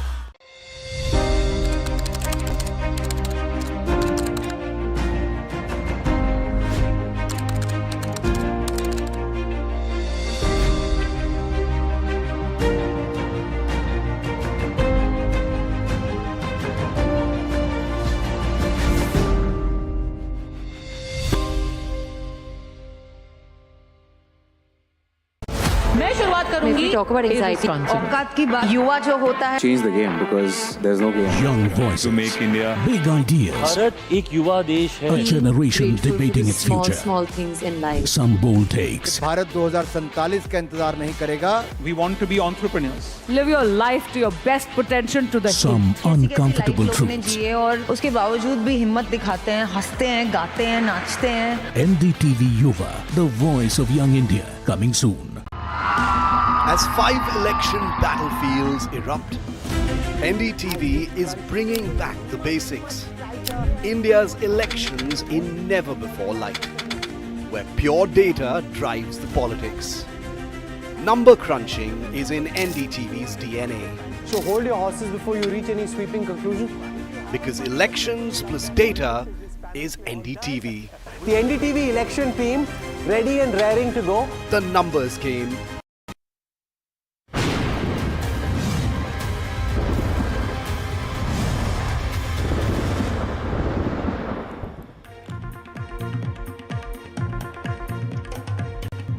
Let's get you the voter turnout in the polling that's underway in 2 states and 1 union territory. Till about 11 o'clock this morning, the voter turnout in Kerala is at 33% till about 11 o'clock this morning. In Assam, the voter turnout has been 40% to be precise. And then we have a 37% voter turnout in Puducherry from 7 o'clock this morning till 11 o'clock in the morning. So that is the voter turnout that we are seeing early this morning on Thursday. It's a blockbuster day of democracy. 3 crucial battlegrounds in one single phase going to polls, and the stakes that go well beyond the state borders. From Kerala's this is the razor edge contest to Assam's incumbency. This is the test, and also Puducherry's unpredictable alliances. We'll be tracking the turnouts, the flashpoints, the mood on the ground through the day, and our reporters are in fact getting us all the very latest from all the 3 regions, from key swing constituencies to urban hotspots, bringing you real-time updates, voter choices and trends that could decide who holds power when the votes are counted. Now, when we talk about the twist as far as the electoral showdown is concerned, the high-stakes poll assembly, this is, of course, the contest in Assam kicks off with the Chief Minister, Himanta Biswa Sarma, there aiming to make a hat-trick for the BJP in the state. We also have, let's get you the latest as far as Kerala is concerned. And in regard to the Chief Minister, these are live shots coming in from Kerala. There we can see Shashi Tharoor there out to cast his vote on polling day in God's own country. There we have Kerala's 140 constituencies going to polls with 833 candidates in the fray. Ashwin, my colleague, joining us to get us the very latest. Ashwin, we see, Shashi Tharoor has cast his vote there, showing his mark on his finger, showing that he has cast his vote. Take us through the turnout. What kind of turnout we are seeing since early this morning? And in regard to the voting that started at 7 o'clock, we still have 6 hours, less than 6 hours to go till 5 o'clock this evening. Absolutely. In fact, the turnout is extremely good. From what we are getting so far, by 11 o'clock, the turnout has reached 33.28%, which is quite high. And we are expecting now the sun is right above. So there is as you can see, the number of people are reduced. But importantly, what has happened this time, in the last election, there were totally 25,000 polling booths. But now that has increased to almost 30,000. So essentially in every district, there are more than 100 booths. And certainly, therefore, the total, it will not be heavy. There's no heavy rush or anything of that sort. And that is the reason why people are able to vote. In fact, I vote from this constituency itself, so I also voted. I just had to walk in. There only one person in front of me, and it has made things very, very easier. So certainly, what you see right now, 33.28% vote is quite a number that has come in by 11 o'clock. Now the polling is going to go on, and all the top political leaders as well as celebrities have already casted their vote. Be it Mohanlal, be it Prithviraj, be it Mammootty, all of them have voted, and they've also given a very strong message asking people to go out and vote no matter what. So certainly the number increasing, if it increases even by 2%, it can change the entire dynamics of the entire voting pattern, or all the predictions can go completely different. Even if election boothിന് വെളിയിലാണല്ലോ. പക്ഷേ ഞാൻ പറയട്ടെ, എന്തായാലും ഈ തെരഞ്ഞെടുപ്പ് കേരളത്തിന്റെ ചരിത്രത്തിൽ ഒരു സുപ്രധാനമായ ഒരു തെരഞ്ഞെടുപ്പ്. ഞങ്ങളുടെ സ്ഥാനാർത്ഥി വേണ്ടി വോട്ട് ചെയ്യാനാണ് എത്തിയിരിക്കുന്നത്. പറയാൻ പാടുമെന്ന് എനിക്കറിയില്ല, നമ്മുടെ ഇലക്ഷൻ ബൂത്തിന് വെളിയിലാണല്ലോ. പക്ഷെ ഞാൻ പറയട്ടെ, എന്തായാലും ഈ തെരഞ്ഞെടുപ്പ് കേരളത്തിന്റെ ചരിത്രത്തിൽ ഒരു സുപ്രധാനമായ ഒരു തെരഞ്ഞെടുപ്പ് തന്നെയാണ്. ഈ 10 വർഷക്കാലത്ത് ദുർഭരണം മാറ്റി ഒരു പുതിയൊരു ഭരണം കൊണ്ടുവരുന്ന ഒരു സമയമായി. അതാണ് ജനങ്ങളുടെ മനസ്സിൽ ഞാൻ കാണുന്നത്. അവരതിനു വേണ്ടി, ഒരു മാറ്റത്തിന് വേണ്ടി വോട്ട് ചെയ്യുന്നതാണ് എൻ്റെ പൂർണ്ണ വിശ്വാസം.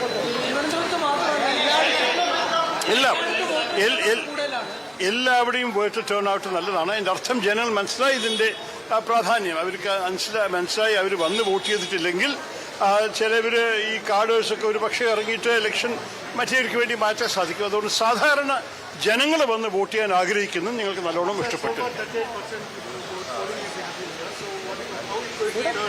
No, we are expecting the turnout to be high.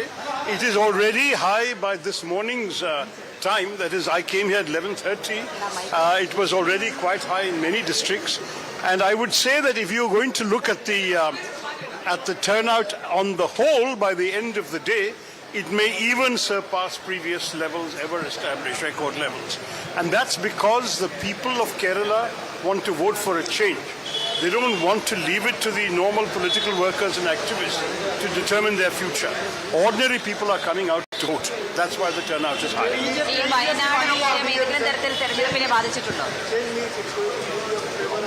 Of course. Not at all. NDA is a zero-seat party. How many seats can they expect to have that will make any difference in the government? This is a LDF versus UDF election. LDF is going to finally meet its comeuppance in the course of this voting today.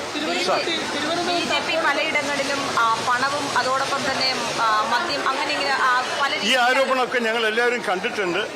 നിയമത്തിൽ പല ബൂത്തിൽ മദ്യം പിടിച്ചുവെന്നും പാലക്കാടിൽ കാശ് കൊടുക്കണതിൻ്റെ തെളിവുണ്ടെന്നൊക്കെ പോലീസുകാരെ അറിയിച്ചിട്ടുണ്ട്. അവർക്കൊരു ഉത്തരവാദിത്തമുണ്ടല്ലോ അന്വേഷണം നടത്താൻ. അതുപോലെ തന്നെ ഇലക്ഷൻ കമ്മീഷനും ഉത്തരവാദിത്തമുണ്ട്.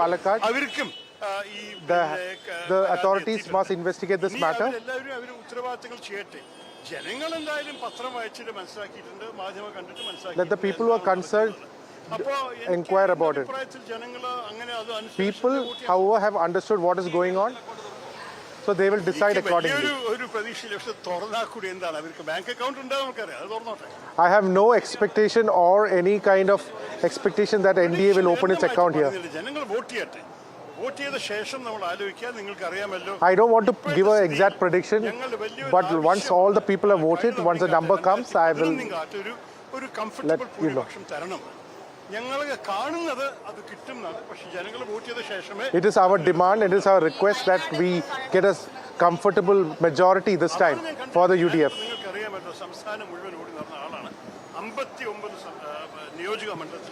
I have travelled across the length and breadth of Kerala. At least 54 constituencies I have travelled and campaigned. And what I felt was that there was a big positive mood for the Congress-led UDF. There may be small indifferences, small problems, but nobody has taken it overboard or has complained about the party selection process or anything. Even those aspirants, candidates who were disappointed, have also come together and work for the party. This is something that is there, or you can see on the ground. And on the other side, if you look, just see 5 LDF candidates are already fighting for the Congress party. What does it mean? What does it mean that unity only exists within the Congress-led UDF? And that is because everybody believes that we have to come back to power. അത് നമുക്കറിയില്ല. കോൺഗ്രസ് പാർട്ടിയുടെ രീതി നിങ്ങൾ എല്ലാവരും അറിയുന്ന ഒരു കാര്യമാണ്. അവരെന്ത് ചെയ്യും? അവരെ എല്ലാ ജയിച്ച MLA-മാരോട് Right, Shashi Tharoor there casting his vote, and also the concerns that are being raised in regard to the non-resident Keralite who might not be able to make it in time for the elections in the state on account of the Gulf War. Kerala there going to polls today since 7 o'clock in the morning till 5 o'clock in the evening. We also have Assam there, voters coming out in large number. The high-stakes poll contest in Assam that has the sitting Chief Minister Himanta Biswa Sarma aiming for that hat-trick for the BJP in the state. While on the other side, we have Gaurav Gogoi, their led Congress party, also looking to return to power, and visual surface this morning of the Chief Minister offering prayers at the Kamakhya temple, eyeing a third term in office. The Assam, voters coming out in large numbers. It's a high-stakes battle with all 126 constituencies going to polls and over 2.5 crore voters deciding the future of the state. This is the first state elections after 2023 delimitation with 722 candidates in the fray. Ratnadeep joining us to get us the latest. Ratnadeep, take us through the issues that the voters will be basing their vote on this time around. Are they happy with the government and the sitting Chief Minister? Will he make it to that hat trick is the big question. Will he be coming around for the third time? That's right. That is the big question, whether BJP will be able to get that hat trick, whether Himanta Biswa Sarma comes back as the Chief Minister. These voters are going to decide. We are coming to you from Jalukbari, which is the constituency of the Chief Minister. Remember, in Jalukbari, Himanta Biswa Sarma has not lost an election in the last 25 years. And what we can show you here is the huge turnout here. Right from morning across Assam, there have been a good turnout, and women have come out in large number. Remember, out of the 2.5 crore voters, half of them are women, and women have actively taken part in campaigning as well. And now you can see them in this queue. Excuse me, ma'am, आपसे बात करना चाहेंगे. आप first time voter हैं? You are first time voter. So, what is your feeling like? You are casting your vote for the first time. Is bar there have been a lot of focus on women, on youth during the campaign by both Congress and the BJP. BJP. You like the BJP campaign, and there, today it was raining. Still, people have come out in large number. बहुत उत्साह है. The people are very happy with the arrangement. हाँ, happy है. So here you can see the first time voter. Obviously, she feels enthused by the arrangement here. This is a model polling station, but we'd like to also talk to some youths here. Sir, आपसे बात करते हैं. क्या आप first time voter हैं? नहीं, मेरा हो गया 3-4 बार. 3-4 बार आप वोट दे चुके हैं. तो असम की बात करें तो हमने देखा था मतलब 3 साल का 3 टर्म का कांग्रेस गवर्नमेंट, 2 टर्म का बीजेपी गवर्नमेंट. अभी असम के यूथ के लिए इस बार आप जैसे यूथ जो वोट कर रहे हैं, आप जब वोट देने जा रहे हैं, आप लोगों के लिए क्या मुद्दे हैं जिसके ऊपर आप लोग वोट दे रहे हैं? बेसिकली हमारा मुद्दा एम्प्लॉयमेंट है, डेवलपमेंट है. वो सब जो गवर्नमेंट करेगी उसको हम वोट देंगे, ऐसा हमने बोला है. So there you are, this youth clearly flagging that employment and development is a key agenda. Remember, the BJP has campaigned hard on these 2 agendas, and the Congress, on the other hand, has also made several promises to the youths. If I can ask my camera person to further show this long queue of women voters. This is perhaps the story of the Assam polls, Assam elections this time. The participation of women, not only that they are 50% of the total electorate of the state, but perhaps how the voters, the women voters would vote, would really decide whether the BJP retains the power for the 3rd state term, or Gaurav Gogoi's Gaurav Gogoi-led alliance. Absolutely. We will keep coming back to you, Ratnadeep, for more on that. Thank you so much for getting us all the very latest. Voters casting their vote as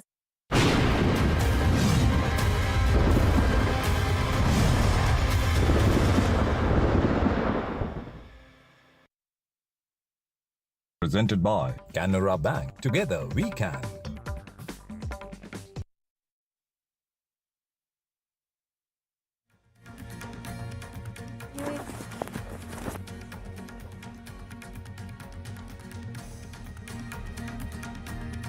Warning to Iran, and this is on day 2 of the ceasefire that has been reached upon by Iran and the US, saying that if you don't open the Strait of Hormuz, then they are ready for shooting that could get bigger and better if Iran does not comply. Iran speaker alleges ceasefire violations, pointing to the strikes in Lebanon and the rise on uranium enrichment being ignored. It's J.D. Vance, the U.S. president. This is the U.S. vice president. They're saying that ceasefires are always messy. Iran media says the Strait of Hormuz has been shut again due to continuing strikes. These are Israeli strikes in Lebanon and Iran. They're blocking tankers once again at the Strait of Hormuz. And Trump hits out at NATO allies, says that NATO wasn't there when we needed. Reports are suggesting Trump is considering withdrawing troops from a few NATO nations. Presented by Canara Bank. Together we can.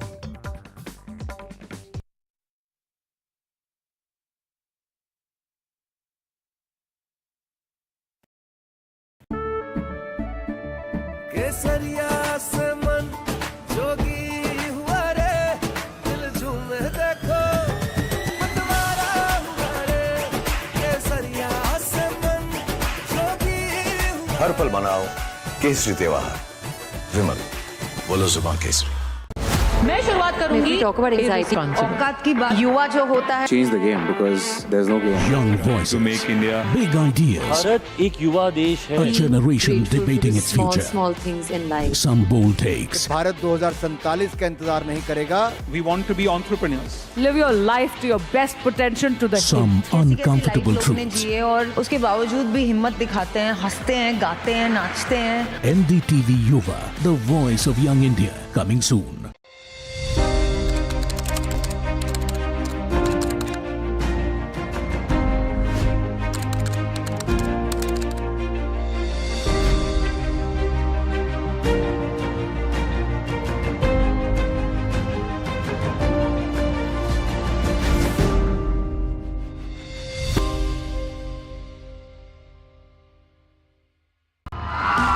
As 5 election battlefields erupt, NDTV is bringing back the basics.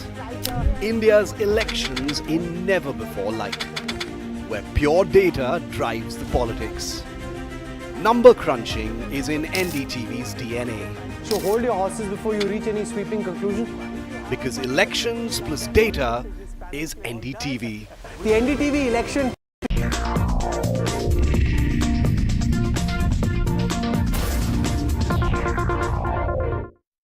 পাল্টানো দরকার,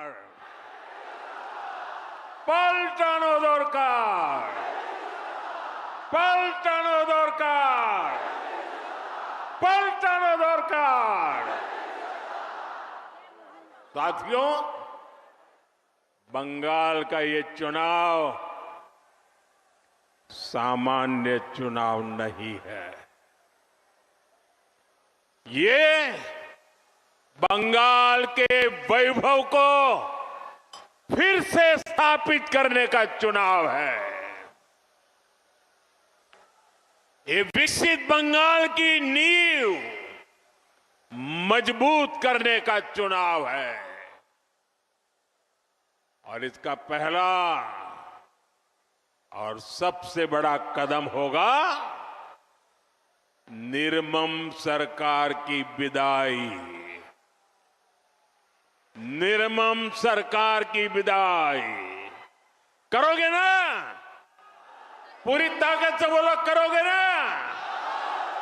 पक्का करोगे? साथियों, ये विकसित बंगाल बनाने के लिए निर्मम सरकार का जाना बहुत जरूरी है। मैं ये क्यों कह रहा हूं? आप जरा गौर से सुनिएगा। साथियों, भारत आज तेज गति से प्रगति कर रहा है। दुनिया में सबसे तेज ग्रोथ भारत की है।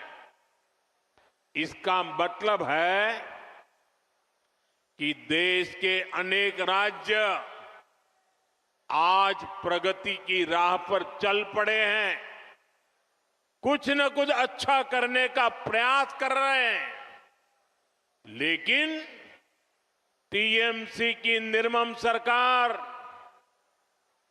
देश तो आगे जा रहा है, निर्मम सरकार बंगाल को नीचे धकेल रही है, नीचे।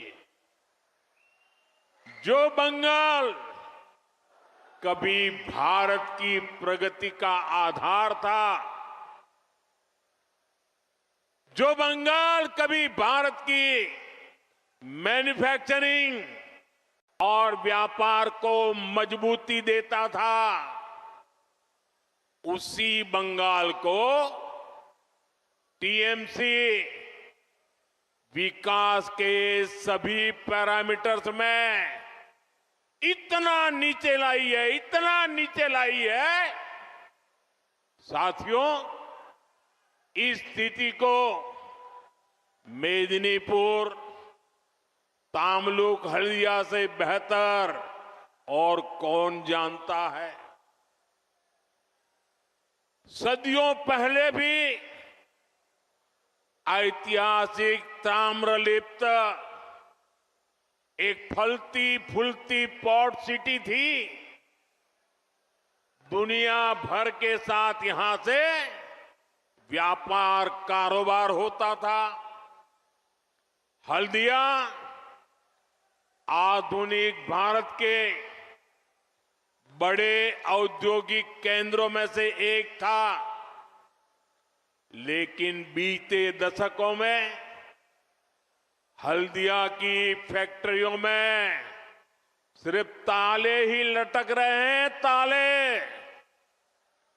कभी देश भर से लोग हल्दिया काम के लिए आते थे,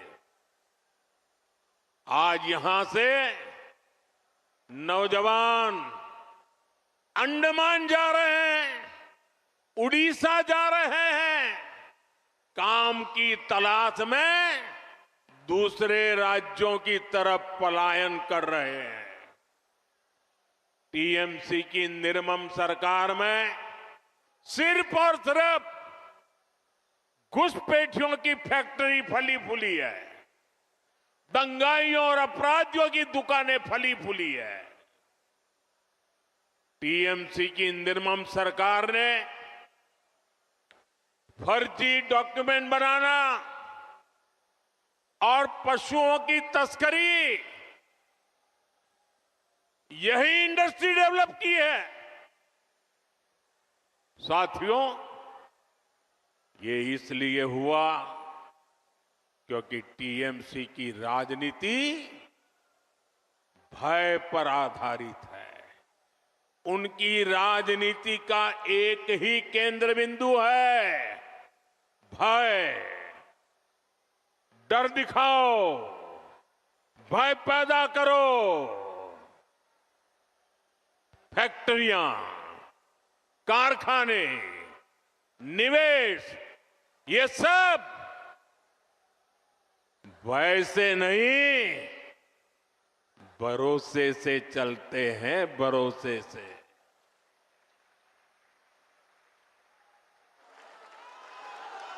टीएमसी ने सिंडिकेट का गुंडा राज चलाया है, जहां कटमनी और कमीशन के बिना कुछ नहीं चलता। फैक्ट्रियां भी सिंडिकेट के गुंडा राज से नहीं, सिंडिकेट के भय से नहीं, अगर चलेगी तो सिर्फ और सिर्फ भरोसे से चल सकती है। और ये भरोसा कौन दे सकता है? ये भरोसा सिर्फ और सिर्फ बीजेपी ही दे सकती है। जिन जिन राज्यों में बीजेपी की सरकार है, वहां का विकास इस बात का भरोसा पैदा करता है कि बंगाल में भी हम ऐसा ही विकास करके दिखाएंगे, भरोसे के आधार पर करके दिखाएंगे, भय को विदाई देके रहेंगे। साथियों, तृणमूल की सरकार ने बंगाल के युवाओं के साथ जो किया, इसका पाप वो अगले 100 साल में भी नहीं धो पाएगी। टीएमसी ने बंगाल के युवाओं को डबल धोखा दिया है। यहां प्राइवेट सेक्टर का नामो निशान मिटा दिया। प्राइवेट सेक्टर में नौकरियां नहीं है, और थोड़ी बहुत है तो घुसपैठियों के हवाले कर दी, और सरकारी भर्तियों को टीएमसी के मंत्री लूट रहे हैं। टीएमसी के भ्रष्टाचारियों ने हजारों युवाओं के, उनके परिवारों के सपनों को कुचल दिया है, कुचल दिया है। इससे भी ज्यादा इसने उन लाखों नौजवानों के मन में शक पैदा कर दिया है जो अभी परीक्षा दे रहे हैं या परीक्षा की तैयारियां कर रहे हैं। साथियों, टीएमसी की निर्मम सरकार बंगाल के युवाओं को एक और धोखा दे रही है। टीएमसी अपने वोट बैंक को खुश करने के लिए धर्म के आधार पर आरक्षण देने में जुटी है। कोर्ट बार बार इस साजिश को खारिज करता है, लेकिन तुष्टीकरण की बीमारी ऐसी है कि ये कोर्ट तक को नहीं मानते, संविधान को नहीं मानते। ये कब से टीएमसी सरकार से एक मांग कर रहे हैं, लेकिन टीएमसी को माहिष्य समाज की डिमांड को पूरा करने के बजाय बहाने बताती रहती है, क्योंकि माहिष्य समाज टीएमसी का वोट बैंक नहीं है। साथियों, मैं आज आपको भरोसा देता हूं, बीजेपी सरकार संविधान के अनुसार काम करेगी। जिसका जो हक है वो हक उसे दिलाया जाएगा, और ये मोदी की गारंटी है।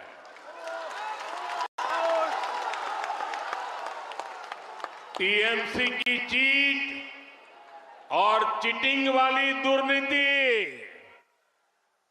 ये सब बीजेपी बंद करके ही रहने वाली है। सरकारी भर्तियां टाइम से हो, उनका एक कैलेंडर हो, और हर भर्ती ट्रांसपेरेंट हो, कोई बिचौलिया नहीं, कोई कट कमीशन नहीं, कोई मेरा पराया नहीं, सब कुछ ट्रांसपेरेंट, ये पक्का किया जाएगा। साथियों, बीजेपी एनडीए की जहां भी सरकारें हैं, वहां रोजगार मेले आयोजित होते हैं। यहां आप लोग जब बीजेपी सरकार बनाने जा रहे हैं तो मैं आपको वादा करता हूं, बीजेपी सरकार बनने के बाद यहां भी रोजगार मेले शुरू कर दिए जाएंगे ताकि नौजवानों को रोजगार मिले, ताकि हजारों की संख्या में जो सरकारी वैकेंसीज हैं उनको टाइम बाउंड तरीके से भरा जा सके। साथियों, पश्चिम बंगाल में एक और बड़ी संभावना मछली पालन में है, फिशरीज में है, सी फूड में है। मेदिनीपुर की तो ये बहुत बड़ी ताकत रही है, लेकिन स्थिति क्या है ये जानकर आपको बहुत हैरानी होगी। यहां बंगाल में मछली की इतनी डिमांड है, लेकिन बंगाल मछली पालन में अब तक आत्मनिर्भर नहीं है। आज भी बंगाल